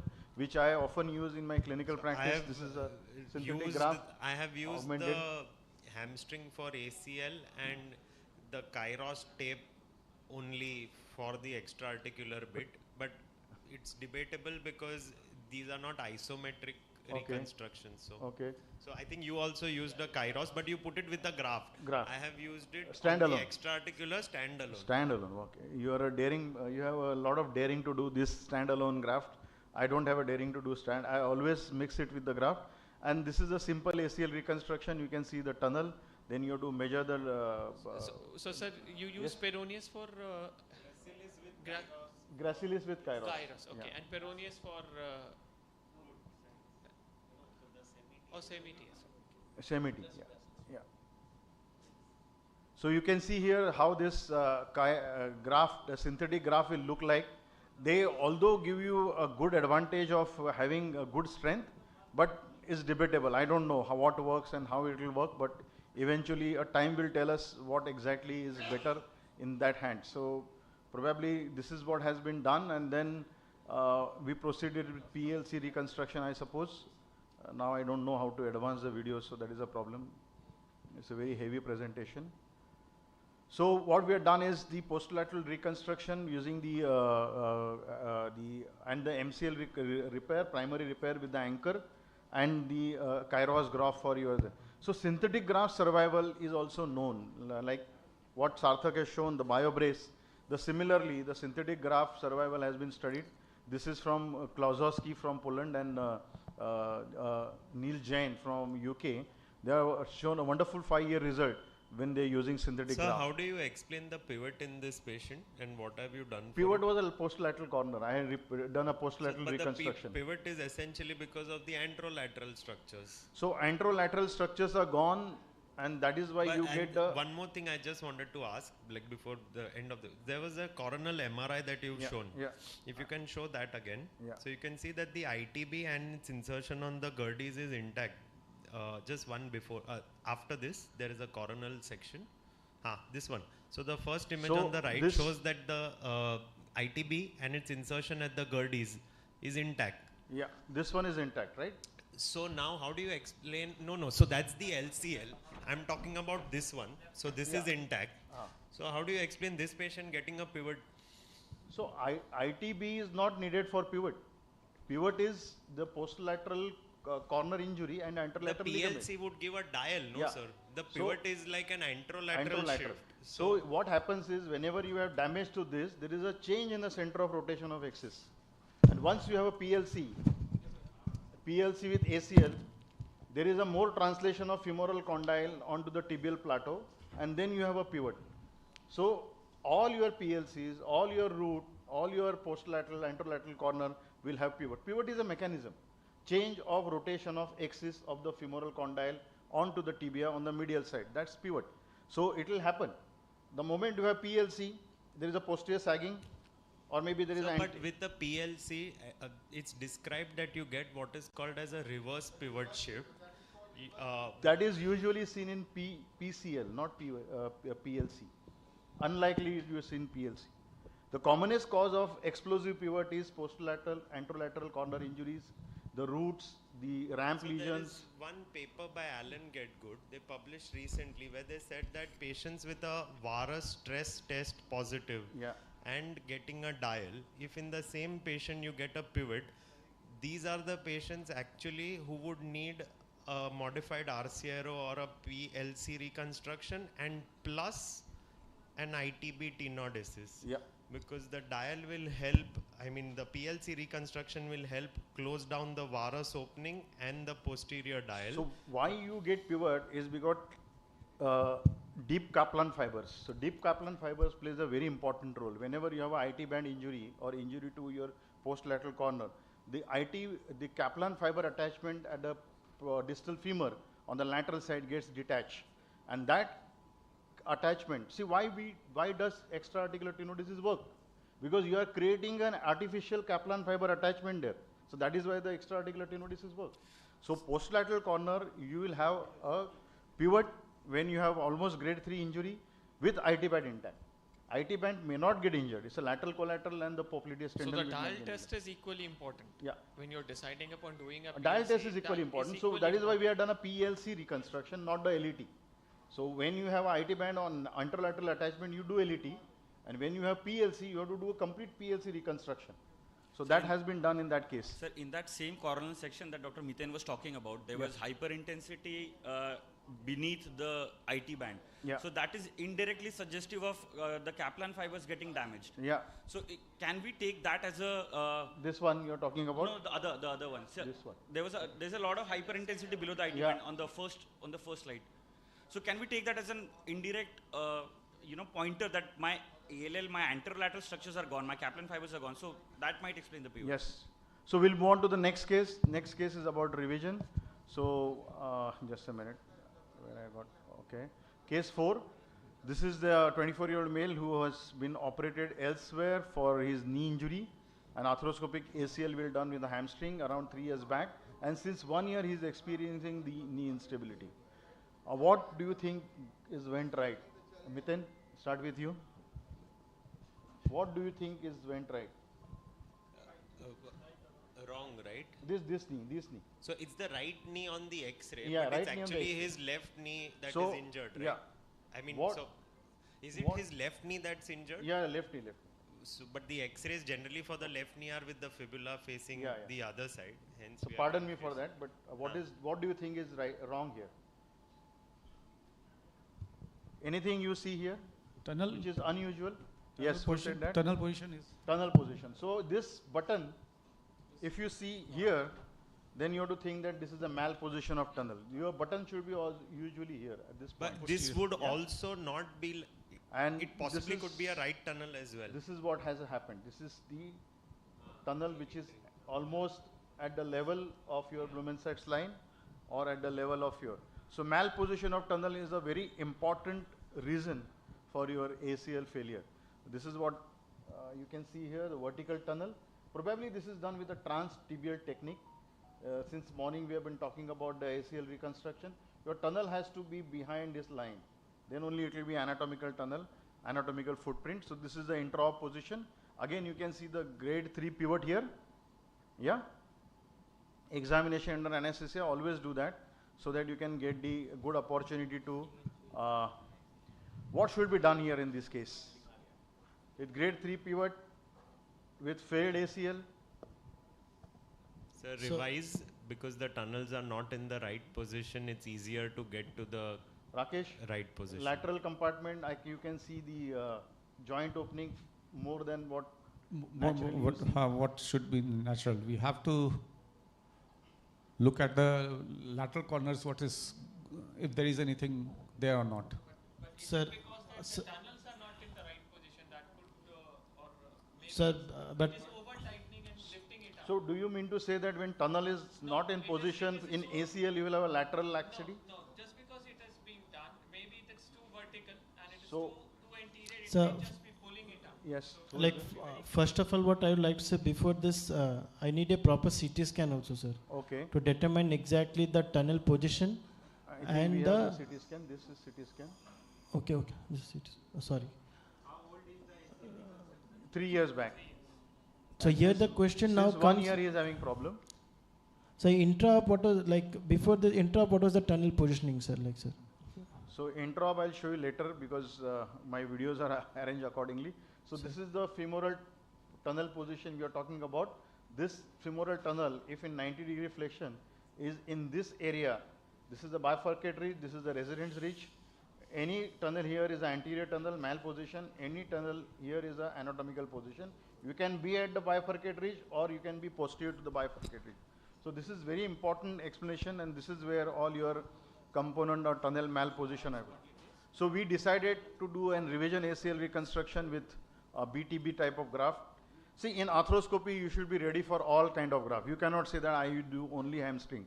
You should be ready with BTB, you should be ready with peroneus, you should be ready with the quadriceps, because this is a most evolving field. And unless you have more and more exposure, you will not be able to do this. So this is the BTB graft being placed, and you can see the BTB graft. This is a very simple graft. more biological graft than your hamstring because there's a bone-to-bone healing which happens very fast. It's a very sturdy graft. It can give you a very good length, and your fixation with the screw, which every orthopedic surgeon likes. So it gives you a fantastic strength. And then we decided to do something known as PLC reconstruction. So this is the PLC reconstruction. You can see the popliteus.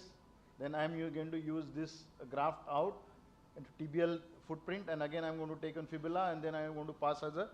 So this is the technique which is described by Rob Laprade type of fixation. You can use 2 graft, you can use single graft depending on situation, and post fixation you will have a very good stability of knee joint. So PLC type of reconstruction sometimes give you a fantastic stability. So this patient had a wonderful stability after PLC because it was not a component tunnel malposition, it was also the neglected PLC component of ACL.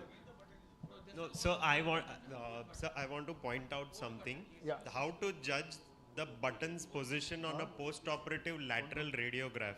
This we published. There's a Blumenstadt line like this, and you draw perpendicular to it right in the center. So the femur gets divided in 4 quadrants. So only if it is in the anterior quadrant, it's definitely an anterior tunnel. But then depending on the flexion of the knee in which the tunnel has been made, your button can lie in any of these 3. So this may not necessarily be an anterior tunnel. But we have proved it with CT scan. Obviously, why are you challenging success? No, so it can be wrong as well, but it can be right as well. So you can't judge, hence CT scan needed. Okay. So just to prove the point, most of us are doing it in the hyperflexion position. Yeah, if you do it in a hyperflexion, if you do it 90 degree, you can get a bit anterior. But if you do it in a hyperflexion position, you normally do get behind. We didn't remove the button. It is as it is. We have done a ACL reconstruction is bioscrew BTB, and we have done a PLC reconstruction. So lateral side joint space, do you think it's okay for you? Yeah. Just in the post-op X-ray. Yes, lateral is okay. Joint space is fine for you. No problem. My question, I don't want my lateral compartment to be very stiff. It should just take care of. So when you're doing a revision, just for my sake, like should we try to remove those old buttons and all, or we should just leave it? You can remove it because trying to get the old button, sometimes you can have more trouble and creating more bone loss, so that could be a problem. So I feel you should remove whenever is possible. So I think with the want of time, we will go ahead with last quick session. But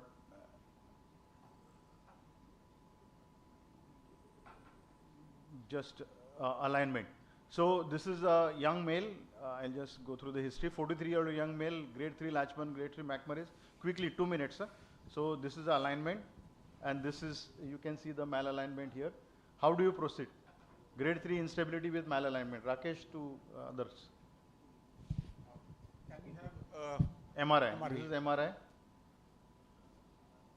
This is MRI. If you want arthroscopy, you can see the arthroscopy. It's a cystic degeneration of ACL. Oh, HTO would be 43 43-year-old male. HTO would be good enough for, I suppose. Yep. So what we have done quickly, what I had done a HTO, I did a ACL reconstruction. But so you did a ACL reconstruction also? Yeah, simultaneously. But what worries me is increasing the slope. Now, with increasing slope, my ACL reconstruction is at stake. So there can be a fatigue fracture when you do a medial open wedge osteotomy with ACL reconstruction. So ACL graft can fatiguely fracture, or you can have an early rupture. So this is a very important message. For ACL reconstruction, if you want to add, you can do something known as lateral closed wedge osteotomy. Okay, so there is a second concept. Thank you. I think we have a lot of cases, but this was a very important message, so I thought I'll. Thank you, everyone. Thank you. Thank you. So moving on to the next session, that is the live surgery by Dr. Sunil Epsingi. He'll using T button for ACL reconstruction, and the moderator are Somidip Datta, Rakesh Chaudhary sir, please be on the dais, and Manish boss is not there. This Sweta.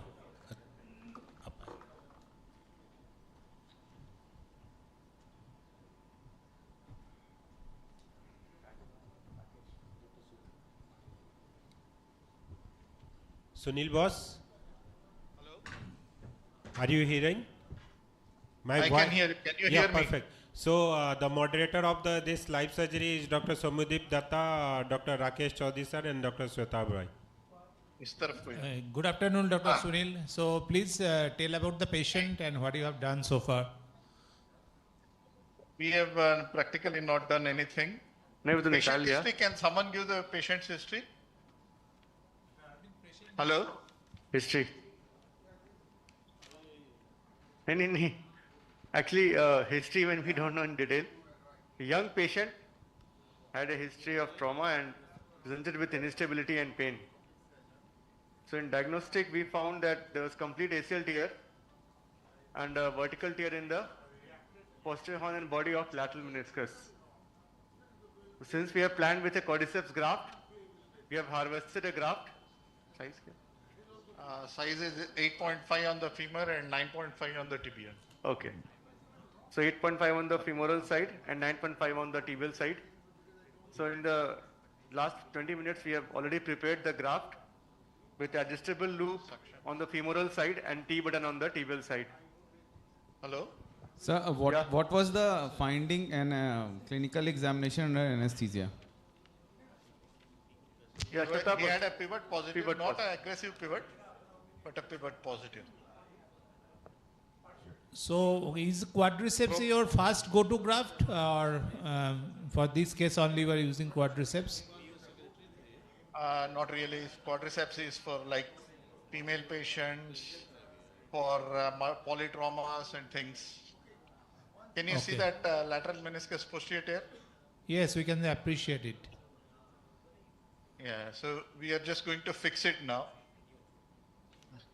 Okay. Can I have sure stitch? Whatever. Okay. No, you just give me the down. Down. You will fix the meniscus, then we will do femoral tunnel, or you will do the femoral tunnel first and then come back to repair the meniscus? First we'll do the meniscus, then we'll start with the... I know there was some this thing. This thing is, if you fix the meniscus first and do your femoral tunnel, and still your meniscus doesn't come out, then you've got a robust meniscal repair, isn't it? So it's very important for the assistant to hold the knee in this particular position to see the posterior horn of the lateral meniscus. Please, camera person, please focus on the outside picture also, so that everyone can see the. Yes. So please explain, Dr. Sunil, that how. कितना length रखा इसका? 16 रखा है.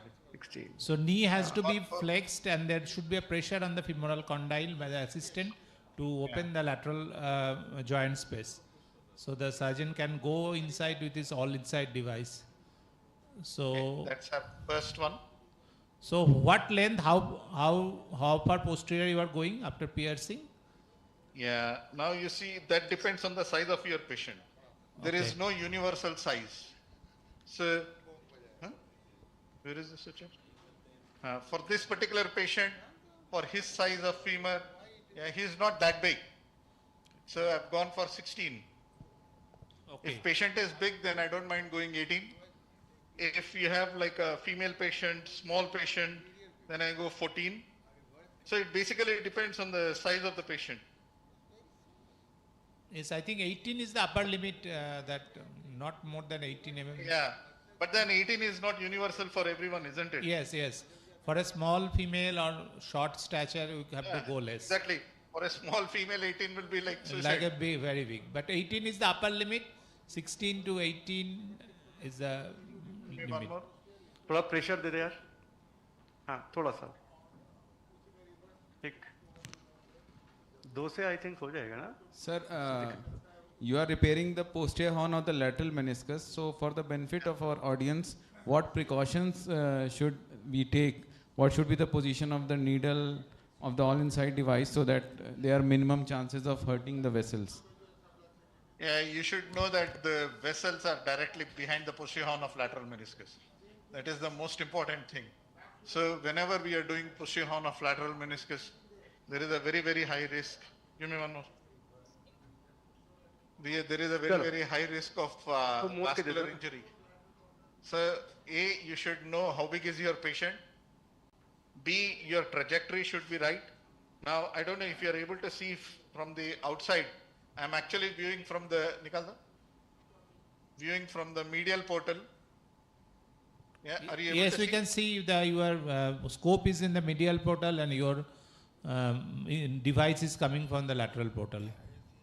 Yeah, exactly. So I go from there, and you see even my perforations, my first perforation when I did, I was not very aggressive. I didn't try to like really push it and press it. Not pusher, No. not pusher. So it really depends. It doesn't matter if it gets dislodged, but you don't want to go too aggressive and be on this thing. So there is one device on the undersurface of the meniscus there.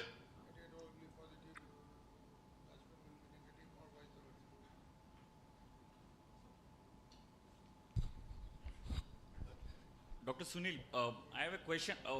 Are there any tips and tricks to make sure that you are really close to the neurovascular structure there? You're really close to the root.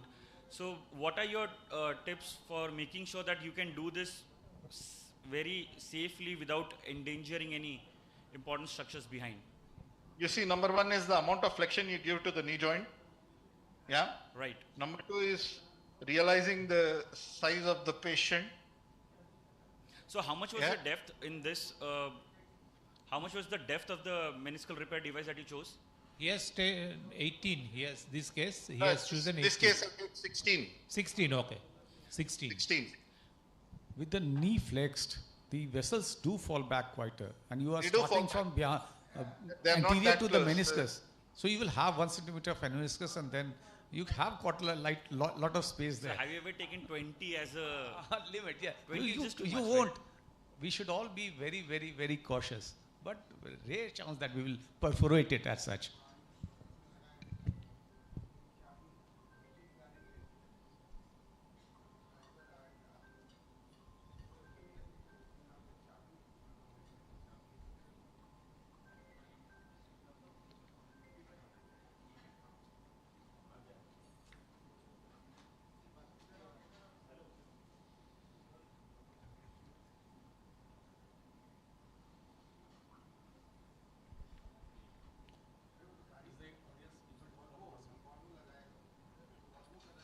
Please describe what you are doing. You are going with the second device. Dr. Sunil, can you hear me? Yeah. Tell me. Please describe to the audience that what step you are doing now. And, So basically I've almost finished. What I've done is I've done 2 on the top and 1 on the bottom. yes.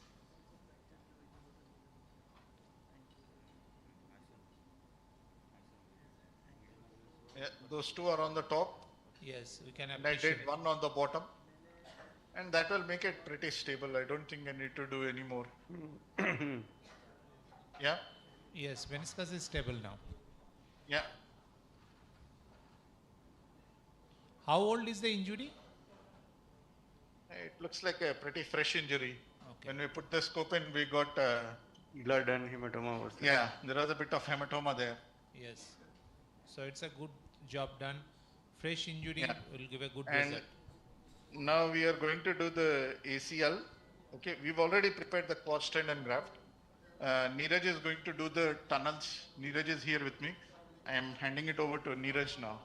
Yeah. Hi everyone. Hi Neeraj. Hi.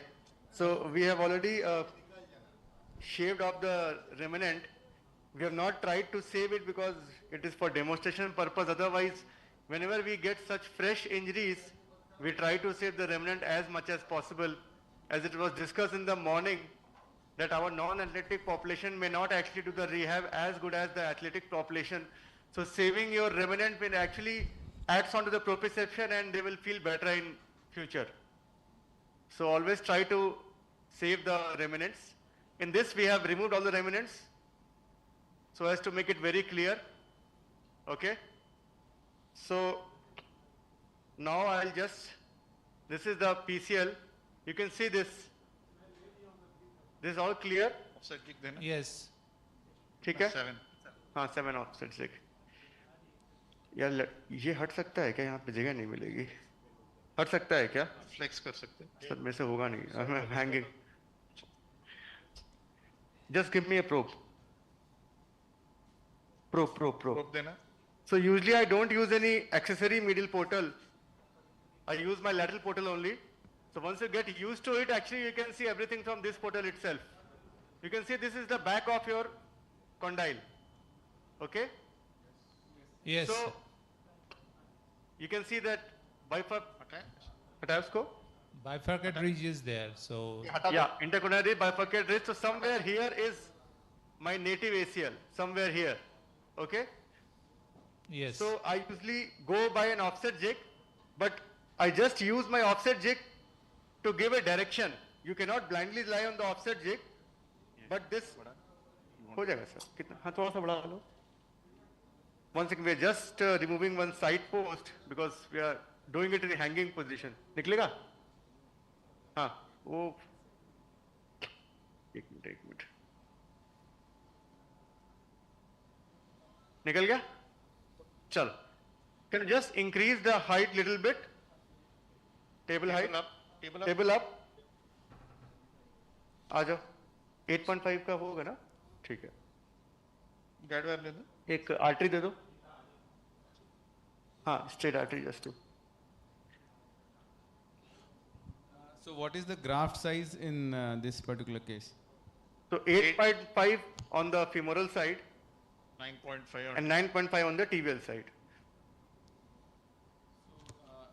How do you decide for the offset? Is it same for every case or it varies with the diameter? Of So if it is more than 7 millimeter diameter, I keep offset 7 millimeter. Okay? Chalo. Okay. So offset is actually just to guide my bead pin. You can see I'm not exactly relying on my offset only. Okay? Chalo. So what is the position of the knee? Your assistant is flexing. How? One second. हाँ जाओ आगे जाओ. थोड़ा सा जाओ केवल थोड़ा सा. बस flex करो. So at 90 degree flexion, I've just went for few millimeters. नहीं ज़्यादा हो गया. कम करो. और कम करो. 120. Yeah. Just give me some pressure. Yeah. चलो. Just give me some pressure. हाँ दे दो. चलो वहाँ पे आने दो और आगे. ठीक है. So once you go in by say 5 millimeter, your assistant can flex it to 120 degree. You can see the outside picture. Where is it exiting? Yes, we can see the outside picture, but the exit picture we cannot able to see. Okay. Once we make the 4.5, no, then we will. हाँ चलो. इसमें भी थोड़ा pressure चाहिए होगा बीच में. हाँ. एक मिनट मुझे वो बताना लेंथ. ठीक है? हाँ. ठीक है. चलो. Just don't go blindly. ठीक है? हाँ. So when you are doing this, ask your assistant to go slow because if he pierces the fascia, then high chances of button flipping over it. Okay, so now we got the resistance over 30. So that shows that our tunnel will be somewhere around 35 to 40. एक minute. कितना है अभी? 35.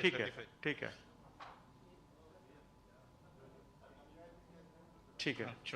चलो एक बार देखते हैं. So our tunnel is somewhere around 35 to 40. We'll just have the depth. लाओ भाई. चलो गाइड उस तरफ से निकाल लो. So how much graft you are planning to keep it under in the femoral tunnel? 2 centimeter. 20. So you will drill up to 30 or 25. We'll drill 20 only. 20 only. Adjustable loop actually we are using. Okay, we are using adjustable loop. Yeah. On both sides, so we don't need to. So it is around 38. Okay. On both sides we are using adjustable loop, but we will make it into fixed loop. Just पानी देना यार. थोड़ा pressure दो. Pressure. Pressure हो गया sir, हो गया। हाँ बस ठीक है। चलो उसको एक आर्टरी लगा लो वहां पे। हाँ 8.5. So we are planning for 20 millimeter graft inside. So 8.5. हाँ फ्लेक्शन उतना ही रखना, देख के, हाँ आराम से स्लोली। ठीक है, देखते हुए जाओ।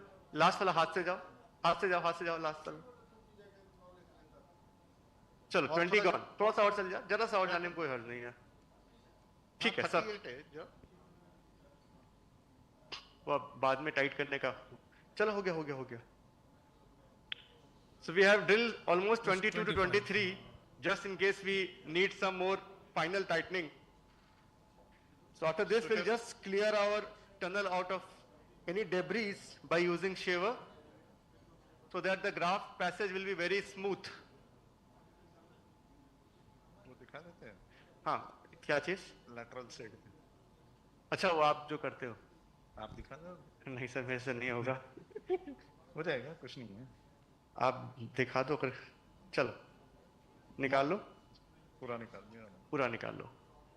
चलो छोड़ दो पैर को, लॉक कर दो। So now we can just reassess our tunnel from the medial portal. हो गया, खाली टिप पे लगाओ इसके।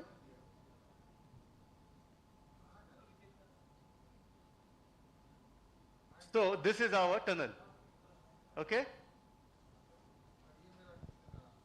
So yes, we can appreciate. Yeah, I think differential tunnel very good seen in the on that side. Very good differential tunnel. So everything is fine. I think the 4.5 is also fine, and it is almost 2 to 2.5 millimeter wall is remaining, and we have cleared all the debris so that the graft passage will be very smooth. Otherwise, we struggle with the graft passage, especially in the adjustable loop buttons. आपको करना है वो? ये करना है? नहीं मतलब मैं इंसेशन नहीं है। हाँ इंसिजन ही नहीं है।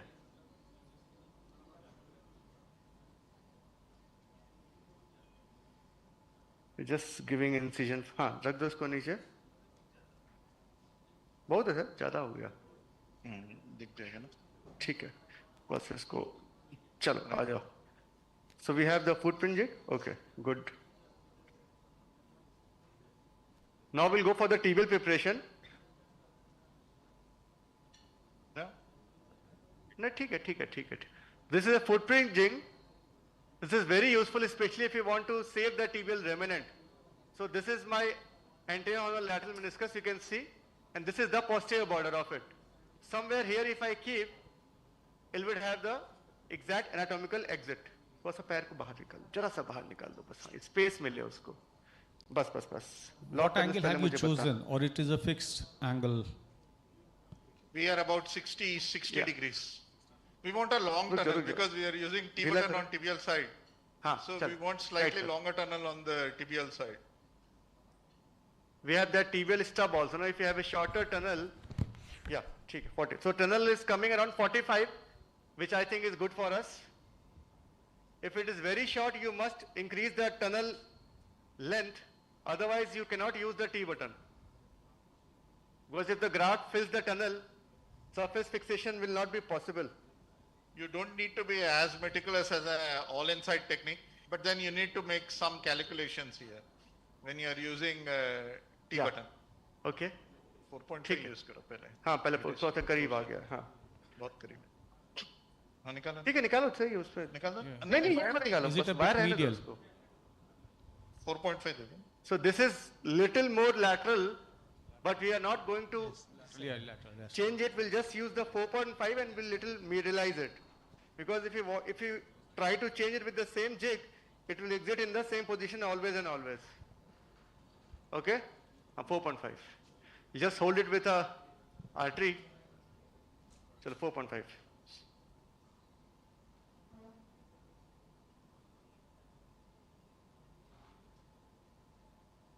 तो फिर काउंटर देना slowly.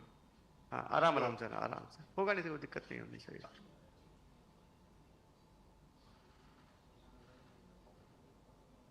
हाँ वापस ठीक है. चलो 7 का ले लो. अभी 7 का ले लो. So whenever your tibia is not exiting properly, go for differential reaming. 9.5 है ना तो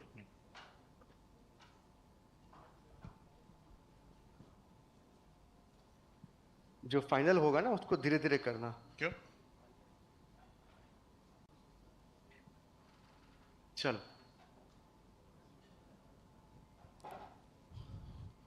ये इस तरफ कीजिए और किया हुआ है सर नहीं नहीं वो ज्यादा उस तरफ निकलेगा फिर काट ले जाएगा Why didn't you just take this bead pin out and redid it? वापस Than doing all those multiple serial reaming. ऐसा होता नहीं है इधर yeah I think that could have been a better option that jig actually little bit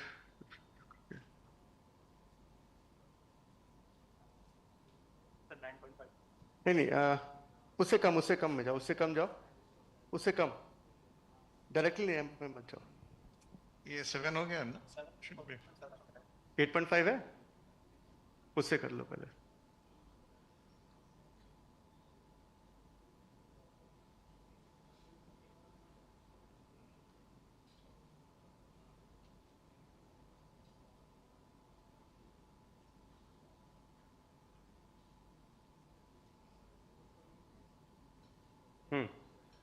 last वाला part slowly जाना ठीक है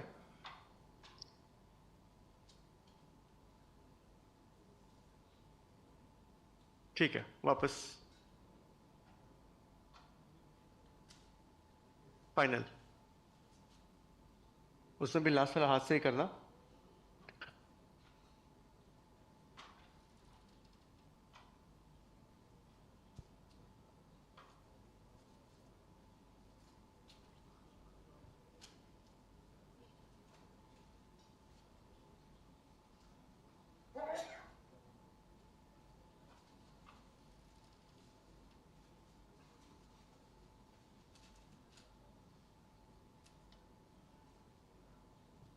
ठीक है हो गया आ जाओ just give me a shaver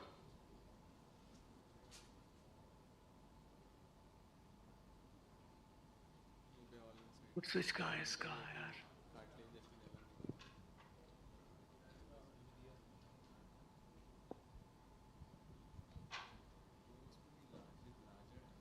We'll just clear the debris.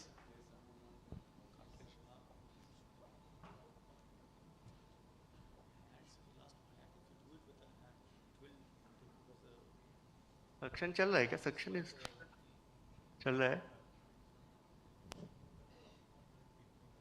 ठीक है चलो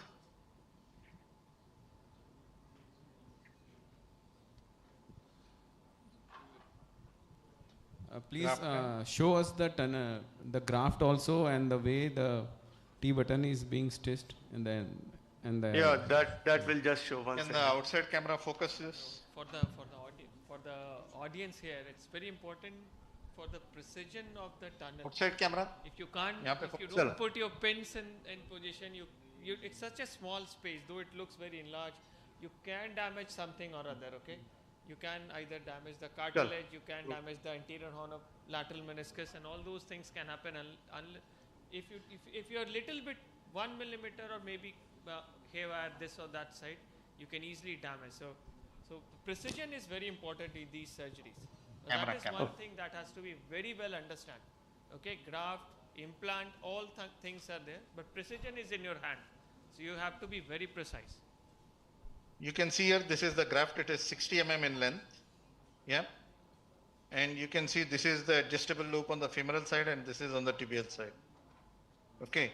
We have stitched it with the fiber loop on both sides, the graft.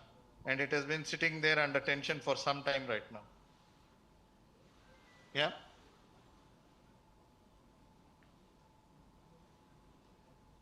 चलिए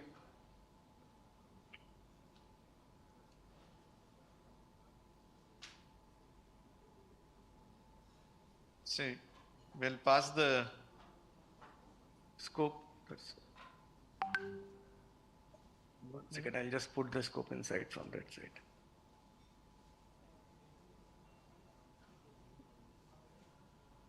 Pull the graft.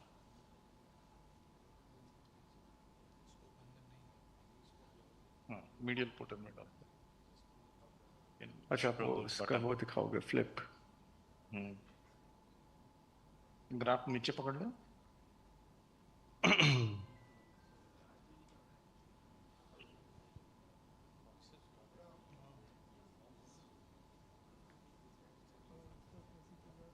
Can we have the inside picture now, please?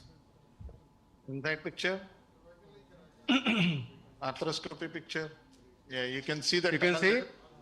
Yes, we can see the position of the button going inside now. Button खींचो. नहीं black and white से खींचो बस. हाँ. So now it is about to get flipped. Yeah. पहले white sutures खींचो. दोनों white sutures पहले खींचो. नहीं white suture loop हो गया. हाँ. Flip हो गया. Just check it. Flip हो गया, अभी हो गया. Just do the flipping and we'll show from this scope. एक बार.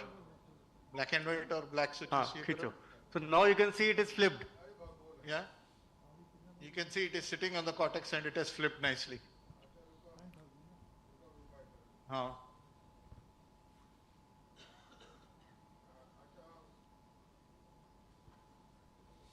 Now we'll go up to 20.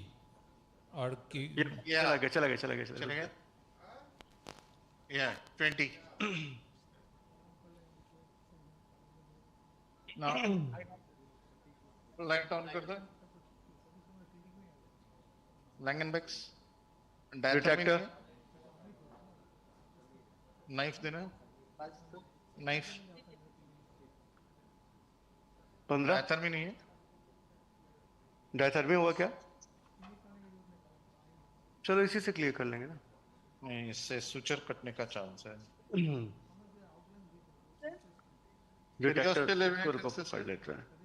पंच दे दो. पंच होगा. Any of you want to ask any questions? Audience?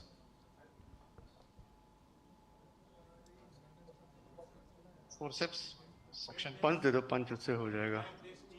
We are clearing the soft tissue so that the T button will sit on the bone and not on the soft tissue. Over the tibial side. Neeraj? Yeah. Did your T button anytime get locked before going into the tunnel? It stopped getting cinching. No, that will happen if you have a graft mismatch. No, he meant sometimes. See, I'll tell you, whenever you are cinching the T button, always keep an artery. I'll just show you. If you don't keep an artery, sometimes it actually gets stuck before going inside tunnel. This has happened. So there is technical consideration into it. Outside. Your T button might get locked before complete cinching. So that technical consideration is very important. It really doesn't matter even if it gets cinched. All you need to do is go and get put the button in the tibial tunnel, okay, and tighten the rest of the graft. Because remember, you can tighten the tunnel graft on both sides here. See, this is something which you have to keep. Yes, when you are cinching, this is very important. Is it visible? Yeah. Yes, we can. Yes, So if you keep this artery, then this will not happen. Otherwise, sometimes what happens, the sutures are outside and the T button is cinched.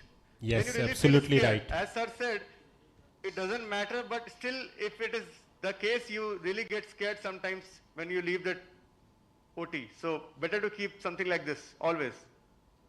So this we are going to cinch the button. In the final only you have to remove it. ठीक, बैठ गया.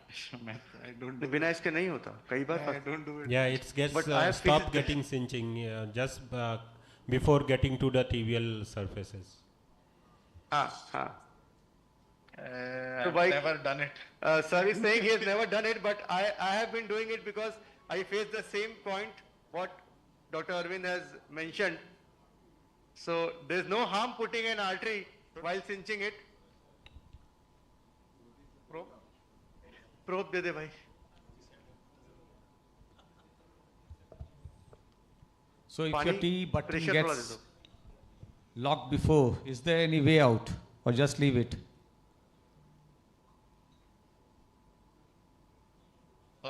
if it is, see actually the wires are outside, but still if you leave it, there's not a problem.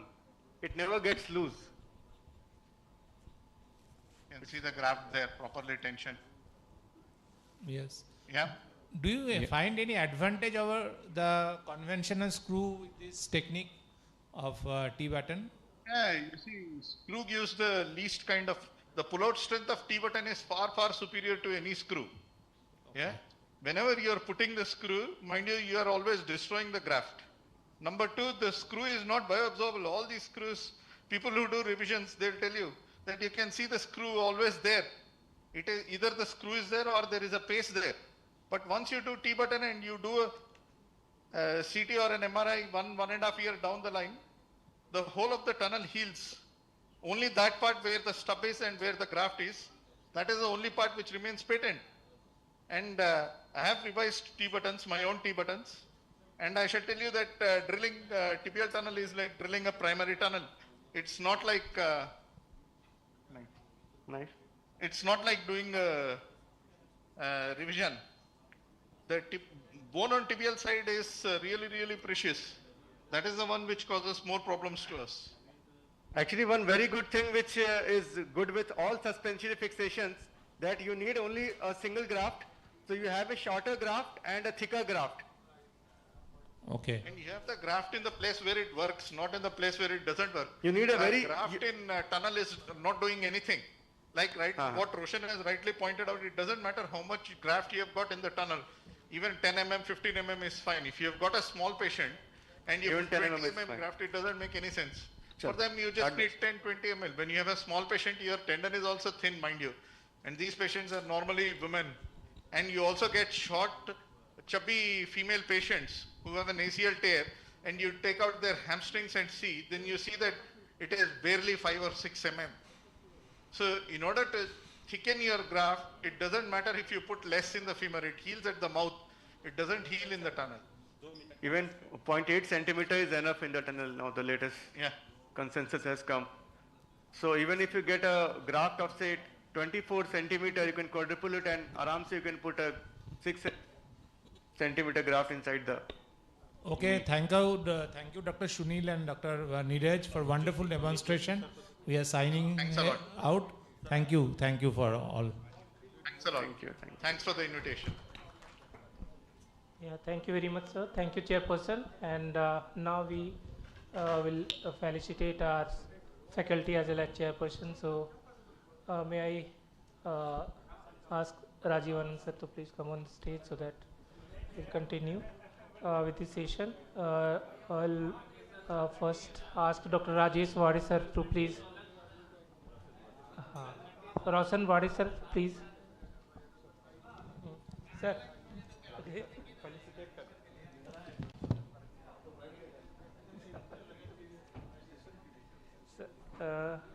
Next is Dr. Amit Joshi sir. Amit Joshi sir, please. Amit Joshi sir. Oh, yes sir. And Dr. Miten Seth.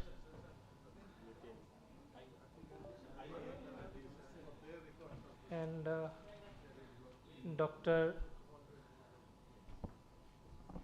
Pavan Kumar. Dr. Prabhat Prakash sir. Dr. Rakesh Chaudhary sir. Okay.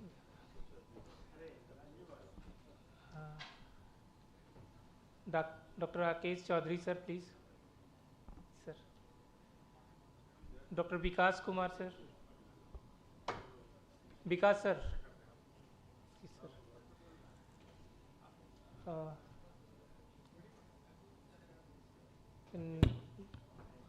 Yes, sir. Dr. Jaswinder sir. Dr. Ratnesh sir. And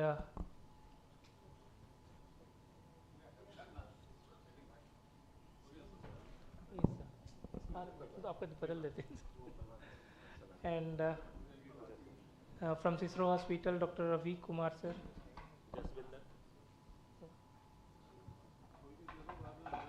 बाद में बदल दीजिएगा तो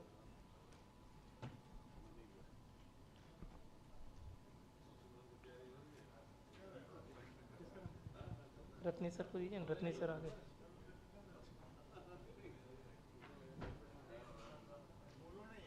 हाँ विकास sir को दीजिए sir. Ravi sir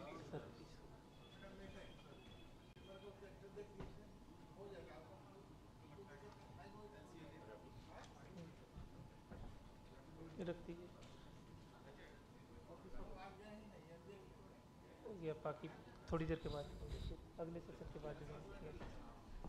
So moving on to the next session, that is a PCL session, and moderator is Dr. B. N. Chaturvedi. I welcome to Dr. Q. Hoda sir, Dr. Shomyadip Datta sir, Dr. Pawan Kumar, Dr. Rakesh and Dr. Rakesh Agrawal sir for the next session, PCL reconstruction.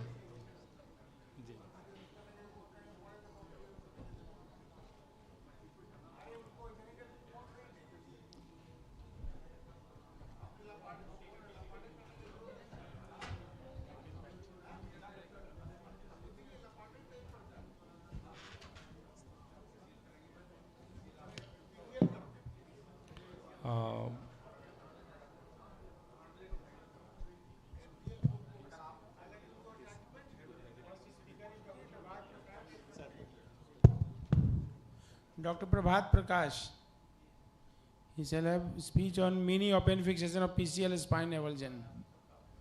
Dr. Prabhat.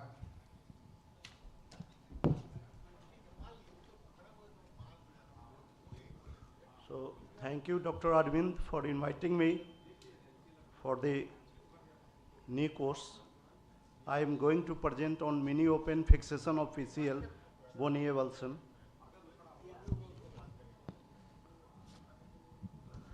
So, tibial avulsion of the PCL are seen in young patients and often due to high energy trauma. The surgical treatment is recommended for displaced avulsion fracture, and the basis for the mini invasive approach is that the target area PCL insertion on the tibia is quite small, and so elaborate exposure is not required. So what the literature says, so the orthoscopic and the mini open having the almost the same results as per the Guang Song et al. His publication on knee surgery related research paper in 2018 shows, and the Yao Zhao et al. In front surgical papers in 2023, he says that the orthofibrosis in case of orthoscopic PCL avulsion fixation are more and having the comparative longer operative time in orthoscopic fixation in comparison to mini open fixation of the PCL avulsions. There is a novel paper by the Indian author Gavaskar sir, and he published that the MIS technique for the PCL avulsion have the safer one and the fast learning curve and having the good results. So why need for the mini open? What are the benefits for the mini open PCL fixation? It is easy to adapt. There is no special training required. It is short learning curve. Also is economical, only 4 mm CCS screw 1 or 2 needed, and simple instrumentation required. There is more confidence of reduction as an orthopedic surgeon, and when the PCL avulsion presents delayed, we have to opt for the mini open. There is risk in doing orthoscopic PCL avulsion fixation, and there is less chance of compartment syndrome as compared to orthoscopic PCL fixation. In this scenario, we also start the early range of movement exercise. So what's the surgical technique for the mini open fixations? The medial gastrocnemius is a split approach, first described by the Jajari in 2009, and in India it is popularized by Jignesh Pandya sir and the Vijayanand Lokhanande. So what is the surgical landmarks? The first horizontal line over the popliteal flexion crease, and the second oblique line over the medial hamstring tendon. the third horizontal line over the tip of the fibular head. We consider the PCL point over the third horizontal line by visualizing it in the image intensifier. And the incision landmarks starts from the meeting point of the first line and the second line ends at the PCL point, that is over the third line. So, video.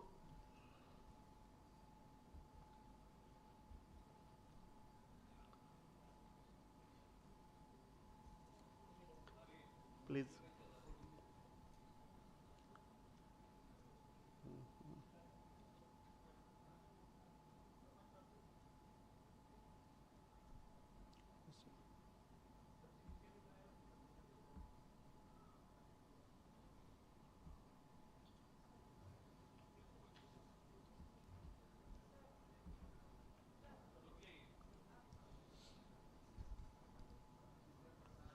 So, by meeting the point of the first and the second line, we took the oblique incision by incising the soft tissue underneath the fat of the skin. We come across the deep fossa of the gastrocnemius muscle. Thereafter, we dissect the deep fossa and come across the, so we are incising the deep fossa over the gastrocnemius muscle by the scissor, and thereafter reach the gastrocnemius muscle.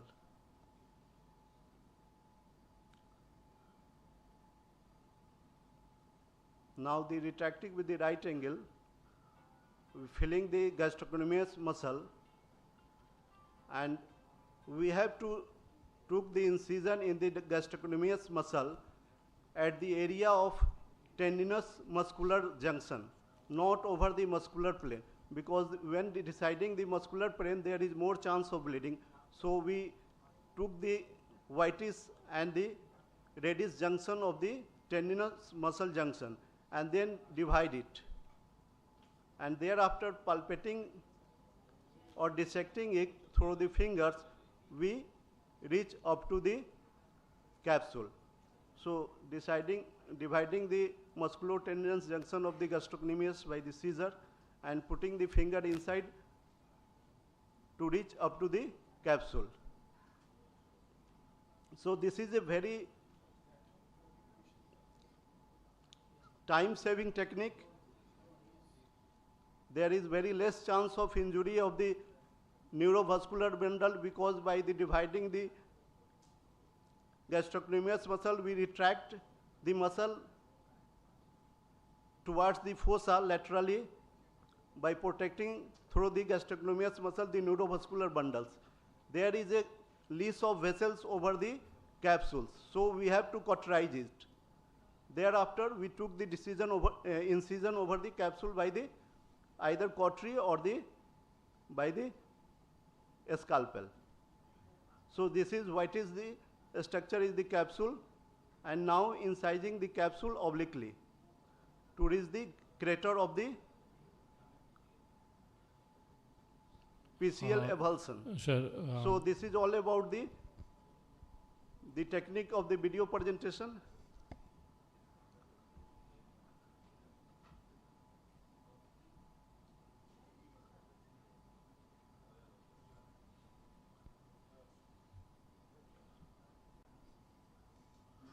So this is the first case where we took the small incision and fixed by the two screw with the washers.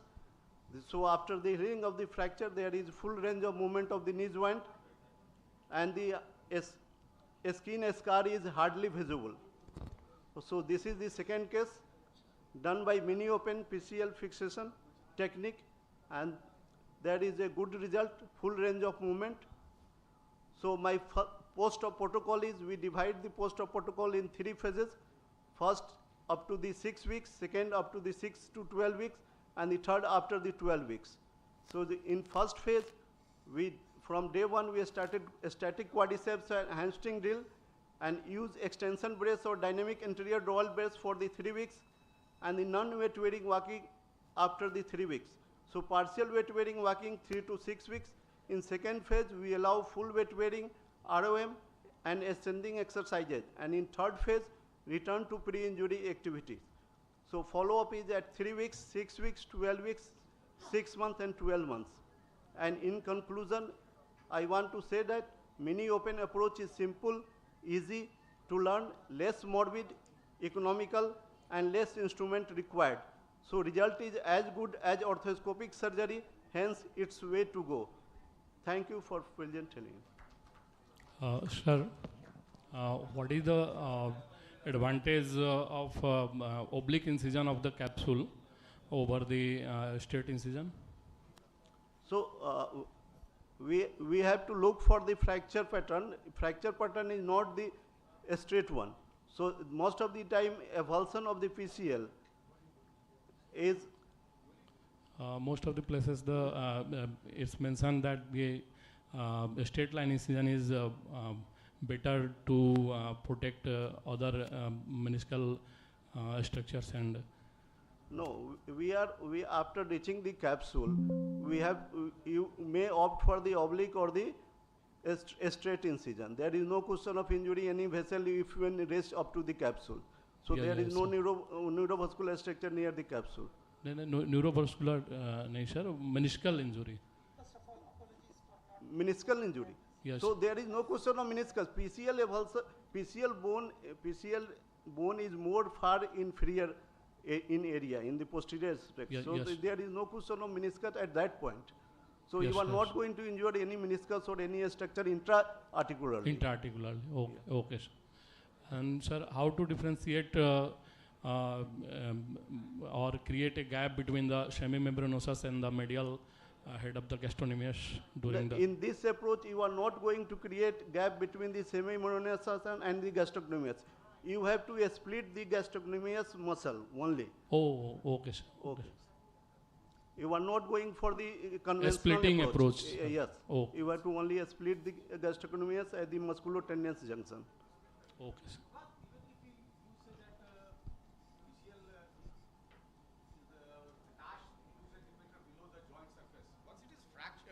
It is pulled up. It is up to the joint line. If you feel and give a knife there, it is always doubtful. You have to be cautious to not to injure the root because the PCL fragment goes up. If it is a fracture there, the fragment will go up. If you have to pull it down to the level, the chamfering glass, and then put a in screw there. capsular incision, there is very, very minimum chance of damaging the. Sure. See, if you are taking incision over the fragment that is upwards, then there is a chance of damaging. But if you are piercing the capsule at the level of PCL point, there is no chance of injuring any meniscus. No. In this case, you are going through the muscle itself, so there is no chance of vascular injury. That I got it. No issue. But meniscally, at times, maybe sometimes you get desired result. But very difficult to identify. It has gone up, then fragmented. So in this very little space, is very difficult to do. If the fragment is not fragmented, if fragment is fragmented, then you have to go for arthroscopic PCL avulsion fixation. But if there is a big fragment or the fragment that is visible in the X-ray, it is easy to go for this technique. In a few cases, you can do it. How many times have you done the CT scan to check if it is fragmented or not? Have you done any CT scan in PCL avulsion fracture? Do you do CT scans routinely? We usually go for the MRI technique because we have to look for the associated injury of the I don't know meniscus about the panel or the should SC. come up with a. So basically it's depend upon if you are going for orthoscopic mean, then the MRI is the perfect one. But if you want to go by open method, if it's very obvious in the X-ray, then there is no problem. But it looks like doubtful, then it's always better to have CT in your hand, because while the time of putting a screw, if it is already comminuted a small piece, then chances are of it getting more comminuted. Yes, Amit was. I think that was an excellent talk, but we have analyzed our 180 PCL avulsions in recent Yes, retrospective, and we found that around 34% of these people have a meniscal injuries associated and has a cartilage issues. So what this is the limitation of the open technique. So, that if you so go I have said that we have to look for the MRI before going with the open, mini open PCL fixation. If you are associated meniscus injury or the any other structures, then you have to opt for the orthoscopic reconstruction. Absolutely. That is why it is not the And CT literature scan. says there is 17 to 20% association with the meniscal injury. Yeah, absolutely. That is why it is not the CT scan which is Yes, important yes. to I do. am not it's talking better about to the do CT a scan. MRI and then go yes, ahead with the yes.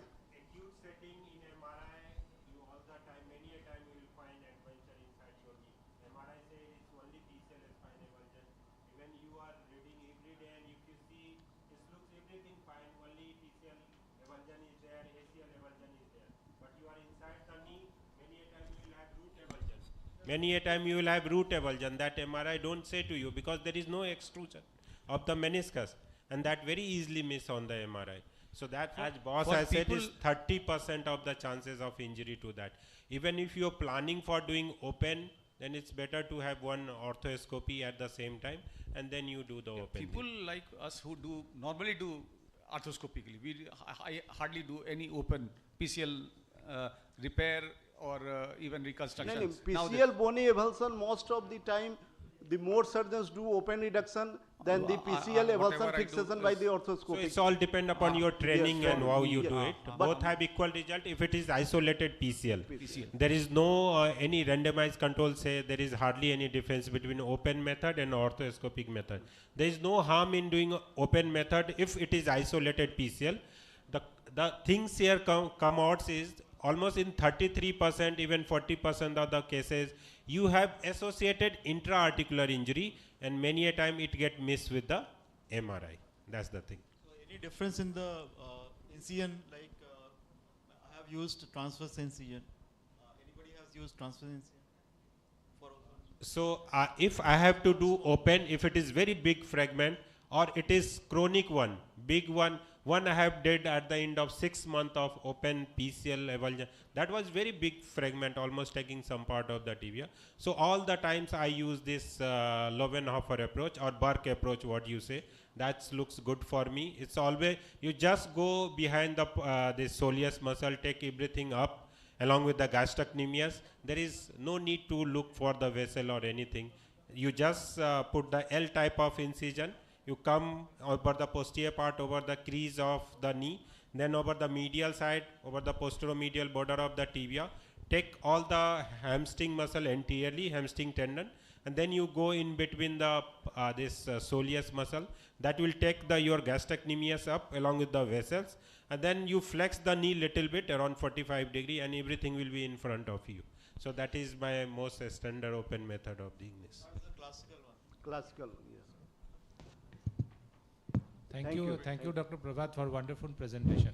So there is little bit change. Dr. Sandeep Birari's leave was cancelled in the last hour. Yesterday, all the health workers, those who are working in central government system, they got their leave cancelled. So though he is coming, he did his duty in the daytime. Now he is went for this catching the flight. Meanwhile, he will presenting this through Zoom link. So Dr. Sandeep Biraj. Hello, Dr. Sandeep. Welcome, Dr. Sandeep. We are here. Can you hear me? So yeah, hello, hi, yes. So you are in the airport or where? He is heading for the airport. Okay. So. Play a recorded talk. I'll be happy. I'll see you all tonight. So we'll play your video presentation from here.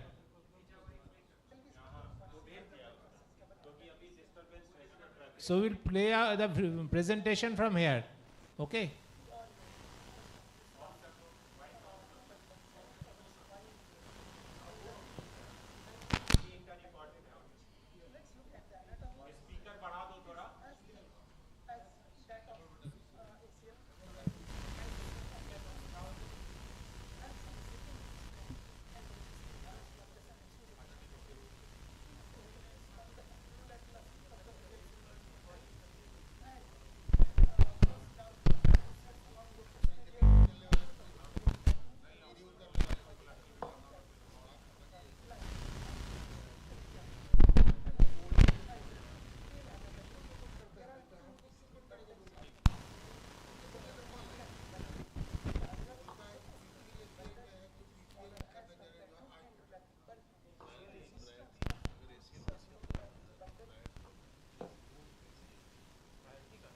side it is almost 9 mm as shown in this picture. And when we look at the biomechanics of the PCL, the anterolateral bundle acts during flexion, and while posteromedial acts during the extension. Hello, first of all, apologies for not being present there physically, but I'll be joining you soon. So I'll be speaking upon single bundle versus double bundle PCL reconstruction, when and why. When you look at the anatomy of PCL, we all know that it has consist of two bundles, and it covers wide area on the femoral condyle in the intercondylar notch. So let's look at the anatomy. It is as thick as that of ACL. I mean, it's twice the thick of that of ACL. It acts as a secondary restraint and resists in varus, valgus and external rotation movements. It originates from the anterolateral aspect of the medial femoral condyle and goes down and inserts along the posterior aspect of the tibial plateau, almost 1 to 1.5 centimeter distal to the joint line, as shown in these pictures. And when you look at the detailed anatomy, there are two distinct bundles of the PCL. The anterolateral bundle, which is a larger, the posteromedial bundle, which is smaller as compared to anterolateral bundle. And the distance or footprint distance covered by this bundle is, on femoral side it is almost 12 mm, and while tibial side it is almost 9 mm, as shown in this picture. And when we look at the biomechanics of the PCL, the anterolateral bundle acts during flexion, and while posteromedial acts during the extension. So in flexion, what happens? The anterolateral bundle, which becomes tight, and posteromedial bundle gets relaxed. While in extension, it's vice versa. The major strength of the PCL is given by the anterolateral bundle, because as we know, it's the bigger and stronger bundle amongst the both. So the next question is, do all PCL tears need surgery? The answer is no. The grade 1 and grade 2 can be very much managed conservatively, but the isolated symptomatic acute grade 3 PCL tears, if there is a combined reconstruction in multi-ligament surgeries, if there is associated meniscal body or root tears which you are planning to repair arthroscopically in acute setting, if there is acute displaced bony avulsion of PCL, then all these can be managed with surgical reconstruction, and so is the chronic symptomatic PCL tears. So there are various published outcomes of PCL reconstruction which are not as favorable as ACL reconstruction in the literature, because of the surgical technique, which is a little cumbersome, and familiarity of the same procedure by the surgeons. There is a variability in surgical procedures based on graft selection, fixation methods, then placement of these tunnels, number and location of the bundles, then tensioning protocols for each different bundle, and post-operative rehabilitation programs. So based on that, there is quite a lot of variability when you plan to do PCL reconstruction as compared to ACL reconstruction. So when the single bundle PCL reconstruction is being considered in acute setting, if there are combined PCL injuries like PLC, PCL or PMC, or in knee dislocations, that time you may consider doing PCL reconstruction as a single bundle PCL reconstruction. Then as again in acute or chronic PCL injuries in which both the posteromedial bundle and meniscofemoral ligaments are intact, so these type of injuries also can be managed with a single bundle PCL reconstruction. When do we suggest to do double bundle PCL reconstruction? When all three components of the PCL complex, that's anterolateral band, posteromedial band, and meniscofemoral ligaments have been ruptured, then it's the patient is a candidate for the PCL reconstruction. Why do we advise single bundle PCL reconstruction? Because it is very simple procedure. Clinical outcomes are comparable, as there is a conflict evidence, but there is no significant difference between clinical outcome of single as well as double bundle PCL reconstruction. We'll come to it later. Then it is very much cost effective, less inventory, less implant. Rehabilitation is easier and faster. though there is a lack of definitive evidence which is in support of double bundle PCL reconstruction. So that's the reason why single bundle PCL reconstruction is recommended. When do we do double bundle PCL reconstruction? When we want biomechanical superiority, because it helps in restoration of knee kinematics and it controls the posterior tibial translation. And when we follow the variable tensioning patterns based on the distinct fiber orientation and tensioning of the two bundles of the PCL during the range of motion exercises. And when you look at the clinical outcomes, there is no clinical superiority as compared to single bundle PCL reconstruction, though it is more anatomically accurate to get the knee function back to its normal. So let's see what the literature say. So this meta-analysis has very clearly stated that both methods could restore knee stability and motion with satisfactory short-term patient-reported outcome measures. So there is no much difference. Then this second study between single and double bundle 10-year follow-up, no clinically different results between two groups. Then another systematic review. This biomechanical study has clearly showed no significant difference. Then another systematic review and meta-analysis, there is no demonstrable difference between both. Then Korean study with 10 years follow-up after single and double bundle, they have very clearly stated no significant difference between single and double bundle PCL reconstruction. Study by Nikhil Verma and group, they have stated that double bundle though provides better post-operative knee stability, but the effect on clinical outcome and risk of graft failure was not found to be significant in both these groups. So there is hardly any difference between two groups.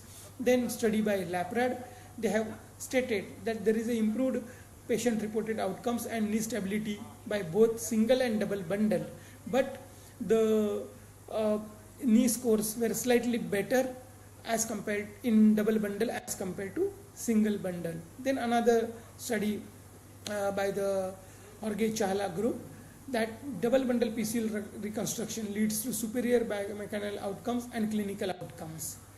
Then this another study, there they have shown the conflicting results with respect to effect of the single and double bundle reconstruction. So still we have to look at what are the advantages of both the procedures and choose depending upon patient and your choice. So single bundle PCL reconstruction is simplified. It gives faster recovery. It is less invasive, lower risk of complication and cost effective. But when you look at the double bundle PCL reconstruction, it gives improved stability. There is more anatomical restoration, enhanced kinematics and reduced risk of graft failure and potentially better functional outcomes. So this is another pictogram from the Arthroscopy journal. Well, they have very clearly stated PCL bundles, ALB restrains posterior tibial translation, posteromedial bundle restrains internal rotation, co-dominant synergistic relationship exists between these two bundles. And when we look at the single versus double bundle PCL reconstruction, similar functional outcomes, better objectives outcomes than the single bundle in double bundle PCL reconstruction, and outcomes can be similar to an ACL reconstruction, can withstand the effect of a flat tibial slope, and decreased tibial slope increases PCL graft forces. Thank you very much for your kind attention and thank you very much for this warm invitation.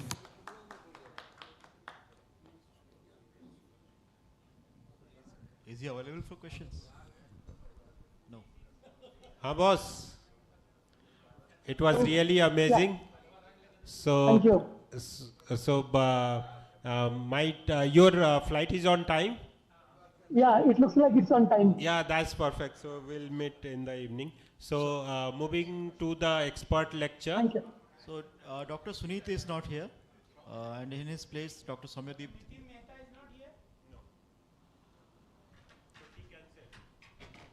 Safdarjung Hospital, Professor Nitin Mehta. Okay, thanks to the chairpersons and the whole team with Arvind for, I'm just filling the gaps for the emergency purposes. So I'll go for a PCL reconstruction tips and tricks.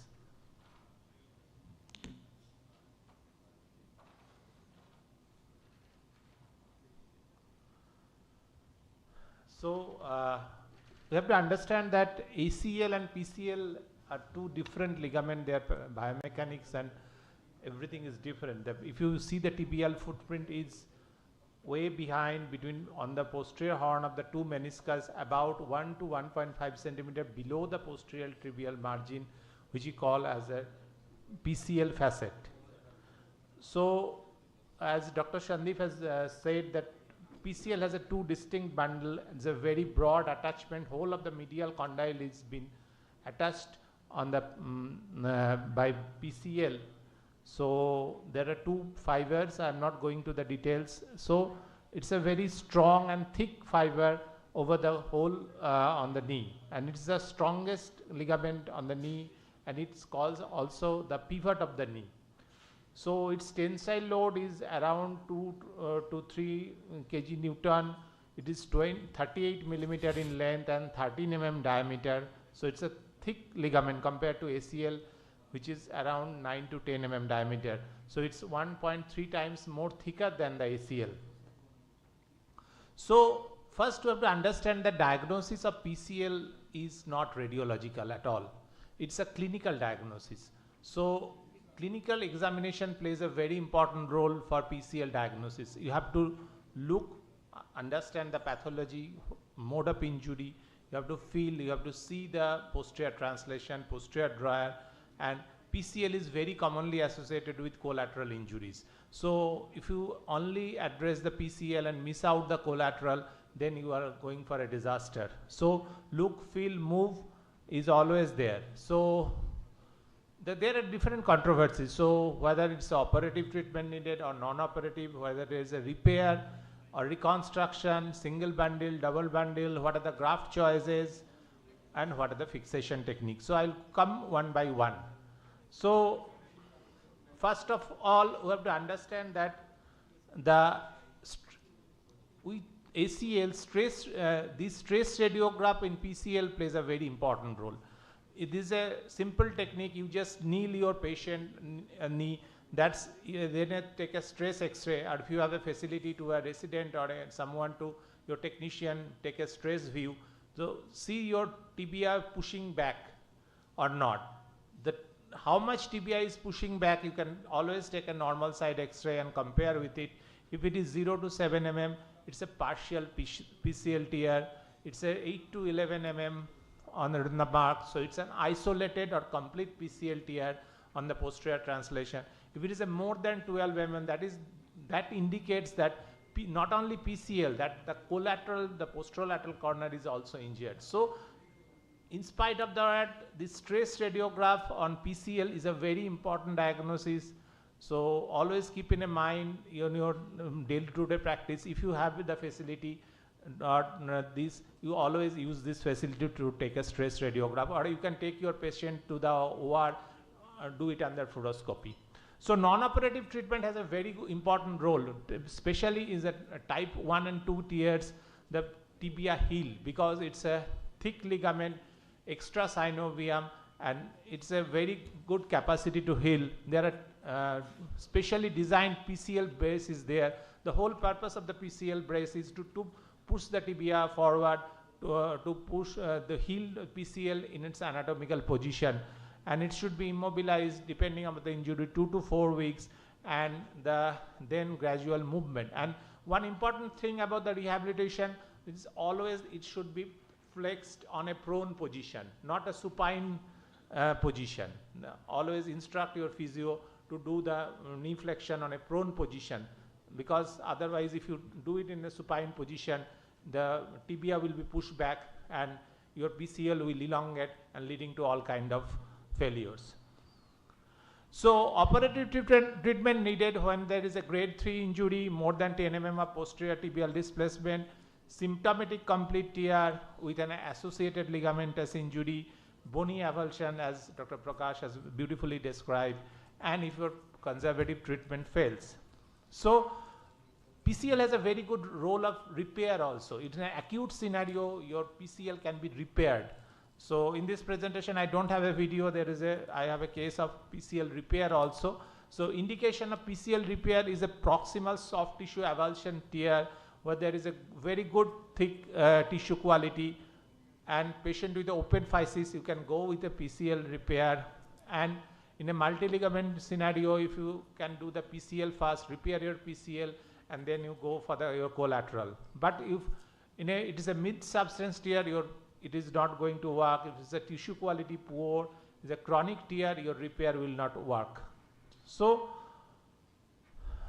regarding the graft choices, so minimum we need a graft diameter of 9 for PCL. So you can use, nowadays there are synthetic grafts also available in the market. So these are coming for it. But autograft, you have to make it like you have to get a 9 mm diameter at least. So your hamstring is an option, peroneus is an option, BTB and the central quadriceps, which is coming in a big way now. So it's also an option for your graft.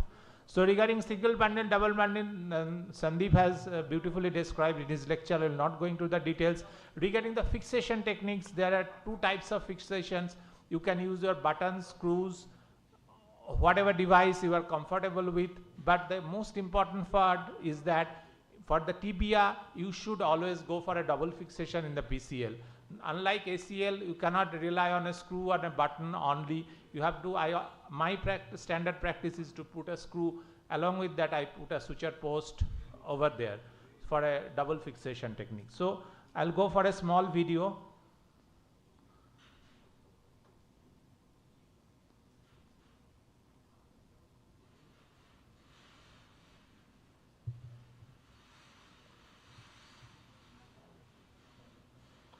So this is the video. So this is a first sign when you go inside the knee joint, you can see a lax ACL.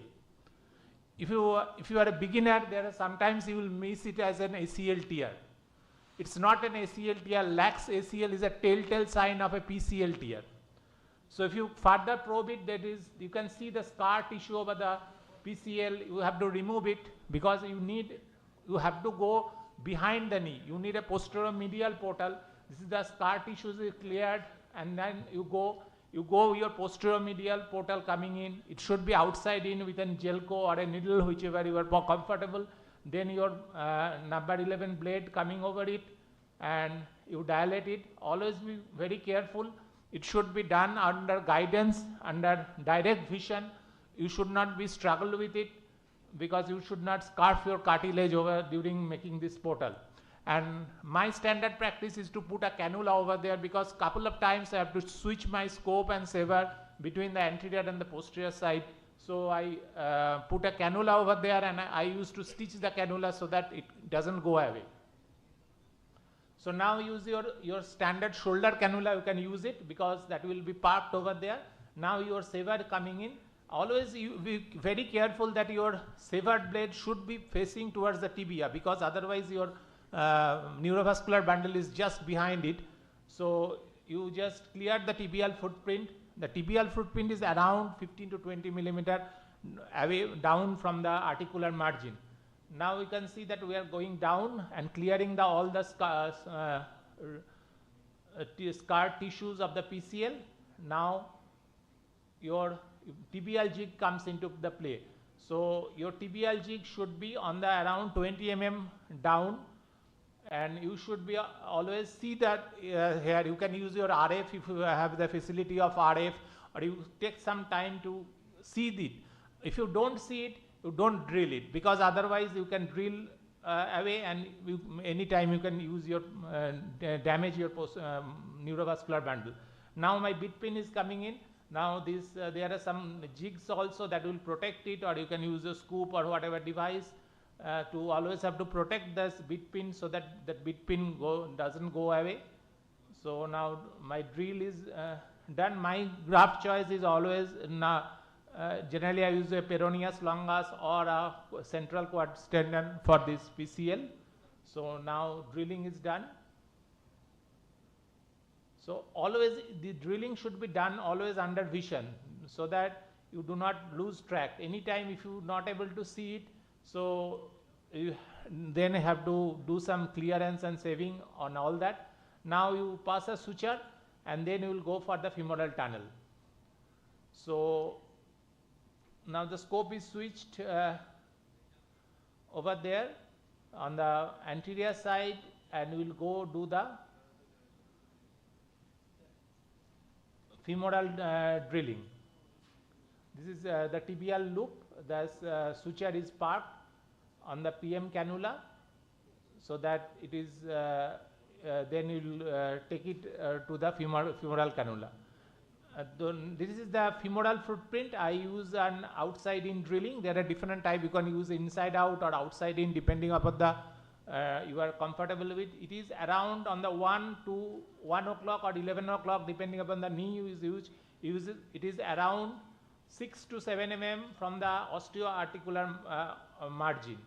So there is the bit pin coming in. Then you have to protect your bit pin so that it doesn't damage your cartilage, and then you drill from the outside in technique.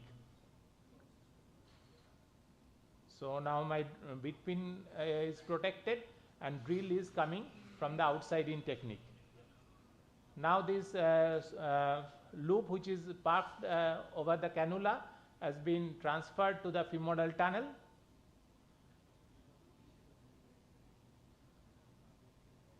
Now the whole graft will be railroad over this loop.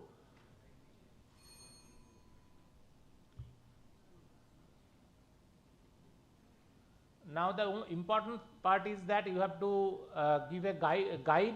You can use your Wischinger rod or your artery clip to pass the graft, because there is a killer loop over there. So your graft coming from the posterior to anterior, you have to guide the graft.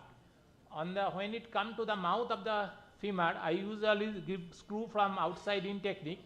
I pass my guide wire from above, because after passing the graft, it's very difficult to negotiate the guide wire over there. If you use an endo button, you don't have to do that, because your button is there. So I personally prefer using a screw over the medial femoral condyle. So this is my guide wire. So I will give the screw over there. So now the graft is going to the femoral tunnel. And this guide wire is held by an artery clip, so that it doesn't damage the meniscus and the cartilage over there. So this is the graft going to the desired diameter. Now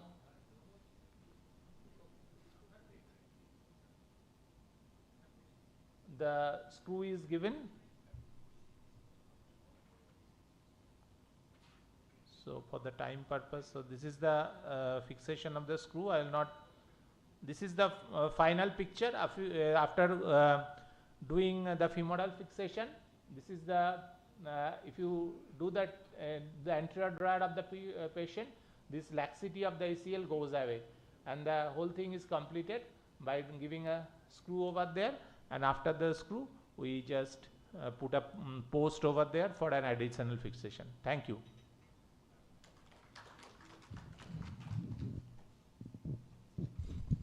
So you always do single bundle only? I do single bundle only, but I am a bit afraid. Some cases I feel we need a double bundle, but I have not done anything till now, double bundle. But in some cases, in very lax patient, yes, double bundle may be needed, but I am afraid with the two tunnels, and managing these two tunnels is difficult. So Amit boss, so nowadays there is a lot of discussion regarding double bundle for last 2 to 3 years. We all have started doing that also. So do you feel any difference between single bundle or double bundle PCL reconstruction? I personally find double bundle is more stable. But you see, because since it is done in association with multiple ligament, I usually do a single bundle. But if I have to do a isolated PCL reconstruction in which the remnants are not much, most of the time if I can preserve the remnant, I still do a single bundle. If there are no remnants, only isolated PCL reconstruction, I do double bundle nowadays. No, only femur 2 tunnel, tibia single tunnel. So you use your graft, quad. Yes, quadriceps and split it into two. Yes. So what is the mediolateral boundary? Is it in the midline, the tibia, or some days slight medial or slight lateral? It's an entry point in the midline. I used to do in the midline. The important part is you have to go down, 15 to 20 mm from the margin. So what Laprade says, if you just follow the posterior horn of medial meniscus, below that and little bit posterior, you will see the Sarpes fiber. You have to go lateral to that Sarpes fiber and below that, okay? Lateral and below to the Sarpes fiber, you will be in the center. If you are seeing from the posterior side, this is the medial and the lateral tubercle of this PCL boundary, but sometimes it's difficult to identify that. What I see in intra-op, that Sarpes fiber of the posterior horn of the medial meniscus, and below that, many a time making tunnel in the tibia for PCL, there is chances of damaging the posterior horn of medial meniscus if you are little bit superior and medial. So that very good landmark, and you will always find that Sarpes fiber, very characteristic fiber you will see. Josie boss, your landmark for PCL reconstruction intraoperatively orthoscopic. For tibia? For tibia, it's again the shiny white fiber is the best indicator, because identifying the ridges are very, very difficult. But most of the time you can find out the Sampen glass drop off. Yeah. So you just find out the Sampen glass drop off, and just above that Sampen drop, and just lateral to the shiny white fiber. That is my location of tunnel. So when you go for double bundle, what are the tunnel sizes usually? Usually for the bigger one is the 7 mm and the other one is 6 mm. That is how it goes. Yeah. In the femur, 2 bundle, in the tibia, one bundle. Yes. And if you are going for ACL and PCL simultaneously, what is the graft choice for PCL? I think we'll keep it in my panel discussion, because I have a multi-ligament panel discussion. We'll discuss. It's a long discussion. So most important part of this conference is about to come after one session. So that will be the multi-ligament panel discussion, and moderator is Dr. Amit Joshi sir. That will be after one session. So thank you, Chairperson, and thank you all the speaker. Moving on to the next session, that is the multi-ligaments and the collateral session. And may I request the Chairperson, Dr. Rakesh Chaudhary sir, Dr. Ramakant Kumar, Dr. Rajiv Anand sir, and Dr. Gurdev. Please join the dais as a Chairperson. And our next speaker is Dr. Ravi Kumar, a case-based discussion of posterolateral corner injury.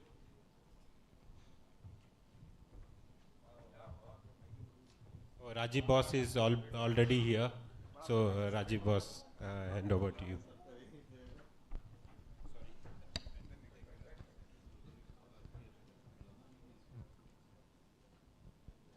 So good evening. Thank you, Arvind sir, for the opportunity. I'll speak about, there is a case report about posterolateral corner injuries. So I had this young active individual who presented with a complaint of pain and instability following 2 weeks old history of injury over the right knee while playing volleyball. On clinical evaluation, patient was having a posterior draw test positive. The dial tests were positive on both 30 and 90 degrees, and the varus stress test was positive in complete extension. There was, however, there was no alignment deformity and there was no peroneal nerve injury. Routine X-ray was normal. On MRI, patient was having disruption of the PCL fibers along with the lateral collateral ligament injury. And the diagnosis was acute PLC with a PCL injury. So the plan was to go for the arthroscopic PCL reconstruction and PCL reconstruction oblique repair. So let's have a look what the literature says about PLC repair or reconstruction. If you look at, it's quite common, yeah.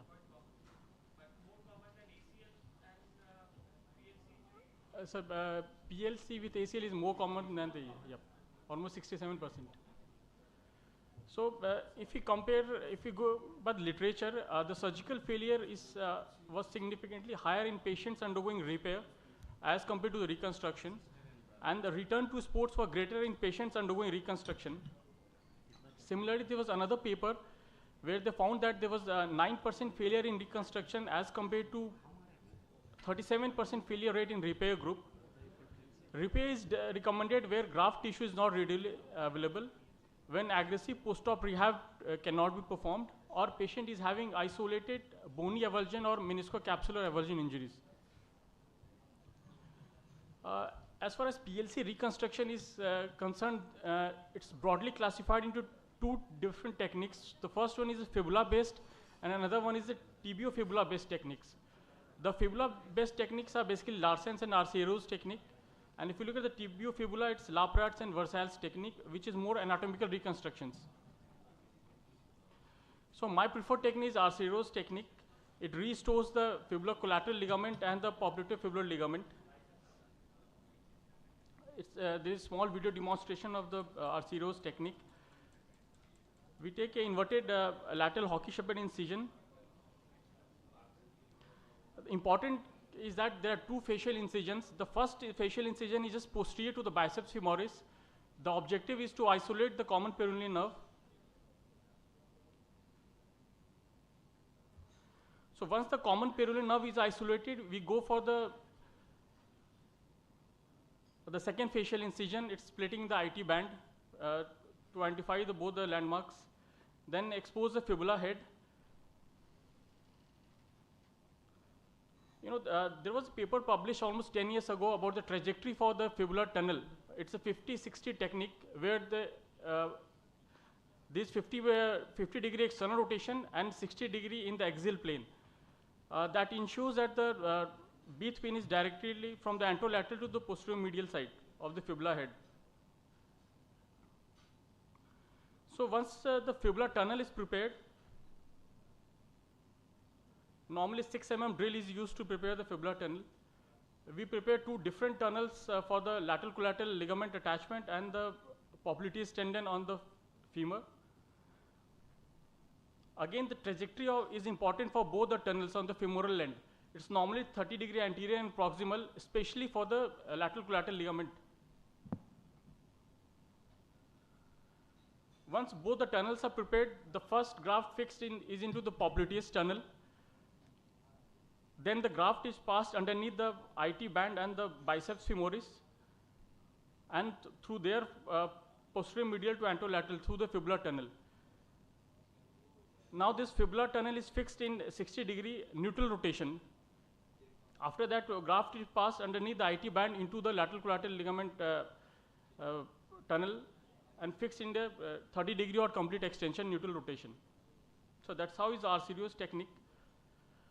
Coming to the review of literature, there was this cadaveric study, this small cadaveric study, just 15 patients, where they found that the two anatomical reconstruction, and that is Laprat's and Versailles, both had significantly more effective than the modified Larsen's for the external rotation control.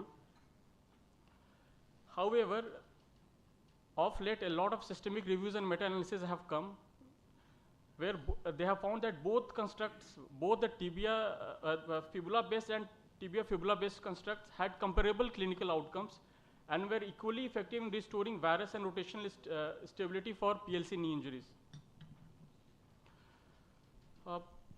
This is consensus statement about the posterolateral corner of the knee. Important is that acute posterolateral corner injuries should be surgically addressed within 2 to 3 weeks following injury so as to avoid scar adhesions. Then reconstruction should be avoided for structures that are not damaged. Anatomical posterolateral corner reconstruction is preferred.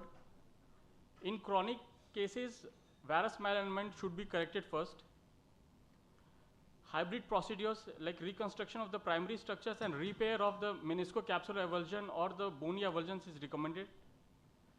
And yes, repair of primary PLC in bone avulsions. So the take-home message is repair should be indicated in acute cases. Augmentation is necessary in case of poor native tissue. Reconstruction in all chronic cases. And hybrid technique is the current trend. Thank you. So Ravi, how do you decide whether you need a Laprade technique or an Arcero technique? So Do you find any difference at all? So I do Arcero's technique. I have no experience with Laprades, but if you go by the literature, both have similar outcomes as far as varus. What's the experience? So Arcero's is easier. Yeah, it is definitely easier because you do not have to dissect on the tibia. Definitely. I feel pre-op Dial's test should be a bit of determining factor. If you have a Dial's test completely in 30 as well as 90 degrees, you are expecting maybe a sprain of the PCL as well, and you find a complete tear of the PLC, then probably Laprade is better. I'll have to find out literature because you have quoted some of the literatures. I cannot get one on top of my head to quote. Yeah.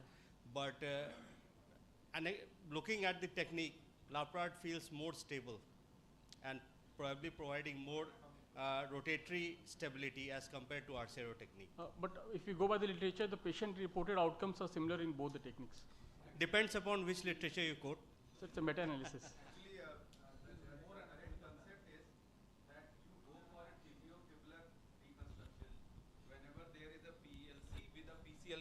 Injury. Yep. If there is a combined PCL PLC injury, if there is severe valgus opening and there is a severe recurvatum, all these are indications for tibiofibular.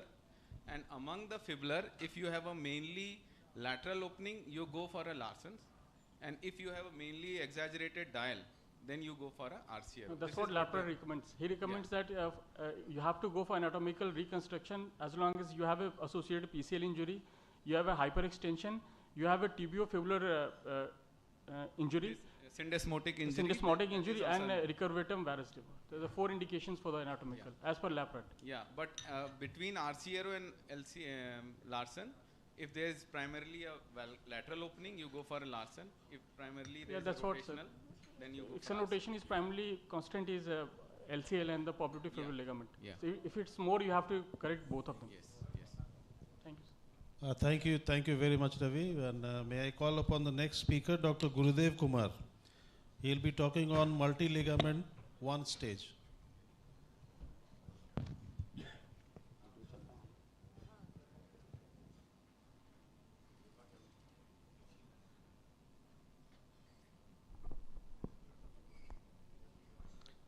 Good evening, everybody. Respected Chairperson and dear friends, my topic of presentation is management of multi-ligament knee injury 1 stage. The multi-ligament knee injury is a complex entity, not because of its diagnosis, but also because of its surgery and rehabilitation program. So it is divided into acute stage. When the duration of injury is less than 3 weeks, then it is known as acute stage. In this stage, you can do the repair of the structure because up to 3 weeks there is very good tissue plane. The chronic, when the duration of injury is more than 6 weeks. There is varied spectrum of injury. It may be ultra low following simple mechanical fall or trivial trauma in very high obese individual. Low energy following injury at the time of playing in the playground, and high energy following road traffic accident. The principle of management, like early versus delayed, repair versus reconstruction, and 1 stage versus 2 stage, still there is debate, and its expectation and outcome differs from individual to individual. The emergency management is X-ray to exclude the fracture and malalignment, reduce the dislocation, and reassess the neurovascular status before and after reducing the dislocation. Aspirate the knee if necessary, and splintage in the form of slab, or sometimes external fixation is mandatory. In my practice, almost more than 90% cases, we follow the external fixation in each and every cases. The indication is once the reduction is not achieved with plaster, there is vascular injury, open compound fracture, compound injury, associated fracture KD type 5, compartment syndrome needs fasciotomy, and irreducible or dislocation. This is a case of KD type 5. There is posterior dislocation with fracture of the tibial condyle. We took the patient immediately in the theater. Next day, fixed the fracture and put the X-fix. This is the case of 23-year-old male. This surgery is done by me 7 years back. He is a cricket player. Post-road traffic accident, there is tear of the ACL, PCL and MCL. So I plan to reconstruct all the structure in the same sitting. Here I do this PCL and fix with the screw in the femur and the tibia, and this is the ACL, and the MCL again fixed with the screw. And this is the post-op. He sent me and he is happy with his movement. This is the case I did 3.5 months back. This is a 56-year-old male following road traffic accident. There is right knee injury. There is anterior knee dislocation type 4 and ipsilateral fracture of the intertrochanter. And see, there is something here. That's maybe the puckering sign which indicates there is something irreducibility in the knee. And this is the X-ray he is presented to me. It looks okay, but there is some rotatory instability, and this is the valgus stress in 0 degree and in 30 degree of flexion. There is complete opening of the medial knee joint line. This is the MRI which indicates there is ACL, PCL and the PMC, PLC and PMC injury. So basically I prefer to reconstruct all the ligament in the same sitting. So here I did the Laparade, anatomical Laparade technique to tunnel in the femur for for PMC again in the lean technique, Joshi sir technique, and this is the picture of the after the surgery. The knee is well aligned and the multiple hardware, and after finishing the surgery I put this X-fix. And this is the post-op picture after 3.5 months, and patient is under follow-up and he is happy with his movement, and he is under a rehabilitation program going on.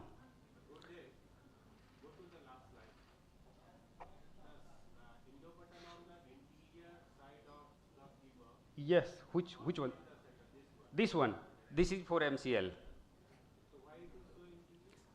No. AP view, and in the lateral view it's almost this one is for the MCL. It's not the location but of if you see the AP view, it's almost in the center. Yeah, This just one? above. No. This one? No, it's center of the suprapatellar area. Yeah, this one. Yeah, there it's button. Same in the this It's lateral not view also.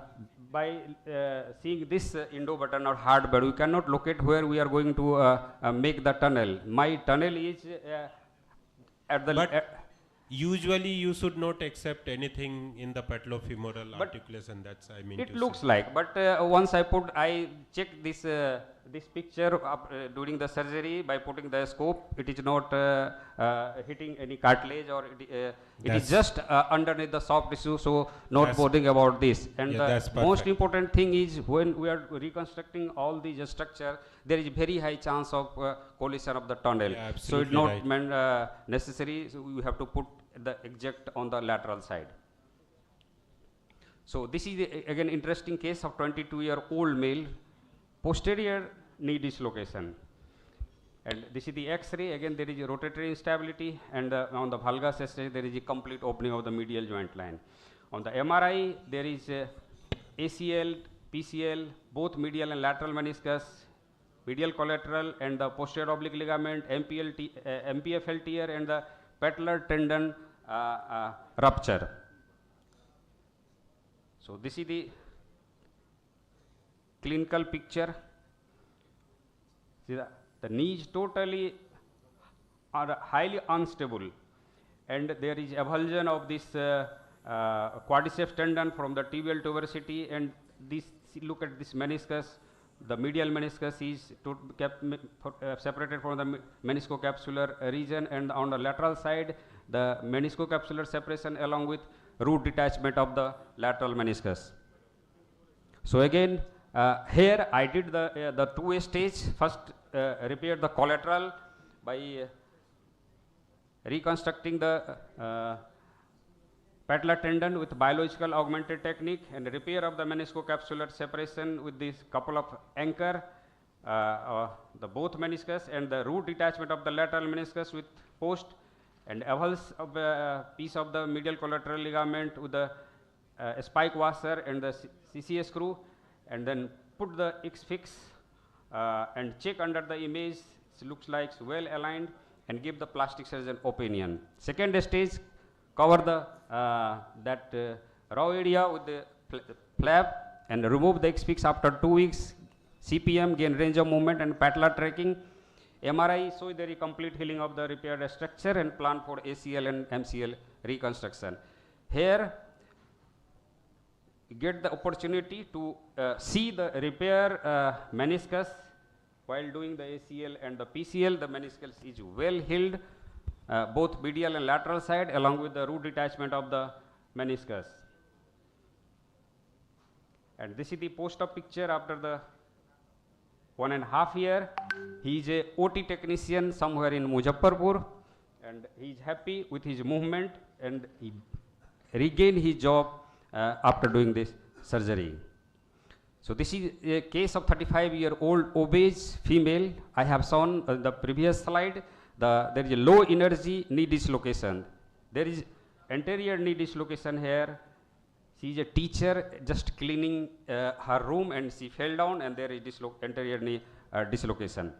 So again I put the X-fix for 10 days, then remove the X-fix, and there is on the MRI there is ACL, PCL and MCL tear, and this is the post-op picture, and she is okay and regain back her teaching profession. This is the one important, very interesting case. 70-year-old male. He is an IIT aspirant. We presented with this X-ray. We can see here there is rotatory instability, and the knee just stuck. It is not going to reduce. And this is the clinical picture. So postgraduate, what structure? What are the things we can see here? How to approach this case in emergency? Suppose this case came to the emergency. What you do for this? Do you go for a reduction of this case? Raise your hand. Reduce it immediately in the theater? Never. Never ever try to reduce such kind of knee dislocation in the emergency, because this is the dimple sign which indicates there is puckering of the skin, because the medial femoral condyle goes inside by tearing the medial joint line capsule, and everything of the medial structure is in the intercondylar notch. And immediately I got this CT. There is see the avulse piece of the medial collateral ligament is lying in the posterior compartment of the knee joint, and the medial patellar reticulum, all the medial structure is located here. So it is not possible to reduce such kind of knee. So this is the MRI and the CT angiogram. There is ACL, PCL, femoral bony avulsion of the MCL. So we plan to reduce by make it short now. Bus finish, sir. Making the direct incision over the puckered side, and make incision over the capsule, and reduce the MCL and the trap in structure in the intercondylar notch, and finally repair the vastus medialis. And this is the clinical picture after reduction and fixation of the collateral, and then put the X-fix. Then remove the X-fix and gain range of movement, and do the ACL, PCL later on. And this is the picture he sent from the IIT New Delhi. He selected in IIT, and he is doing well, and he's happy with his movement.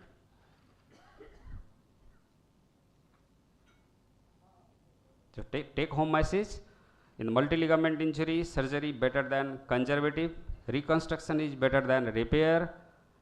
And a recent paper by Laparade, the early single stage reconstruction is better restored joint kinematics, and stiffness or arthrofibrosis is a major concern once you do in the single stage. Thank you. Usually I operate all these multi-ligament knee injury between 12 to 15 days. Between 12 to 15. Not before that. No. My indication for 2-stage surgery is once I have to fix the collateral. In that situation, I prefer to operate in 2 stages. First, address the collateral, and then in the second stage, go for central cruciate reconstruction. Thank you, Gurudev. So now the 2-stage, multi-ligament 2-stage, and we'll be talking by Dr. Akhilesh Das. Abhishek Das, it's a misprint here. Yeah, Abhishek Das, it's misprint here. Sorry.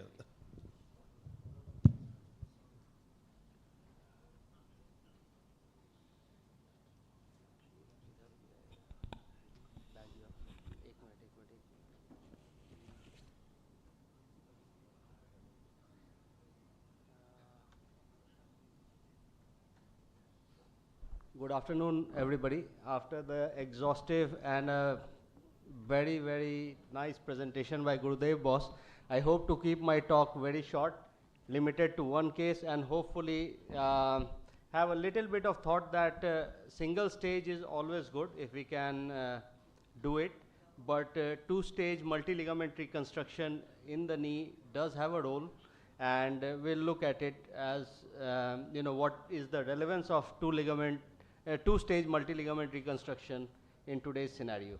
So my case is a 25-year-old chap, RTA, fall from bike, knee wound, isolated injury. So, okay. So this is the patient who comes to the ED. So what are the things that we need to do in the ED? This is mainly for the trainees in the room. So most important thing in these cases is the vascularity of the limb. So most of us have an access to handheld Doppler. How old is the injury, Abhishek? So he has just come to the ED after an RTA. So it's an hour injury only, yeah? Probably about 3-4 hours. Okay. Not more than that. So he's presented to the emergency department, and I feel this is one of the most important tests that we need to do apart from palpating the lower limb pulses and sensation. So current guidelines say that if ABPI is less than 0.9, then we should go for CT angiogram, something like that. But if in doubt, we all have access to CT, we should go for CT angiogram in these cases. Did you ask for X-ray before ABI or after ABI? No, ABI was done in the ED. You go to the first slide, please. This is the condition patient comes to you. Yeah. Then you check the this your posterior tibialis anterior, that was fine. Then you go for ABI or you X-ray? No, so in this case, it felt a bit feeble. So we did the ABI in the ED, which was normal actually. So in this case, we still performed a CT angiogram, but after before going to X-ray? No, after getting X-rays and everything. So this is the X-ray. On X-ray, lateral view doesn't look perfectly lateral. That means something is wrong here. It is not a simple knee with just a posterior avulsion of the PCL. So this is the CT scans, which is again showing a PCL avulsion. Rest of the scan is pretty much normal, and this is the MRI. So on the MRI, we can see something going on the medial side on the MCL, probably a grade 2 sprain.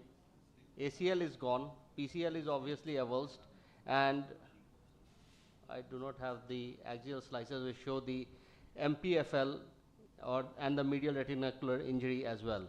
Can you go to the CT scan, because along with the PCL there is involvement of the component on the medial condyle also. It's not only PCL avulsion. So MCL, it is a grade tibial bony part on the medial condyle also that looks involved. Where? So that the CT part 3D, just medial side. Upper left. Yeah, this part. Yeah, No, I think it's just the way the slices have been taken. Because if you see the MRI after that, go to MRI. Yeah. And now you see this, the sagittal images. From very beginning, first image, you will see there is a fracture so there in the there's posterior. bone bruising, which is which will always be present in these cases, isn't it? Because the bone has taken a knock, there is an avulsion of the PCL. But this T1 image also is saying, so many a time this very small avulsion fragment, Abhishek, I am telling you, yeah, it's the capsular injury on the medial side. Along with that, Abhishek. So, Abhishek, why I am telling this, many a time this very small fragment on the medial side or lateral side, it's the complete capsular avulsion all round. Yeah, so MCL there was an injury, but there wasn't any medial tibial plateau, or at best I could not appreciate and did not fix it. My message for different from this case, many a time you find very small fragment around the tibia, and just it's not the simple that much of the fracture it is. It's the subluxation or dislocation of the knee joint along with the associated lot of ligament, but it looks in the X-ray only that piece of avulsion you will find many a time. So what Rakesh Chaudhary sir is saying is this one. So same I am talking. It looks like it does give an appearance, but this wasn't a fracture. At least something which I did not fix at that point, and he did not have any problems later on as well. So I have the benefit of hindsight also in this case. So at best this patient had a PCL avulsion fracture, complete ACL tear, MCL injury, and a patellar dislocation with an MPFL tear. So this is what we found. So patella is easily dislocatable. This was the wound. We took him to theater next day.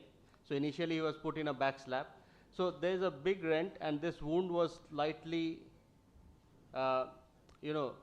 enlarged at the top and the bottom, and from the side of the wound I could actually go behind. So I took that opportunity to fix his PCL avulsion with 2 headless screw, repair the MPFL and the patellar retinaculum. So the patella is stable, PCL has been fixed, put a vac dressing on and left it for about, vac dressing was changed after 4 days. After 10 days he had a wound washout and a secondary closure. So the wound was closed. He did not require any plastic surgery intervention. At a later stage, at about 2 months' time, he came back for his ACL reconstruction, which was done, and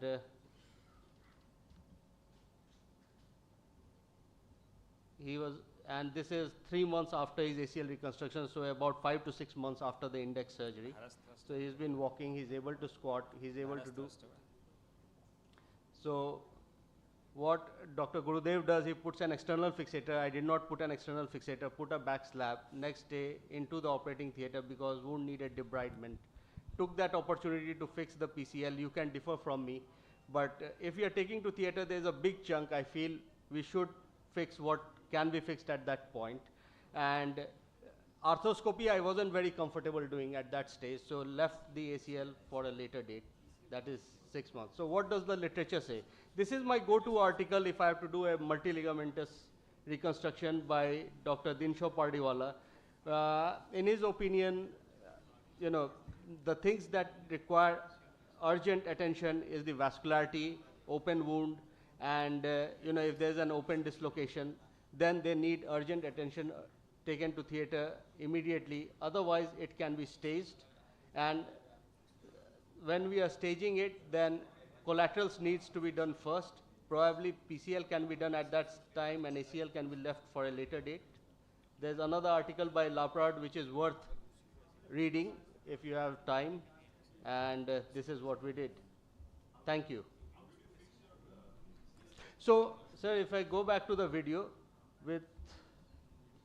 in here, this is the wound from the medial side, went inside, dissected, blunt dissection with the finger, and I could feel the fragment, used the jig to lift it up and put wires through that wound itself, and made a small, small just tab incision to put the guide wire for the headless screw. Abhishek, Dr. Abhishek? Yeah. this is the Herbert screw, I think. Yeah. So you put the fix this PCL with Herbert screw. Yeah, 2 Herbert screws. So MCL was avulsed, but it, it wasn't completely torn, so I just reefed it up. Yeah, actually, yeah, it wasn't completely avulsed, but I felt there was a bit of opening, so I just reefed it up with some. It looks like a posteromedial corner injury because from the MCL to the PCL, the structure coming between definitely looks like the posteromedial corner injury. Yeah, definitely. So whatever I could reef because up. What in post-op picture also your patient is, I think, varus thrust.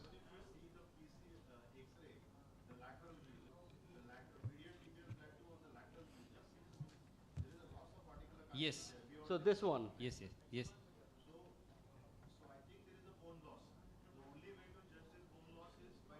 CT scanning, yes. Will not be able to come to know. And probably you should not challenge the success. You have been successful. Yes. But somebody would have managed it little differently. Yes. Thank you. Yeah. Thank you. Thank you. Thank you very much. Now the session ends over here. So over to Bhadani.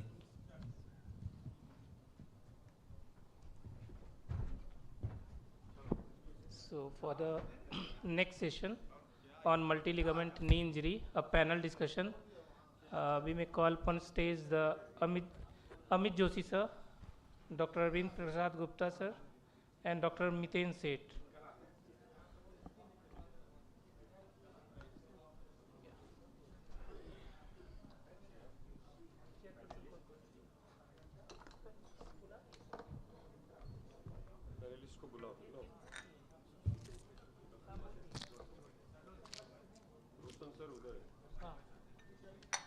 Please join as a panelist. Roshan, what is sir, please?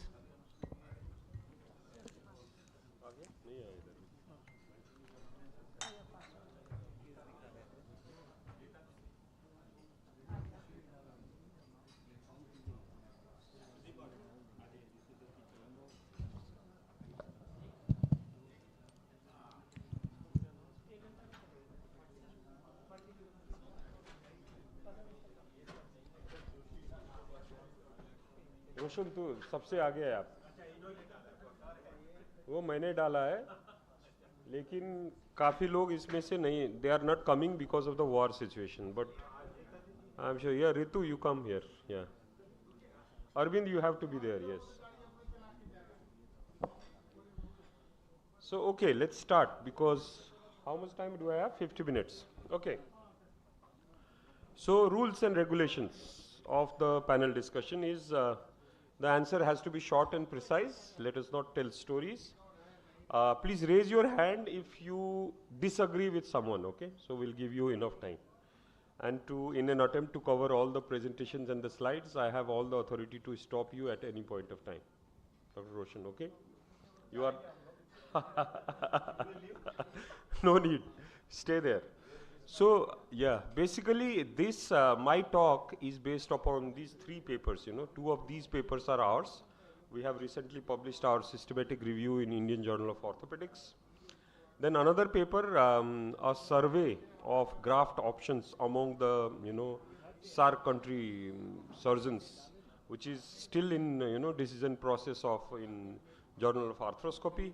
And there is another very, you know, interesting paper in BJSM, which again 2024-25, which is a Delphi, you know, consensus of multi-ligament injuries. So at the very start, Ritu, we'll start with you now.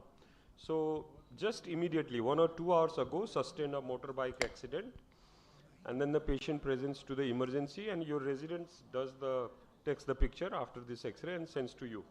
So he says that dorsalis pedis and tibialis posterior are not palpable. So what will be your next immediate step? To attempt reduction and CT angio. Okay, attempt reduction and then CT angio. Okay. So, or CT angio first? I'll attempt reduction and then do the CT angio. Arvind, what is your take on that? Attempt reduction, check the pulse, take the ABI, and then if any doubt, go for CT angio. Miten, you also agree with the same thing? I can't make it, then mobilize the CT angio first. Okay. Maybe.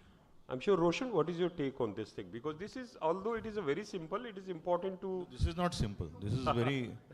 See, this is life-threatening or limb-threatening injury. Okay. So you have to take it very seriously. This is not at all a simple. A senior-most surgeon should attend, not a resident. A resident may not have that thinking power. First and foremost, all multi-ligament injuries will be having knee dislocation. They need to be reduced because immediately post-reduction, you might get vascularity. But that doesn't stop me from doing CT angio. CT angio will be done in view of a vascular injury. We'll come to that. So this is most important point I would like to highlight, that many people, they tend to see the X-ray, it is, dislocated, there is no pulse. So people get carried away with the vascular injury and try to identify the vascular injury. So it's important to reduce it first, then you talk about. So the first take-home message from this case is whether the whatever the neurovascular condition, if the knee is dislocated, first thing to do is the reduced knee. But what is important to counsel the patient. Otherwise, the patient will blame you saying that, oh, you pull the leg and this is how the vascularity happened. And these cases are reported. So counsel the patient and reduction first. All the panelists agree, right? Reduction first. So reduction was done to the same case. Roshan, I'll start with you. So reduction was done and your residents say that now pulse appeared, but it is feeble compared to the normal side. Okay. So will it make any difference? Either the pulse is asymmetrical compared to the normal side, it is symmetrical, or there is no pulse. Will it make any difference in deciding what next you are going to do? See, vascular injury in any form is only emergency in orthopedics. Otherwise, अपने पास क्या है? क्या emergency करते हैं हम लोग? This is the only emergency we have to tackle. So vascular injury should be given utmost importance. We have, whether post-reduction pulse come or doesn't come, you have to consider a digital subtraction angiography to see whether there is intimal damage inside the flow, there is a thrombus, or any kind of things which can compromise the status of the limb. So you mean to say that in all multi-ligament injury, not all. See, we are talking about this. Okay. Suppose after reduction, the pulse are similar. Amit, we are talking about this. No, I am telling you, if in this case, after reduction, if the pulse were equal. To be. Once it is vascular injury, you will have to do DSA. That's a dictum. Okay, it doesn't change in Nepal, doesn't change in India. It is absolutely, but literature has to say something different. That is why we are talking. Literature is like a tissue paper, yaar. Listen, you cannot say that. But anyway, so you go to multiple literature. They have their own protocol. Like Roshan is saying, he has his own protocol. Different literature, but most common.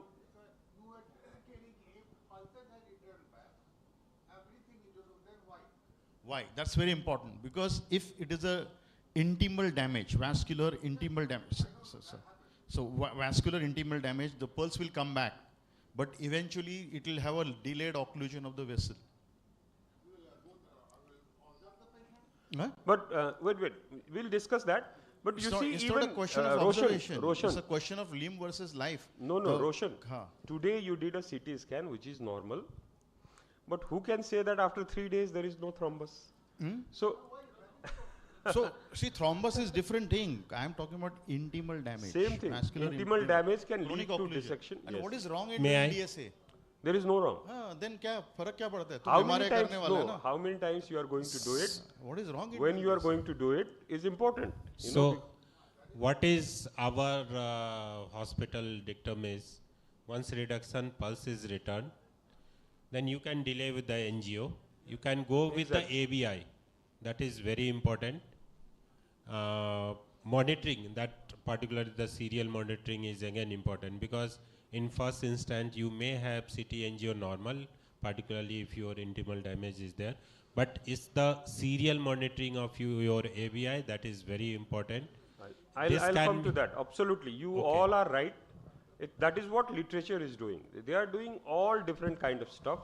But what I found, this literature, this paper I have quoted, is more rational. And they say that if there is a bilateral symmetrical pulse, you do not need to do immediately CT angio. You have time, you can think about, but definitely I agree with Roshan, I'll not go ahead without a CT angio when I plan for surgery. But if... Answer me, Amit. If you are the patient, you are the patient, you had a knee dislocation, it should not happen. You are the patient, you had a knee dislocation. Will you not do it with vascular injury? Will you not do it even after the reduction of your knee joint? See, this normal orthopedics applies everywhere. So I feel practically, I have never had, I mean, even in the teaching programs, this concept of asymmetrical pulse. Most of the times you have both equal or not equal, not there. This beach wala column is little dicey. It's but if it's anything other than absolutely equal, I think we are definitely. But Miten, you start feeling the pulse. What is they are asymmetrical. Amit, what is the sensitivity and specificity of ABI?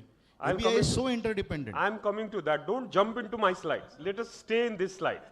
So suppose there are bilateral, symmetrical, asymmetrical, absent pulse. You will do CT scan to all of these cases, right, after reduction. That is the question. But literature has to say something different, you know. That is what I just wanted to highlight. And one of the most underutilized is the Doppler USA study, because if you have a good sequence of the color Doppler, they can identify intimal injury, they can identify the thrombus, and this is very less utilized because we don't have, you know, musculoskeletal radiologists at every point. It depends on the skill of radiologists. Yeah, agree. DSA is a direct examination of vessels. I agree. But if we have to develop that also, no? That is the point. We have burnt our fingers in vascular injury, I'm telling you. I work in a tertiary institute. We have burnt our fingers. So let's come to this one, because everybody, Arvind was talking about ABI. There are many protocols. They say that ABI is the one which will tell you either you do a CT scan or you don't need to do a CT scan. This is the most, commonly quoted one. But my question is, how many times do you do ABI regularly, Roshan? DSA. You do ABI regularly. Miten, you also do? Doesn't do? Arvind? Regular in all patients? No. Those who are having either posterior dislocation, posterolateral dislocation. Most of the time, these two dislocation is having very high risk of. No, but recommendation of ABI is nothing to do with the direction of the dislocation. No, just I'm telling what. So there is sense of this injury to the vessel in the mind. So most of the time ABI, and many a time is the sequential monitoring of ABI also. And particularly those having absent pulse that came back after reduction of the knee, again continuous monitoring of Ritu, ABI. you do ABI all the time? For me, it's more of academic than practical. Absolutely. This is what has happened in our survey also. See, sir, the CT will happen only once.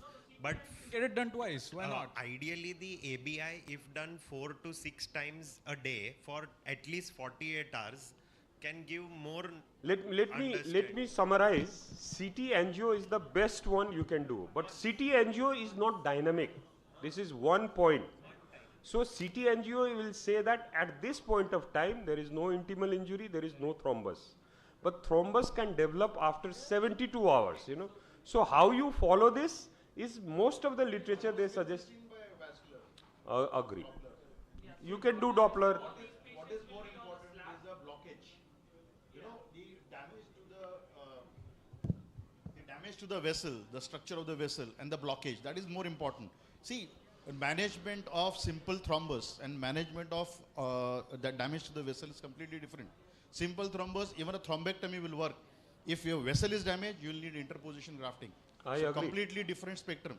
I agree, but that is not our part. That is a vascular surgeon is going to do it. But our responsibility because there your investigation will start. No vascular surgeon will intervene without an DSA.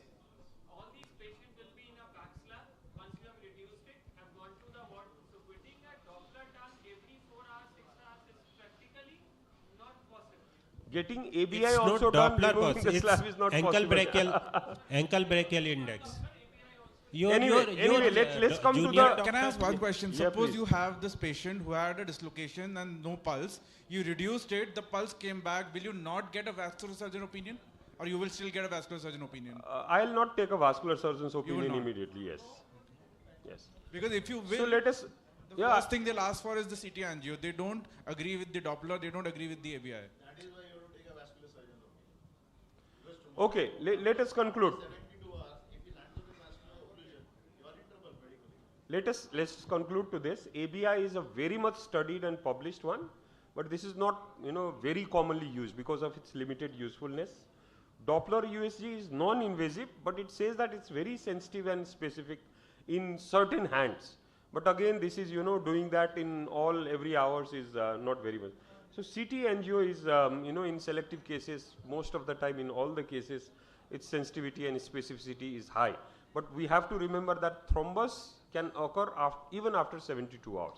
So you have done a CT angio today, you cannot say that tomorrow the patient will not develop a vascular compromise, So you need to have a continuous monitoring of the patient, and if any changes in the vascularity of the limb, probably you have to again get some other investigation modalities done. That is one. Okay, so now pulse was palpable and it was asymmetrical in that case, but still I went through the CT angio, and then CT angio was normal.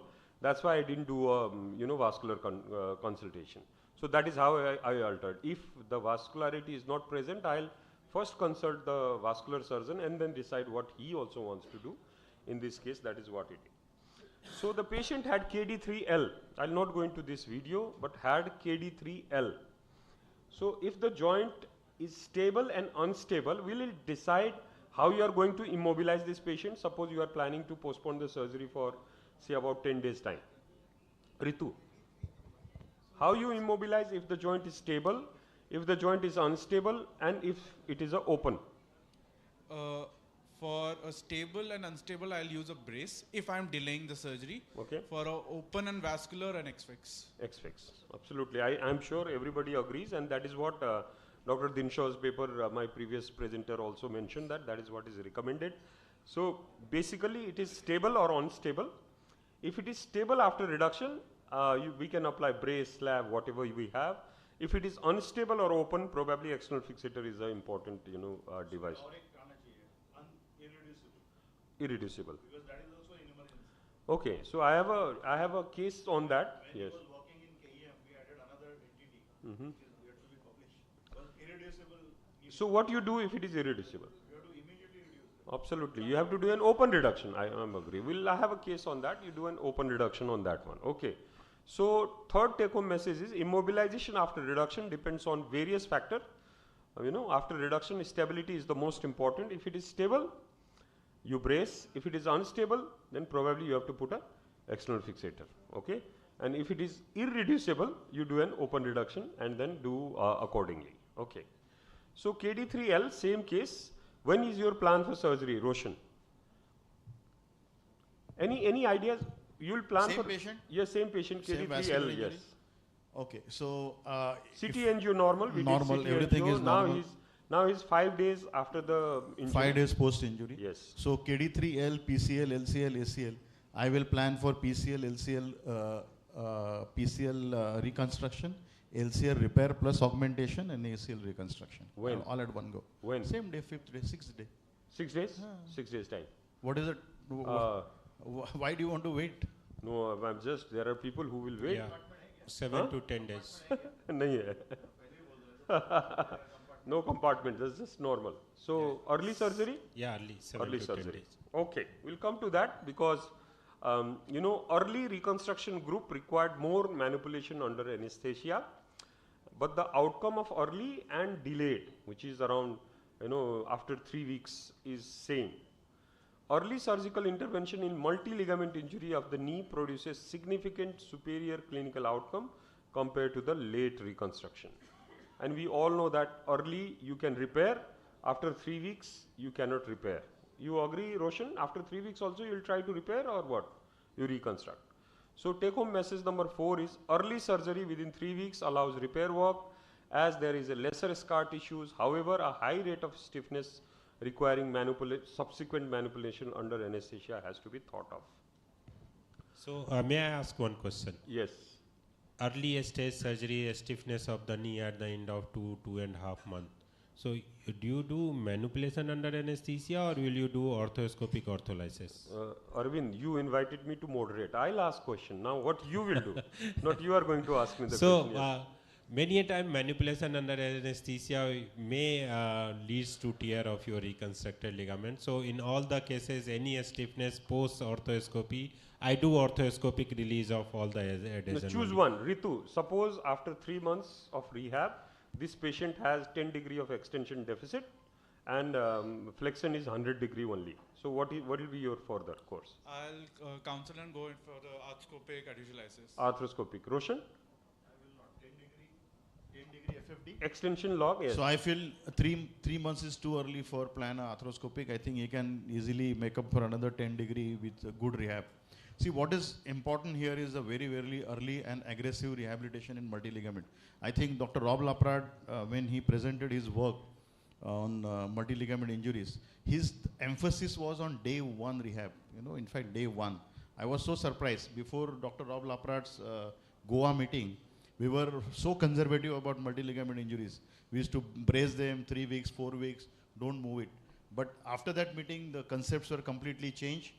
And I feel a very, very aggressive rehab is very mandatory for multi-ligament. Point taken. Now suppose the patient is 3 months, 10 degree of extension lag and the flexion 100 Good rehab, he'll come up. Good rehab. You'll continue with the methane. Even after 3 months of this rehab? Yes. Okay. 6 months, 7 months, 8 months, if it becomes... So your patient will walk with 10 degree of FFD till 8 months? Multi-ligament patients are not going to go and run day 2. They are going to take very long rehabilitation. So probably that 10 degrees FFD with good rehabilitation, very aggressive rehabilitation. See, nowadays rehab is changed, not a regular rehab. You have a very high grade aggressive rehabilitation. I'm not the right person to talk on that, but there are many centers who believe in aggressive rehabilitation. Definitely, we do the same. You see, for multi-ligament, single stage reconstruction, whatever you do, this is early rehab, aggressive rehab is the gold standard. But still, whatever you do, chances of stiffness is almost in 25% of the Agree. That is why I feel it's easier to chase flexion with arthroscopic adhesiolysis than extension. So our goal in the rehab process is to make sure that the patient has full extension, because posterior capsular releases after are very difficult. As long as the patient has full extension, even if the patient has 80 degrees of flexion, okay. Because you can offer an arthroscopic adhesiolysis and get flexion range. So this was not, I was not trying to cover this since it came, but literature what says that if there is an extension lag, probably you have to do little early intervention. Whereas if it is flexion, you can wait for some time. That is what. Flexion deformity releases means PCL release. Remember, when you want to do capsular release, nothing will move. The PCL is stiff. I think stretching that reconstructed ligaments is always better than doing a release. I don't know how many of you have done the release. I have burned my fingers. If you do a reconstructed ligament, knee ligament, you do release, that means unless and until you do a release of PCL, you will never get extension. Okay, I have just completed 2. My 20 minutes is gone. We'll move forward. The same patient, KD3L, had a foot drop as well, deep peroneal nerve injury. So what will be your next step now? I'll not go into that. Yeah. So suppose if the patient has complete nerve injury, what will be your next step? Suppose you are operating. You no 6 day. 6 day. Acute PLC with peroneal nerve. Yes. What you will do? What you will do to the nerve? No. We are not talking about what you are going to. I will open the lateral collateral ligament, lateral side of the knee joint. I will inspect the nerve. See, the commonest point where your nerve will get trapped is near the your bicep tendon and the popliteal complex. That is a time where it goes beneath the popliteus complex, above the popliteus complex, beneath the bicep tendon. Secondly, there are 2 fixed points. One is fibula head, other is the piriformis fossa. So in these fixed points, if you have a lateral ligament injury, then there is a stretch on the nerve. So the best way to address when you have a PLC along with the peroneal nerve is open it, decompress, and do an internal external neurolysis. I have done some plastic surgery posting, so I can do that. You can take the help of plastic surgeon, do the internal external neurolysis, and that is the best way you can allow your nerve to regenerate again.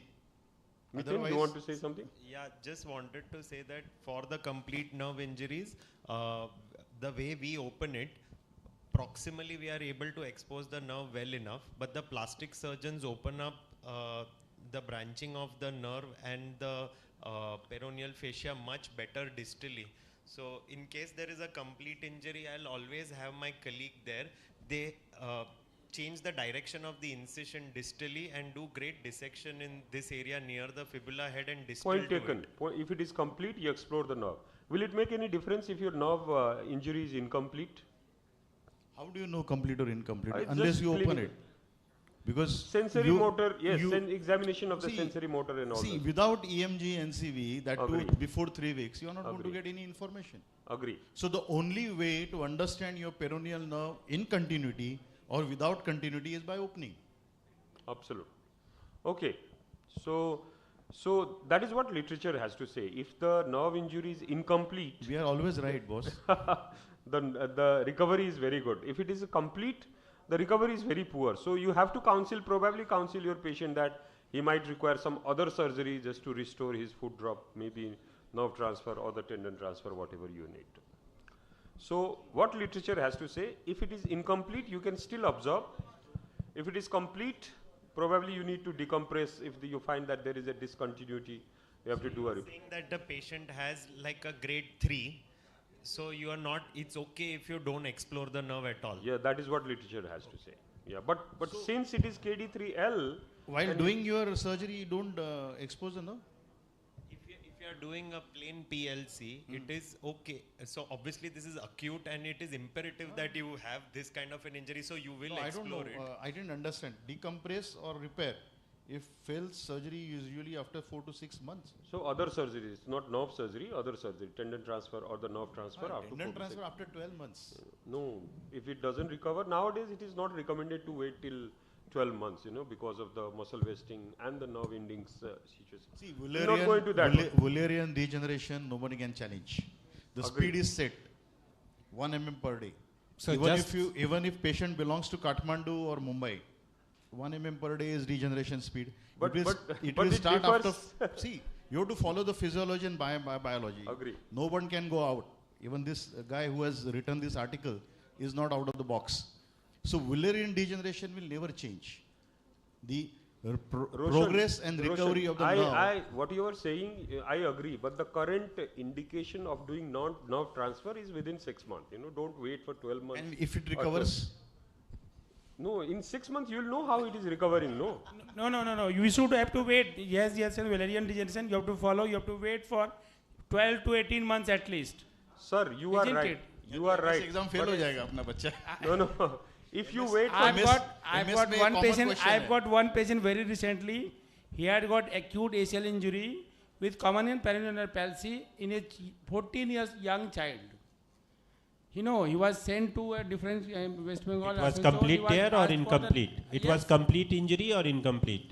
Sir, listen. Yes, it doesn't regrow in a moment.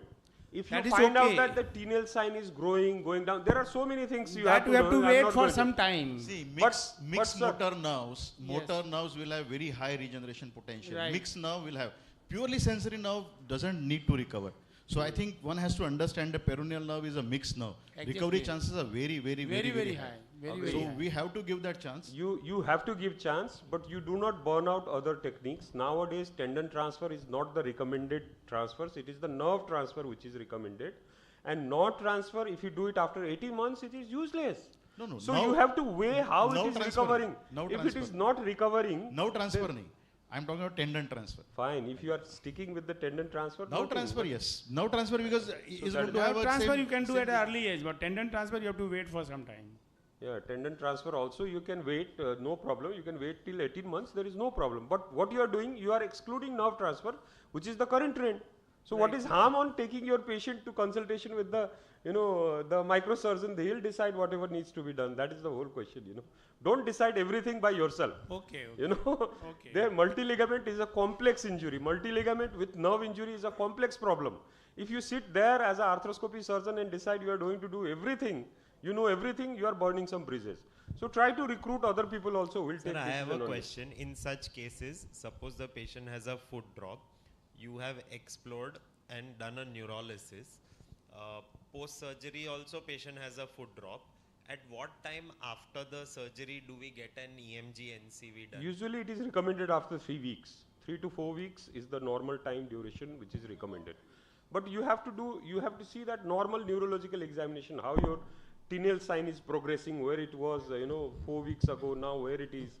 Without progression of the tinel sign, there is no need of waiting for 18 months. Why you want the patient to walk drop foot gait for 18 months? Tinel sign we are So talking. discussion about the tendon transfer and the nerve. Lot of patients don't get the accessibility of the nerve transfer, so they get treated with the tendon transfer. So for if you have planned for tendon transfer, then you can wait for even 2 years. There is no problem. Even but 3 if years. you want this patient should have the best accessibility, the right thing recently, then the nerve transfer is the best thing. Perfect. That should be done within 4 to 6 months. Perfect. KD3L, single stage or 2 stage? Ritu? I'll go single stage. All single stage? Yeah. All single stage. Will it change if it is KD4, your staging, Ritu? I'll still go with single stage. Single KD4 stage. too. Roshan? No, single stage. Single stage. Arvind? Last 10 years single stage. Miten, you also single stager? If I'm struggling on table and I haven't finished, then the ACL is the one that I'll Leave? Yeah. Okay, let go. But you will do 3. PCL, MCL, PMC and PLC you will do. Okay. Suppose Roshan, you are doing a 2 stage. What will be your staging? Why you want to call me again? Yeah, please. I can come only once. I have no stamina to come again. So what do you suggest? If someone younger, younger arthroscopy, I will explain him pros and cons of single stage, 2 stage. I'll try to convince on my side rather than keeping on your side. I'll try to convince him to agree for single stage. And if he doesn't agree, then I'll refer it to someone else. I don't want to treat any patient who doesn't agree with my opinion. Okay, so let's come to, yes, you want to add? Only one point about the treating single stage multi-ligament injury. Always do counseling about the stiffness of the knee joint. In my hand, it's almost 25 to 30%, and going orthoscopic ortholysis threshold is very low. After in between 2.5 to 3 months, I most of the time go for this orthoscopic. So this is the survey that we recently did. Now it's under scrutiny of Arthroscopy Journal for publication. If you see the staging amongst the 270 respondents of this this survey, majority 180 from India. So it goes like this. If it is KD2, KD3M, then it's all single stage. When we go to KD3L, there is, people started doing 2 stage, and KD4, 2 stagers are more than the single stage at this moment in our, in our SARC group of people. And what was very important and interesting was the older surgeons, they tend to do staged, and the younger surgeon, they tend to do a single stage surgery in So KD4. that's the answer. KD4. So I think so you are young. Sample data, age is just a number. Anyway, Can't be surgical terrorist and can't do a surgery for 6 hours continuously. Agree. And deflate, inflate, tourniquets and all of that. Agree. It's better to leave one ligament. I think, yes, I think this is how the person is trained. Yeah. Nowadays, And also boss, your team. I always prefer to drill with 2 chuck. If you are doing 4 ligament, one of my assistant and sister is doing graft preparation, all the things, everything placing there. Sir, in Bombay, if we have a KD4 in private practice at our age, we'll have 2 surgeons working together to try and save time and try and get the surgery in this done. survey, we also asked, will it differ if you are operating on a private setup and if you are operating in a government setup? But the survey results say that there is no difference. It's Yes, main thing you should be knowing your team. Yeah, your support Agree. staff, your timing of your surgery, that should be in your mind. Agree. That is important. Agree, and that is what all the literature has to say. There is, this is, I was talking about BJSM survey, and they say that try to attempt everything in a single stage, and that is consented by 92% of their, participants. This was a Delphi study done by, Rob Laprade group of people, and they say that single stage is the recommended one at this moment. So, can we conclude this topic by saying that there is a trend towards single stage surgery. However, expertise and complication have to be taken into consideration, and staged can always be an option whenever there is a difficulty in doing a single stage surgery. Okay. So, graft option, Ritu. For multi-legs, what is your weight, go-to-go graft? Sir, for as a whole, you just take as a whole. We'll come to individual group. Yeah. So if I have a KD4, so I'll keep the ipsilateral hamstrings for No, I'm not going to detail. Achha. Autograft, Auto. allograft, synthetic. Any role of synthetic now in India? There are a lot of synthetic graft. It can be, but for me right now it's auto. For you, agree. Arvind? 100% autograph, bilateral knee ready. Okay, Miten, you are using at least one I'll use Kairos, so auto and synthetic. Mixed one. Okay, Roshan, you don't like gyros? No, only since last 1.5 year I started using synthetic. I don't know how they behave. Only long-term results will tell us what is ahead. But wherever possible, I'll prefer autograph. Okay. In case there is a scarcity, I will not hesitate to use synthetic. Okay. So absolutely, this is our systematic review. When we went through the systematic review, most of these paper are, European American paper, and they say that majority of these, they use combination, basically allograft, combination of the allograft, and a little bit of autograft and the combination of the allograft and the synthetic graft, which is completely different from my practice and then the practice I see in India. That was the reason why, we did this survey. Even we started using allograft. Okay. We have availability of allograft. In fact, I started a bank long time back, but later on it was closed down. But now we restarted a bank in Mumbai and we are using allograft. Okay, perfect. They have good results. So this was the survey that we did. It is not that hesitation to use. It is not availability to use. Absolutely. If it is available, you can use it. So, and this is around, 270 people's response that we are going to talk now. Okay. So now, Ritu, you were talking about, let's start with you. KD2, what is your graft choice for ACL and graft choice for PCL among these? Sir, hamstrings for ACL and either PL or quads for PCL. Quads for PCL. So, Arvind? Hamstring for ACL, quads for PCL, opposite hamstring for posterolateral and this. Is KD2, ACL KD2, and PCL? oh sorry, hams and quad. Hams and quads. Roshan? Yeah. Hams and quads. Hams and quads, yeah. Miten also same. Oh, see, you guys are different than around 80% of the people, and this is the survey has to say that. I would do PL more than quads. Okay, so but you took it later when I showed this. I said the same. Anyways. So but about the PL, I started doing this PL once I heard the lecture of Dr. Bancha Rakesh's Vade sir conference almost in 2014, I think 13 or 14. So after that I did almost 150, all this KD2, 3, 4.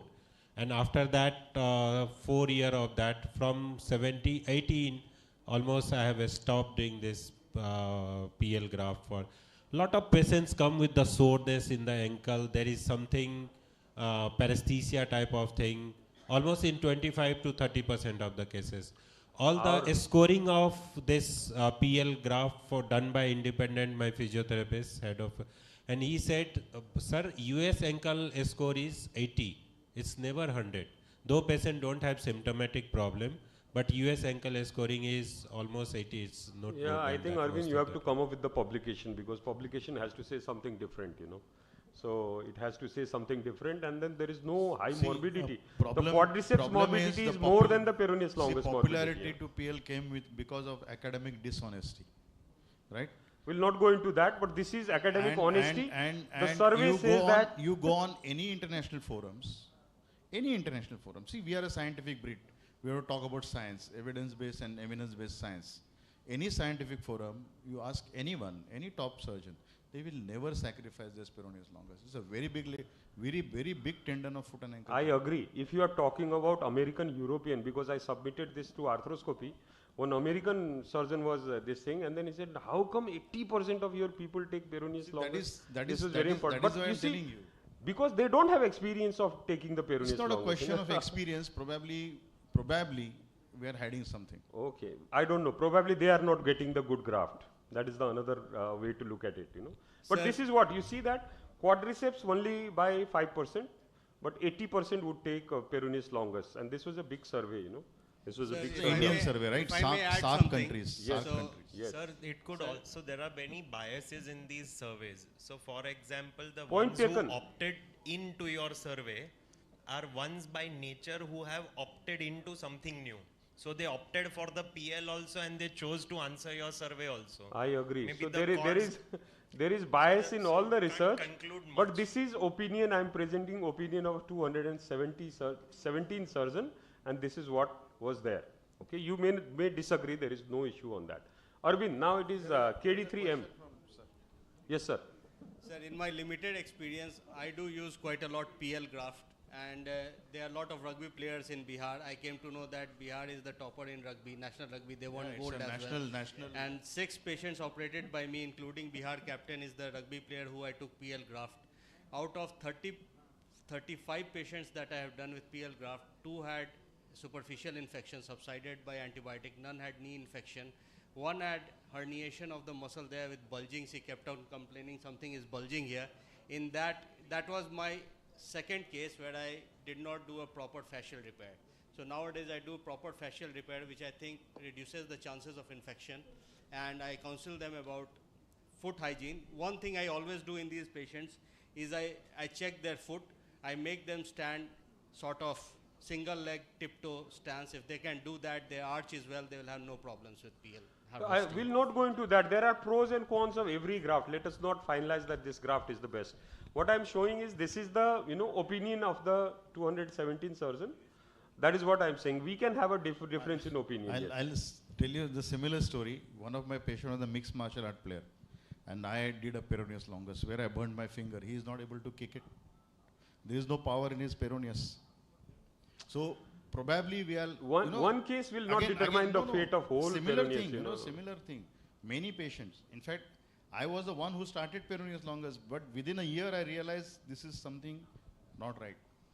But you see, different people have different opinion. We also have to. So that is why I told you the academic dishonesty is a very important role to play in publishing certain techniques. I agree. But you Nowadays don't know you are right and the other are social wrong. media is or others are right and I am wrong.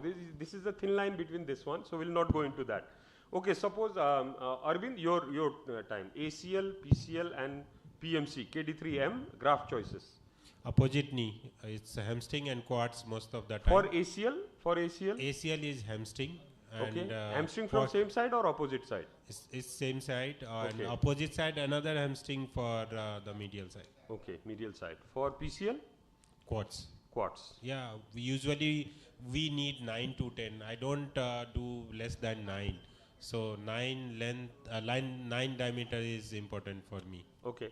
So medial side, the tape, because it's an isometric construct, we can cheat over there. I have had one anecdotal case where opposite side hamstring was taken because I learned with sir that multi-legs you can take on the other side.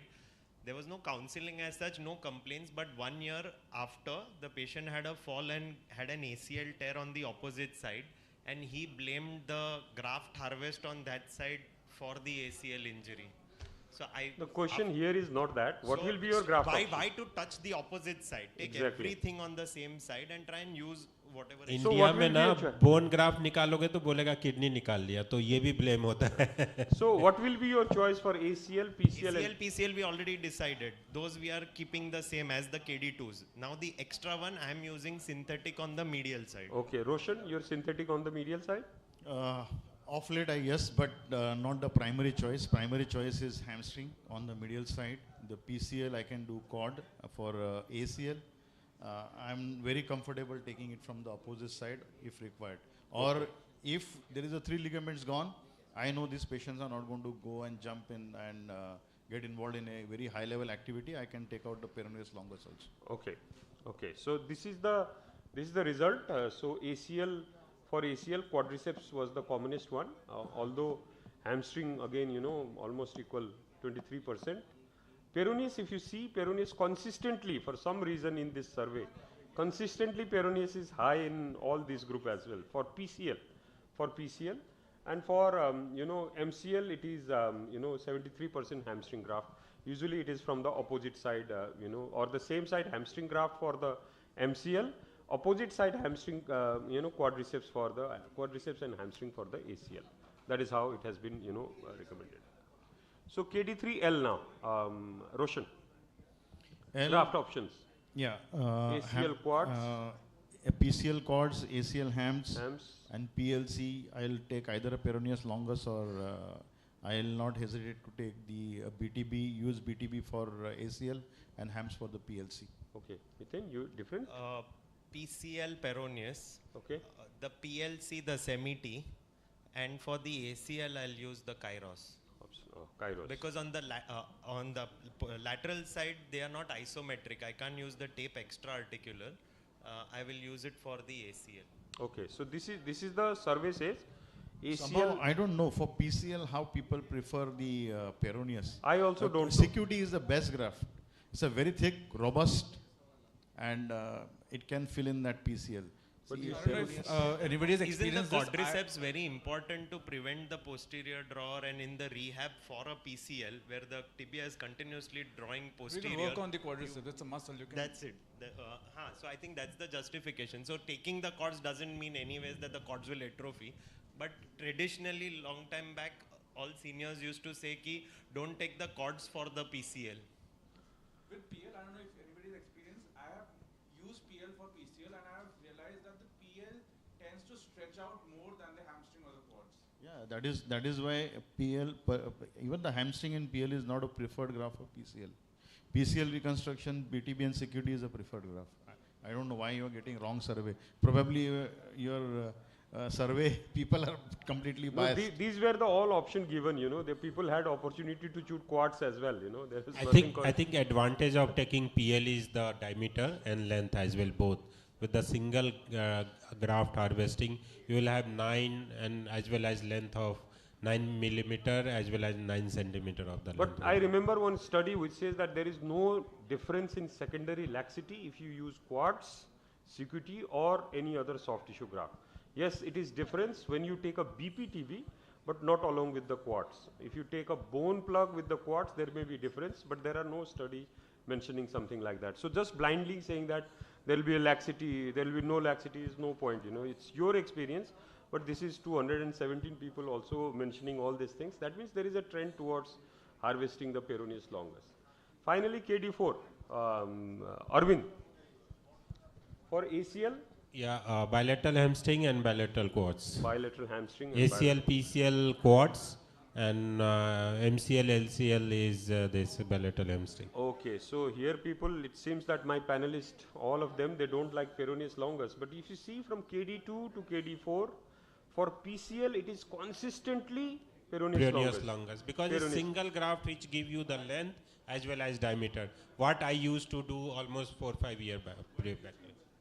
Only thing, because of problem around the ankle, there is soreness, there is hypertrophic scar, 2 got infection because you are working around the foot.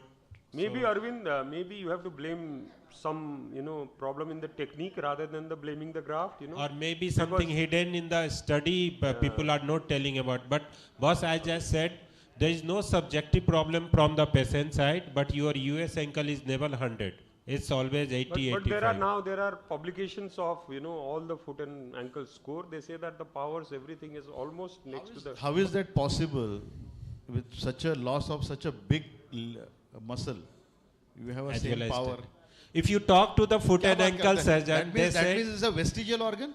This peroneus longus is a vestigial organ. You can remove otherwise also. It is not, but there are some regenerative potential of this one. You don't take it from origin to the. Then I can regenerate anything. I'm a Rajnikant. I can regenerate anything. But you see the literature, what it has to say, and then I have a very good experience. Again, I'm telling you, literature is like a tissue paper. You have to keep changing it. There are some papers that describe the semi-T and the gracilis being harvested, and still the isokinetic flexion strength remains the same in the knee, in both the knees. There are some papers that show some strength reduction, but in spite of taking 2, the flexion strength of the knee remains the same. Similarly, it is possible that the PL is harvested, but the power can be same.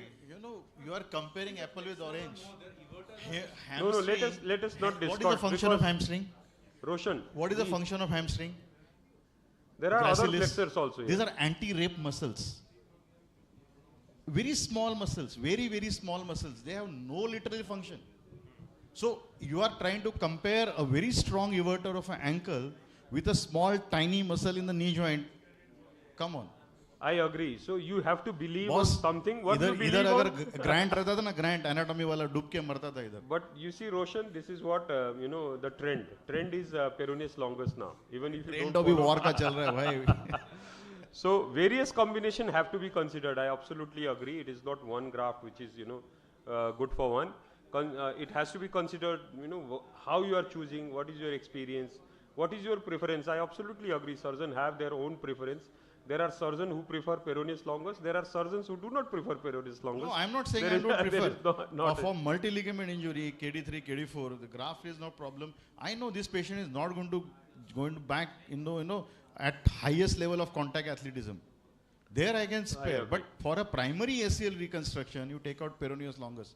Well, I that's agree. not excellent. I agree. But for multi-ligament, you will still take in Yeah, certain multi-ligament, cases. no problem. So that is the take-home message. So quickly go into sequence of fixation, how you start fixing if it is KD4. Yeah, Ritu? I have just 2 minutes left here. PCL, collaterals and ACL. Okay, Roshan, your sequence of fixation or? PCL, PLC, PMC, last ACL. Okay, that is the commonest one. But if you go to literature again, some people start fixing from ACL itself. In most of these अरे literature. तेजस्वी लोगों की कमी है क्या? बहुत तेजस्वी लोग हैं यहाँ पर. Okay, so let's cut it short and then, finally, so summarize the discussion that we have done is reduce first before doing anything, but make sure that you have counseled the, patient party at least that has. Vascular assessment is very, very important and important to assess in dynamics, not at one stage, but dynamics is very, very important. Immobilization either in the brace or external fixator, it depends upon stability. Observe for few days, there is no rush. Do not operate within 5 to 6 days because it says that thrombosis is highest at 72 hours. So it is recommended to delay for at least 72 hours. Operate within 3 weeks because if possible with a single stage. There are various graft options available nowadays. Peroneus is becoming little popular. Fixation sequence as of now is PCL, PLC, ACL and PMC. Again, there are modifications. So on the medial side, the MCL is the only one that's isometric construct, whether you're doing a short or a long. That's why it's better to do the ACL, fix it, so that the knee is centered, tibia is centered well on the femur, and then do the MCL. Then do MCL, that is why. That is why this sequence is MCL is in last, because you stabilize with the ACL, PCL first, and then you do your MCL tightening. With this, thank you very much, panelists, and we are right on time. Thank you very much for discussion.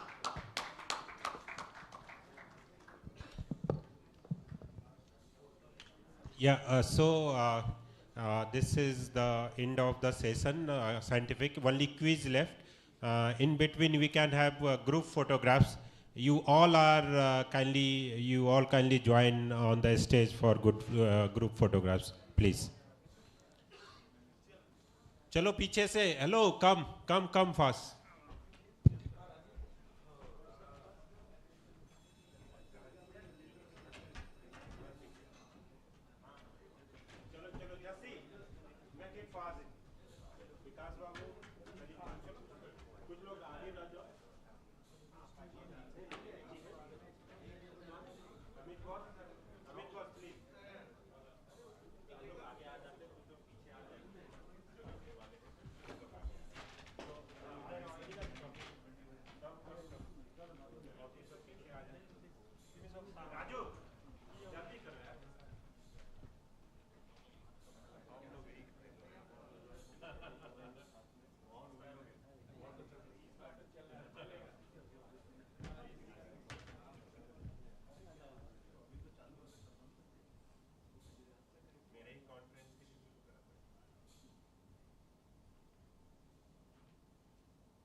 Those those who are participating in quiz, please stay back.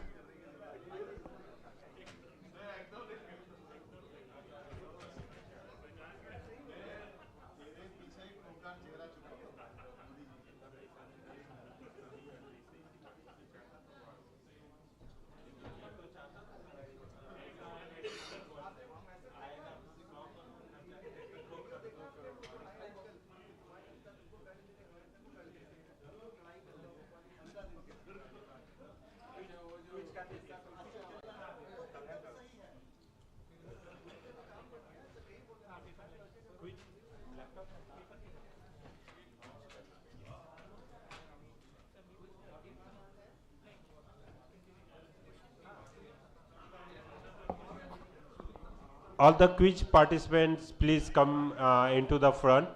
Have a seat. All the quiz participants. इसको connect करो हरी.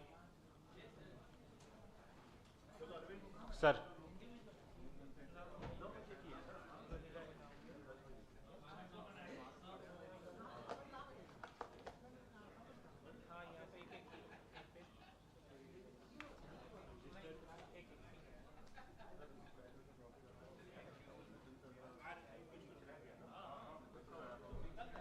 रोशन sir, एक felicitate करना है एक दो लोगों को please. Please come on the stage. नहीं नहीं आपको किसी को करना. डॉक्टर मितेन सेठ प्लीज.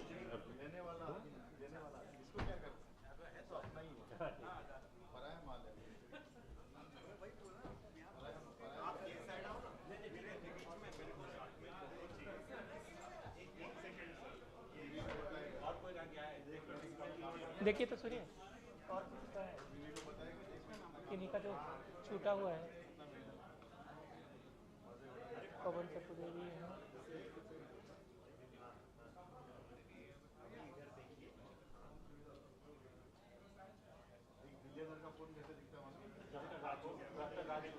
हाँ राजू.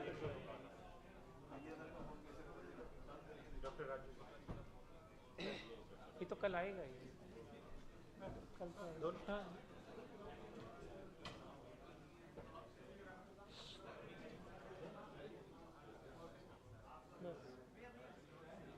और कोई नहीं. So those who have given his name for the quiz, please come for the front row. Sudipto Saha.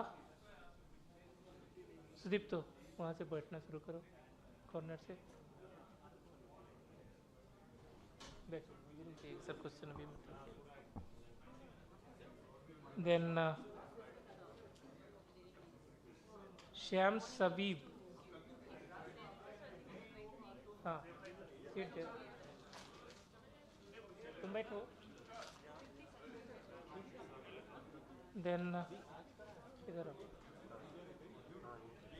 ये क्या लिखे हो? अंकुर. आकू राखी Pranav.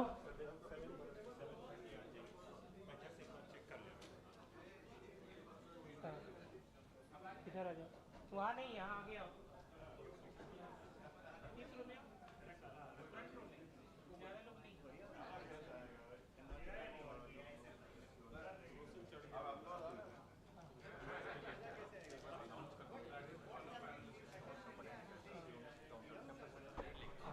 Those who have attended the workshop can collect their certificate at the Seronics stall. Yeah. Then इस पे एक एक ही उस पे आ जाओ, तुम इधर आ जाओ, इतने सारे लोग नहीं हैं, कम लोग हैं। तो चौथा में है मनीष कुमार, यहाँ जाओ मनीष, इस तरफ फ्रंट रो में।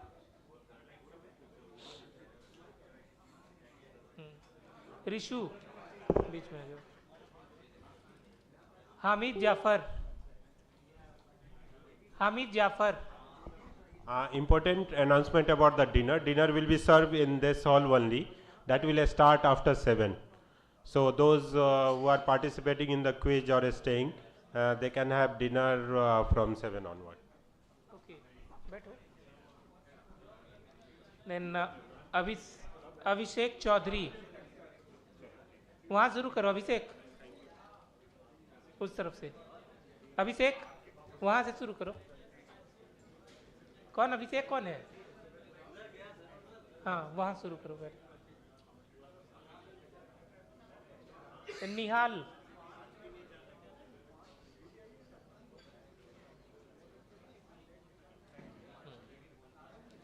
बीच वाले में बैठे हो। साजन,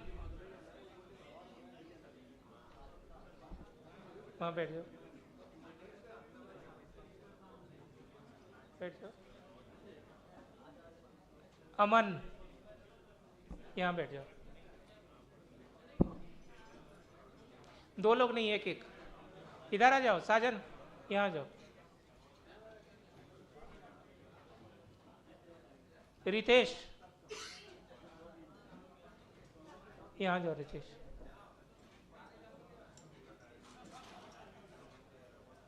प्रत्युष बैठ गया है।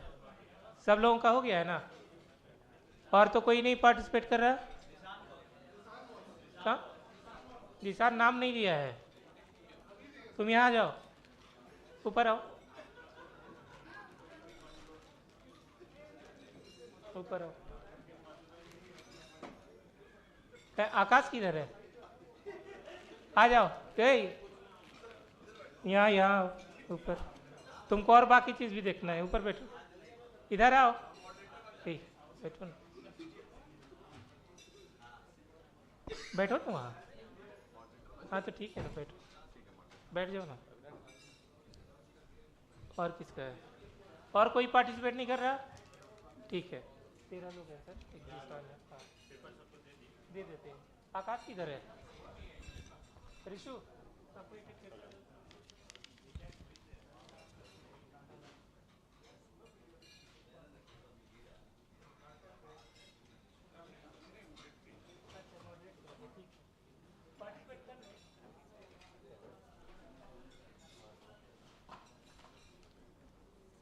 यहाँ बीच में कोई नहीं था? अच्छा रिशु ही है।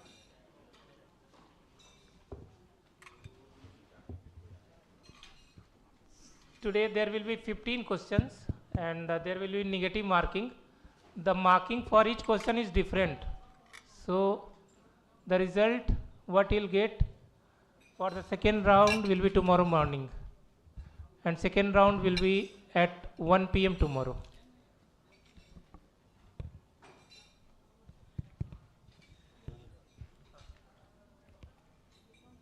सब लोग अपना नाम, पीजी या एसआर जो भी हो वो उसके नीचे लिख देना। मॉडरेटर ऊपर लिख जिन लो, लोग जिन लोग का पेपर पे लिख लो। पीजी हो गया है, एसआर में नहीं भी हैं, वो पोस्ट पीजी लिख ले, वो कंसीडर सेम ही किया जाएगा। और अपना फ़ोन नंबर भी डाल देना उसमें, अपना कॉलेज का नाम या जहाँ काम कर रहे हो वहाँ का नाम लिख देना।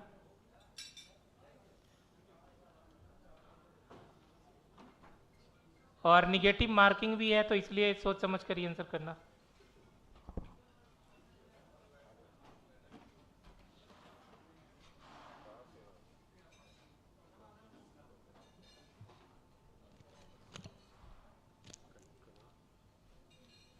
और क्योंकि ये सारा कुछ रिकॉर्ड हो रहा है तो पता चल जाएगा, अगर कोई इधर उधर कॉपी करोगे तो ये सारा स्ट्रीम लाइव हो रहा है। ठीक है.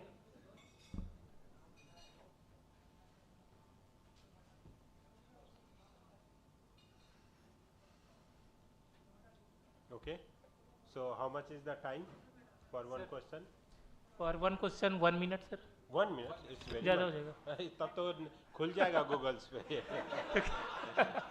So कितना with there one question, I think 20 seconds should be the good enough. अब पढ़ते जाइए. 20 seconds will be right time. Marks कौन देख रहा है? स्टॉपर किसके पास? सर सुनिए ना, आप पढ़ते जाइएगा, जितने देर में क्वेश्चन खत्म होगा फिर बदल दीजिएगा. नहीं. उतने देर में तो आंसर कर लीजिएगा. It's 20 seconds, I think. मैं टाइमर लगाता हूँ सर. ठीक है, 20 seconds. ना? So everybody has written their name, their college, and their designation. Whether it's SR, PG1, PG2, PG3. और फोन नंबर भी लिख लेना. And phone number also. क्या है? सेकंड में है आपका? हाँ ठीक है. 25 कर दीजिए. 25.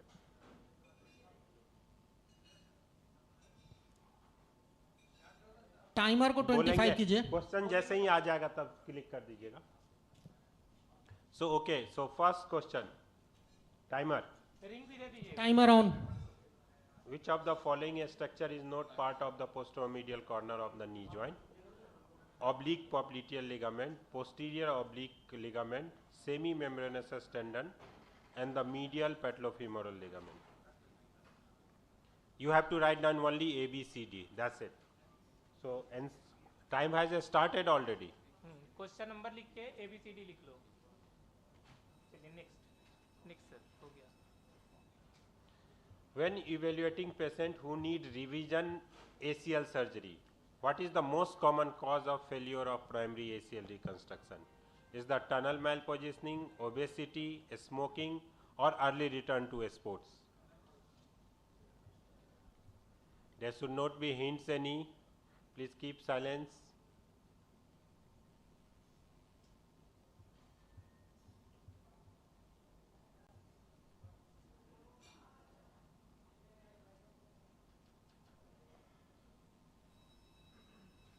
Arthroscopic fluid irrigation primarily helps in reducing the bleeding, increasing the visualization, decreasing the infection, reducing the joint stiffness.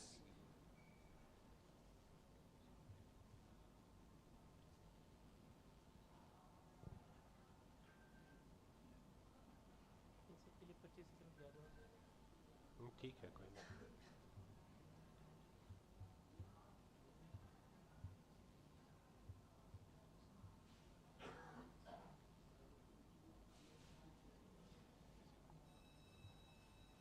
Which scope is the most commonly used for the diagnostic knee arthroscopy?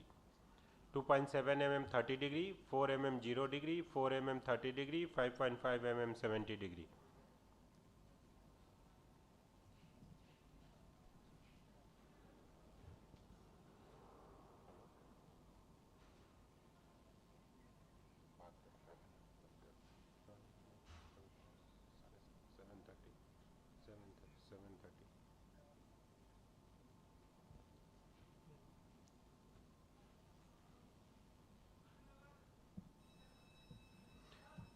What is the most common complication of doing knee arthroscopy?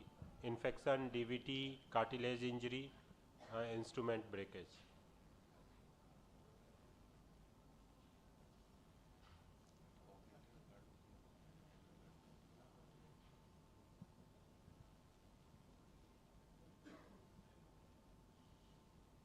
Raju, no murmuring.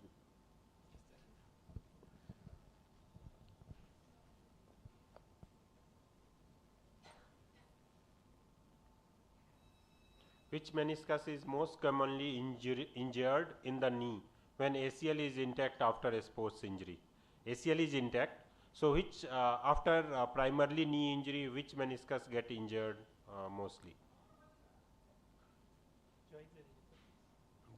Medial, lateral, equal in both, depends upon leg dominance. Medial meniscus, lateral meniscus, or equal, or is depend upon the dominance of the leg.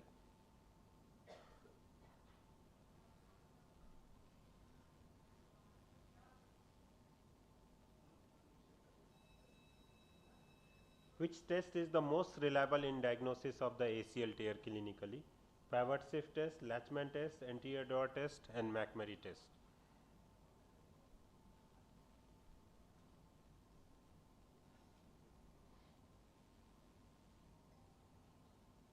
Most reliable.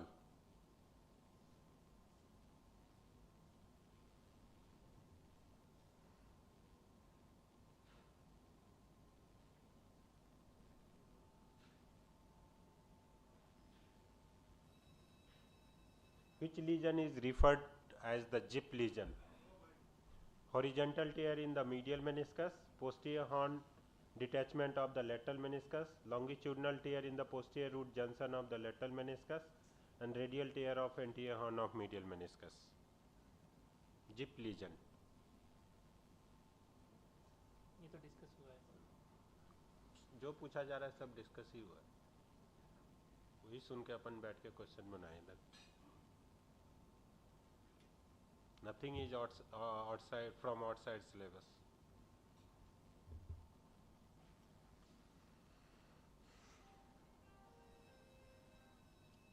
Which of the following is considered as a contraindication of HTO? 10-degree fixed varus deformity, 5-degree flexion deformity, normal lateral compartment, lateral tibial subluxation of 2 cm.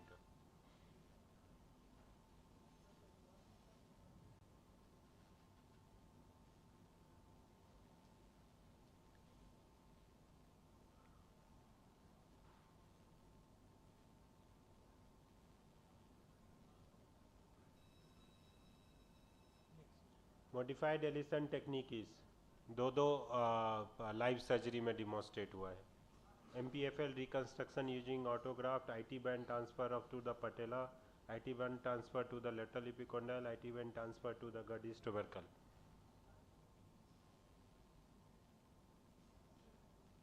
Modified Ellison.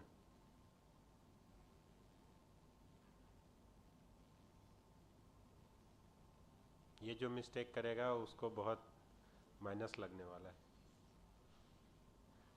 दो लोगों ने दिखाया है अभी. 2 surgeon ने दिखाया live surgery करके. Persistent knee instability 1 year after ACL reconstruction. What positive finding do you think in this knee in which ACL is intact?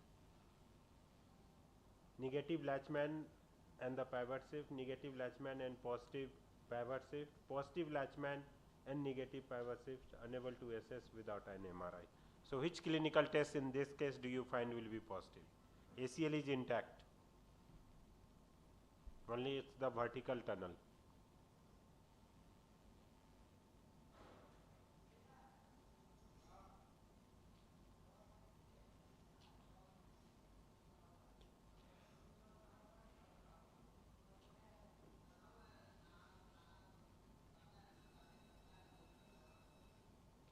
Modified Larson technique. Lateral collateral ligament reconstruction, MCL reconstruction, MPFL reconstruction, lateral patellofemoral ligament reconstruction.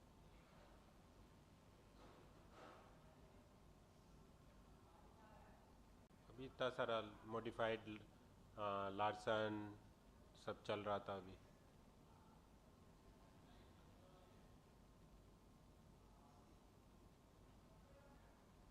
ABCD में ही answer लिखना. हाँ ABCD में लिखना है. Sorry यहाँ ABCD नहीं लिखा हुआ है बट ABCD ओनली. क्योंकि अभी सब लेक्चर सुन के ही इधर PPT बन रहा था तो इसलिए जल्दी जल्दी में बना है ये. Next Schottle point use for localization of femoral attachment of ACL, tibial attachment of ACL, femoral attachment of MPFL and the patellar attachment of MPFL.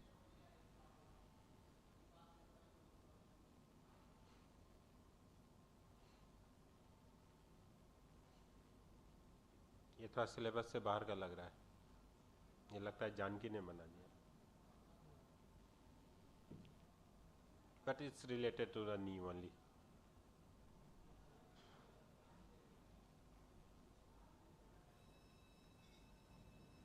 Ramp lesion is associated with lateral meniscus root tear, Posterior horn of the medial meniscus tear, meniscocapsular suppression of the medial meniscus. D is none.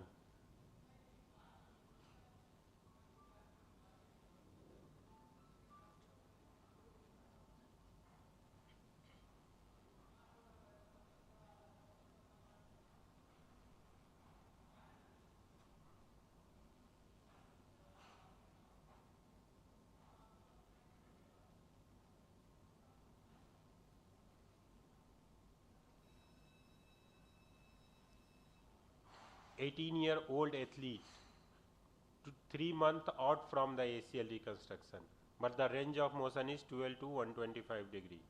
No effusion, no pain on rest. Knee is stable, but only having difficulty in walking. So what do you think? What is the cause of this stiffness? Femoral tunnel 2 anterior, no cycling before final tibial fixation. Femoral tunnel 2 vertical, tibial tunnel 2 anterior. The cause of stiffness is because of all these, any 4. There is no infection, no cyclops, nothing is there. So it's all about the tunnel positioning and fixation of the tibia. Graph. Yeah. Raju सबसे लेना अभी नहीं रुक जाओ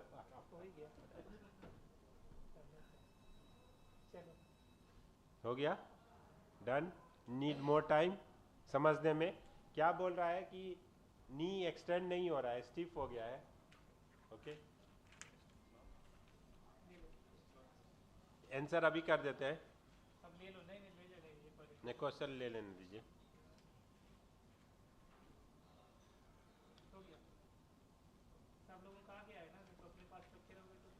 आ गया कितने आ गए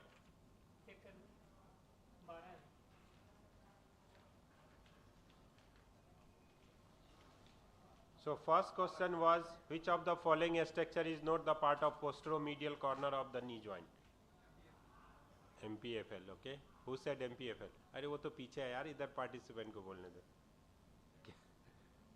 check करो ना फटाफट बैठ के अभी चेक हो जाएगा अभी हाँ तो हाँ अरे क्या लोगों ने क्या क्या लिखा है क्या लिखा हुआ है पोस्टेरोमीडियल कॉर्नर ओके MPFL क्या होता है इंटेरोमीडियल होता है ABCD बोलते जाइएगा So answer is D, medial patellofemoral ligament. सबको दो ना सब चेक करना होगा ओके आंसर वाज डी पहले का next is so most common cause of ACL failure tunnel malposition क्या इसका देखो तो क्या लिखा है इसमें संजीत का सही बोला इसने बहुत लेट से बोला है इसने इसलिए बोला 2 का A है okay arthroscopic fluid irrigation primary helps in देखो इसका पर संजीत का क्या लिखा हुआ है ठीक है सर ठीक है इसका और कौन है इधर बी ओके नेक्स्ट तीसरा का बी है विच स्कोप मोस्ट कॉमनली सबको सी रिसु ए लिखा है 2.7 mm 30 डिग्री सुदीप्ता क्या लिखा है चलो very good super so it's 4 mm 30 degree बहुत सारे लोग को नहीं मालूम है स्कोप कर रहा है कितना mm है नहीं मालूम है okay so you should be knowing your scope that is very important हाँ वही बोल रहा है कितना डिग्री है ये जानना जरूरी है the most common complication of arthroscopy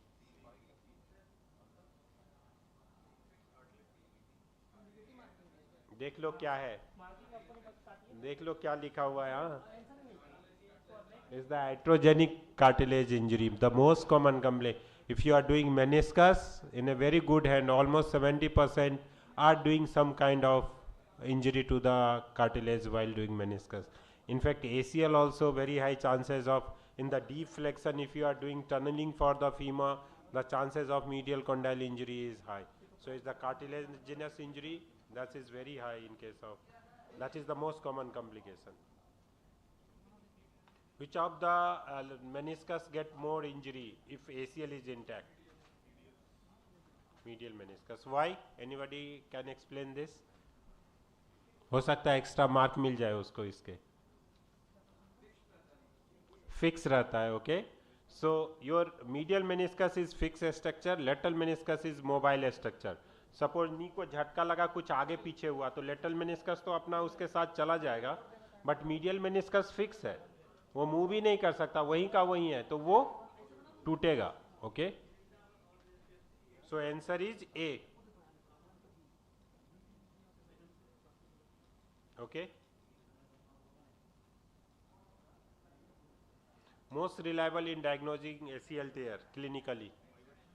क्या लिखा है प्रसन्नजीत ने? ये बहुत मुंह बना रहा था. 7 नंबर. क्या लिखा है तुमने? लैचमैन लिखा है इसने. मैं जान ही रहा था तुम्हारा थेसिस टॉपिक है, इसलिए मैं तुमसे उस समय बहुत मुंह बना रहा था. इसको तो इसको डबल निगेटिव मार्करिंग करो इसको. ACL इसका थेसिस टॉपिक है. और मोस्ट सबसे जो ज्यादा रिलायबल कौन सा है? हैं? हाँ तो तुम बोल रहे हो, लैचमैन बोल रहे हो? हैं? No no, most reliable pivot shift है यार, ये गड़बड़ है. 7 का A है, 7 का A. नहीं 7 A करो ना. The most reliable, okay. हाँ, if it is positive, most sensitive है तो that is Lachman. If it is most reliable, Lachman हो सकता है आपका, कभी कभी पॉजिटिव आ सकता है हल्का फुल्का, लेकिन it's not always confirmatory. Okay, most reliable मतलब इट मीन्स यदि पाइवट, यदि वो पॉजिटिव है तो पॉजिटिव है, तो that is pivot shift. That's why it's more reliable. यदि एक बार पॉजिटिव आ गया तो हो गया, ये टीयर है. बाकी में आपको कंफ्यूजन रह सकता है. नहीं आया तो कोई बात नहीं, निगेटिव प्रेडिक्टिव वैल्यू कोई बात नहीं, but positive predictive value is 100%.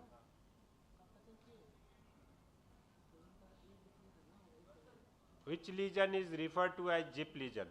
किसने ये सही मारा, ये बताओ किसने?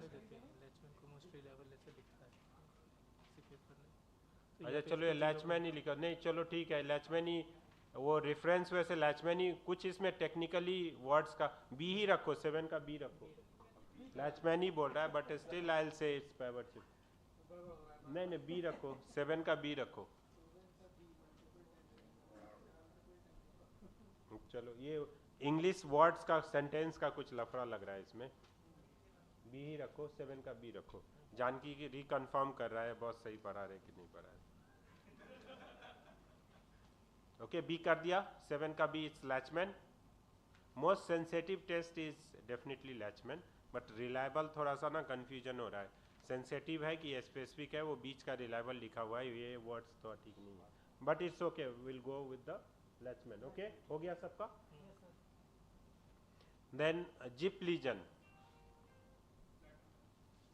जिप लीजन कोई सही लिखा है कि सब तुक्का मारा है? What is zip lesion? longitudinal tear of, perfect. So it's just like opposite to the ram. On the medial side, if meniscocapsular lesion, that is called as ram. On the lateral side, it is called as jip lesion. Okay. So answer is C. Okay, हो गया सबका, हो गया. Contraindication for HTO.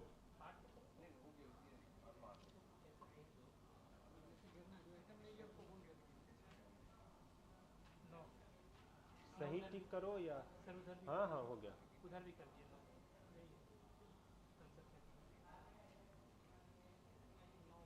So more than 2 centimeter of tibiofemoral subluxation. Okay, up to 10 degree of flexion contracture you can go ahead with your HTO. Okay, modified Ellison technique. Gardis tubercle IT band.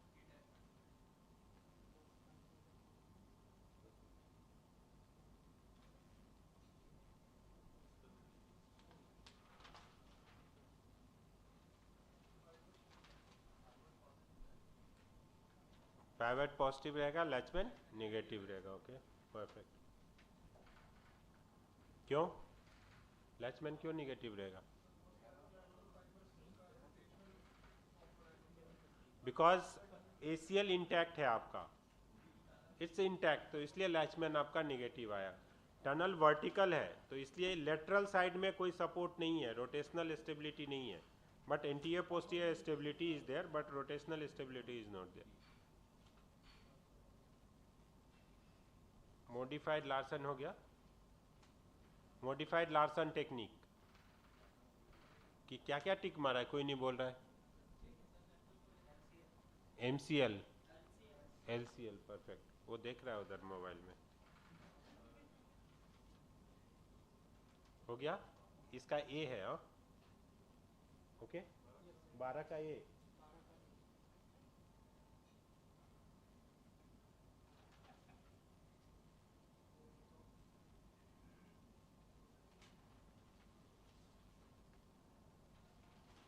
Total point used for localization of MPFL, perfect. So it's a femoral attachment of the MPFL. Answer is C. Okay, 13 का C है.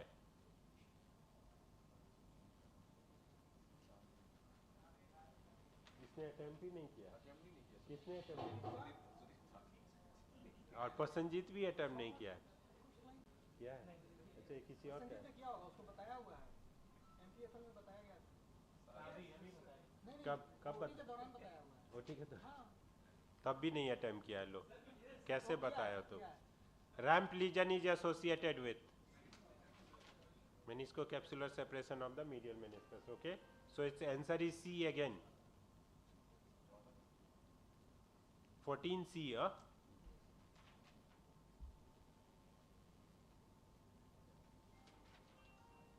Done.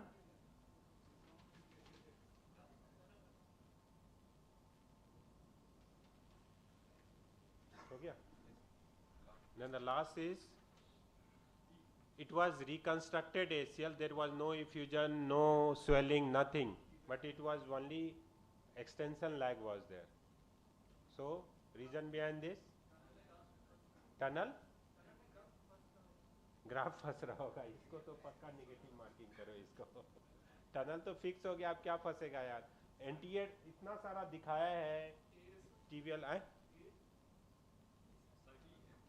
Tibial tunnel is too anterior. Okay, यदि tibial tunnel आगे रहेगा ACL तो सीधा ही नहीं होने देगा ना, ग्राफ्ट आगे आ जाएगा.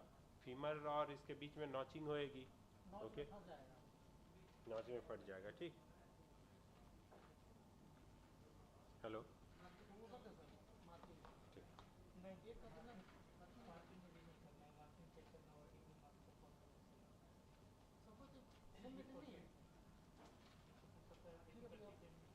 पॉजिटिव का कितना? 1 का 4 है. नहीं सर, सबका डिफिकल्टी डिफरेंट है. हैं? सबका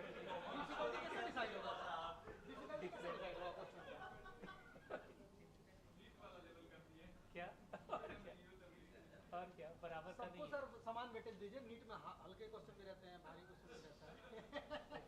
नहीं, किसको निगेटिव कर रहा है? क्या हो गया? नहीं सबका ये डिफिकल्टी डिफरेंट है सर, मार्किंग नहीं आपको ही करना है सबका. कौन कितना डिफिकल्ट है उसी हिसाब से. अच्छा, PG और इसके लिए बोलो, SR के लिए बोलो. दोनों का तो अलग अलग होगा सर. PG, अच्छा PG SR. PG को निगेटिव मार्किंग नहीं है, केवल SR को निगेटिव. हाँ, PG को निगेटिव मार्किंग नहीं है, SR को केवल निगेटिव मार्किंग. हो गया. डन. मार्किंग कीजिएगा पोस्ट PG को ही तो निगेटिव मार्किंग है. PG को निगेटिव मार्किंग नहीं है. ओके, तुक्का अलाउ है उसके लिए. SR को तुक्का अलाउ नहीं है. डिग्री मिल गई है आप लोगों को, आप गलत डिसीजन नहीं ले सकते, गलत एडवाइस नहीं कर सकते पेशेंट को, इसलिए आपको नेगेटिव मार्किंग है. PG तो अभी लर्निंग फेज है, बट आप लोग को अभी डिग्री मिल गई. अब आप गलत ओपिनियन OPD स्लिप पे नहीं लिख सकते. You are not allowed to write down any mistake over the OPD slip. That's why you have negative marking. PG तो अभी लर्निंग फेज है, तो इसलिए चलो ठीक है. ओके, हो गया. PG लिखा है ना, जो ये ये चेक कर लेना कोई SRPG लिख के तो नहीं भर के दिया है, ये चेक कर लो एक बार बस, ओके।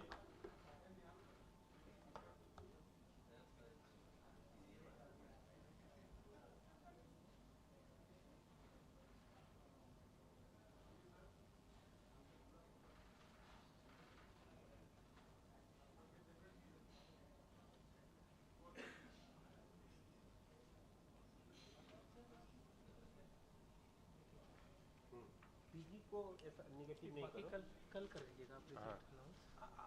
नहीं करेक्ट और नॉट अटेम्प्टेड। बाकी कल कर देंगे, बाकी जो कल का सेकंड राउंड होएगा उस समय उसमें कर लेंगे। कल मोस्टली कार्टिलेज, दिस HTO और पैटलोफीमोरल पे रहेगा। लंच अभी थोड़ी देर तो ओपन हो जाएगा तो करके चलो लंच।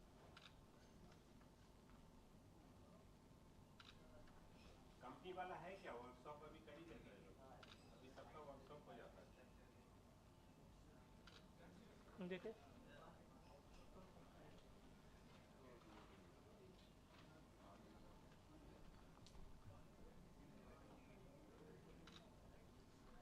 रुक जाओ, सबको अपना आंसर शीट दे देंगे, फोटो ले लेते हैं।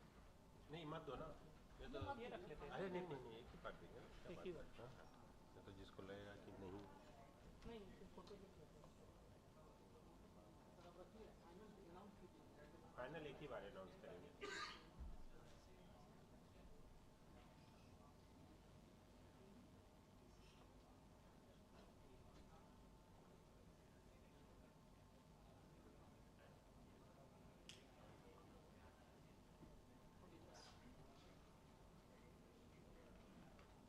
तुम्हारे पास तो मनीष कौन है जी? मनीष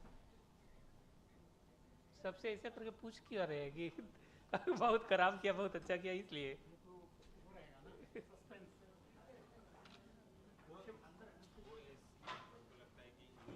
या तो वो ये लिखना चाहिए था कि सेंसिटिव और प्रोसेस, ये वर्ड्स ज़्यादा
यहाँ कुछ ऐसा करेगा कि यहाँ लाइट आएगा, या तो इधर लगाए या जहाँ भी लगाए।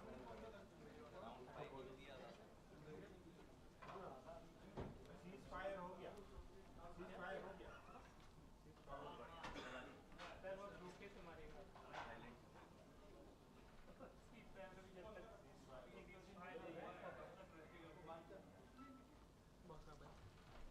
अभी लैपटॉप कहाँ रखा मैंने? तो हो गया ना सर, लैपटॉप निकाल के अभी कहाँ रखा?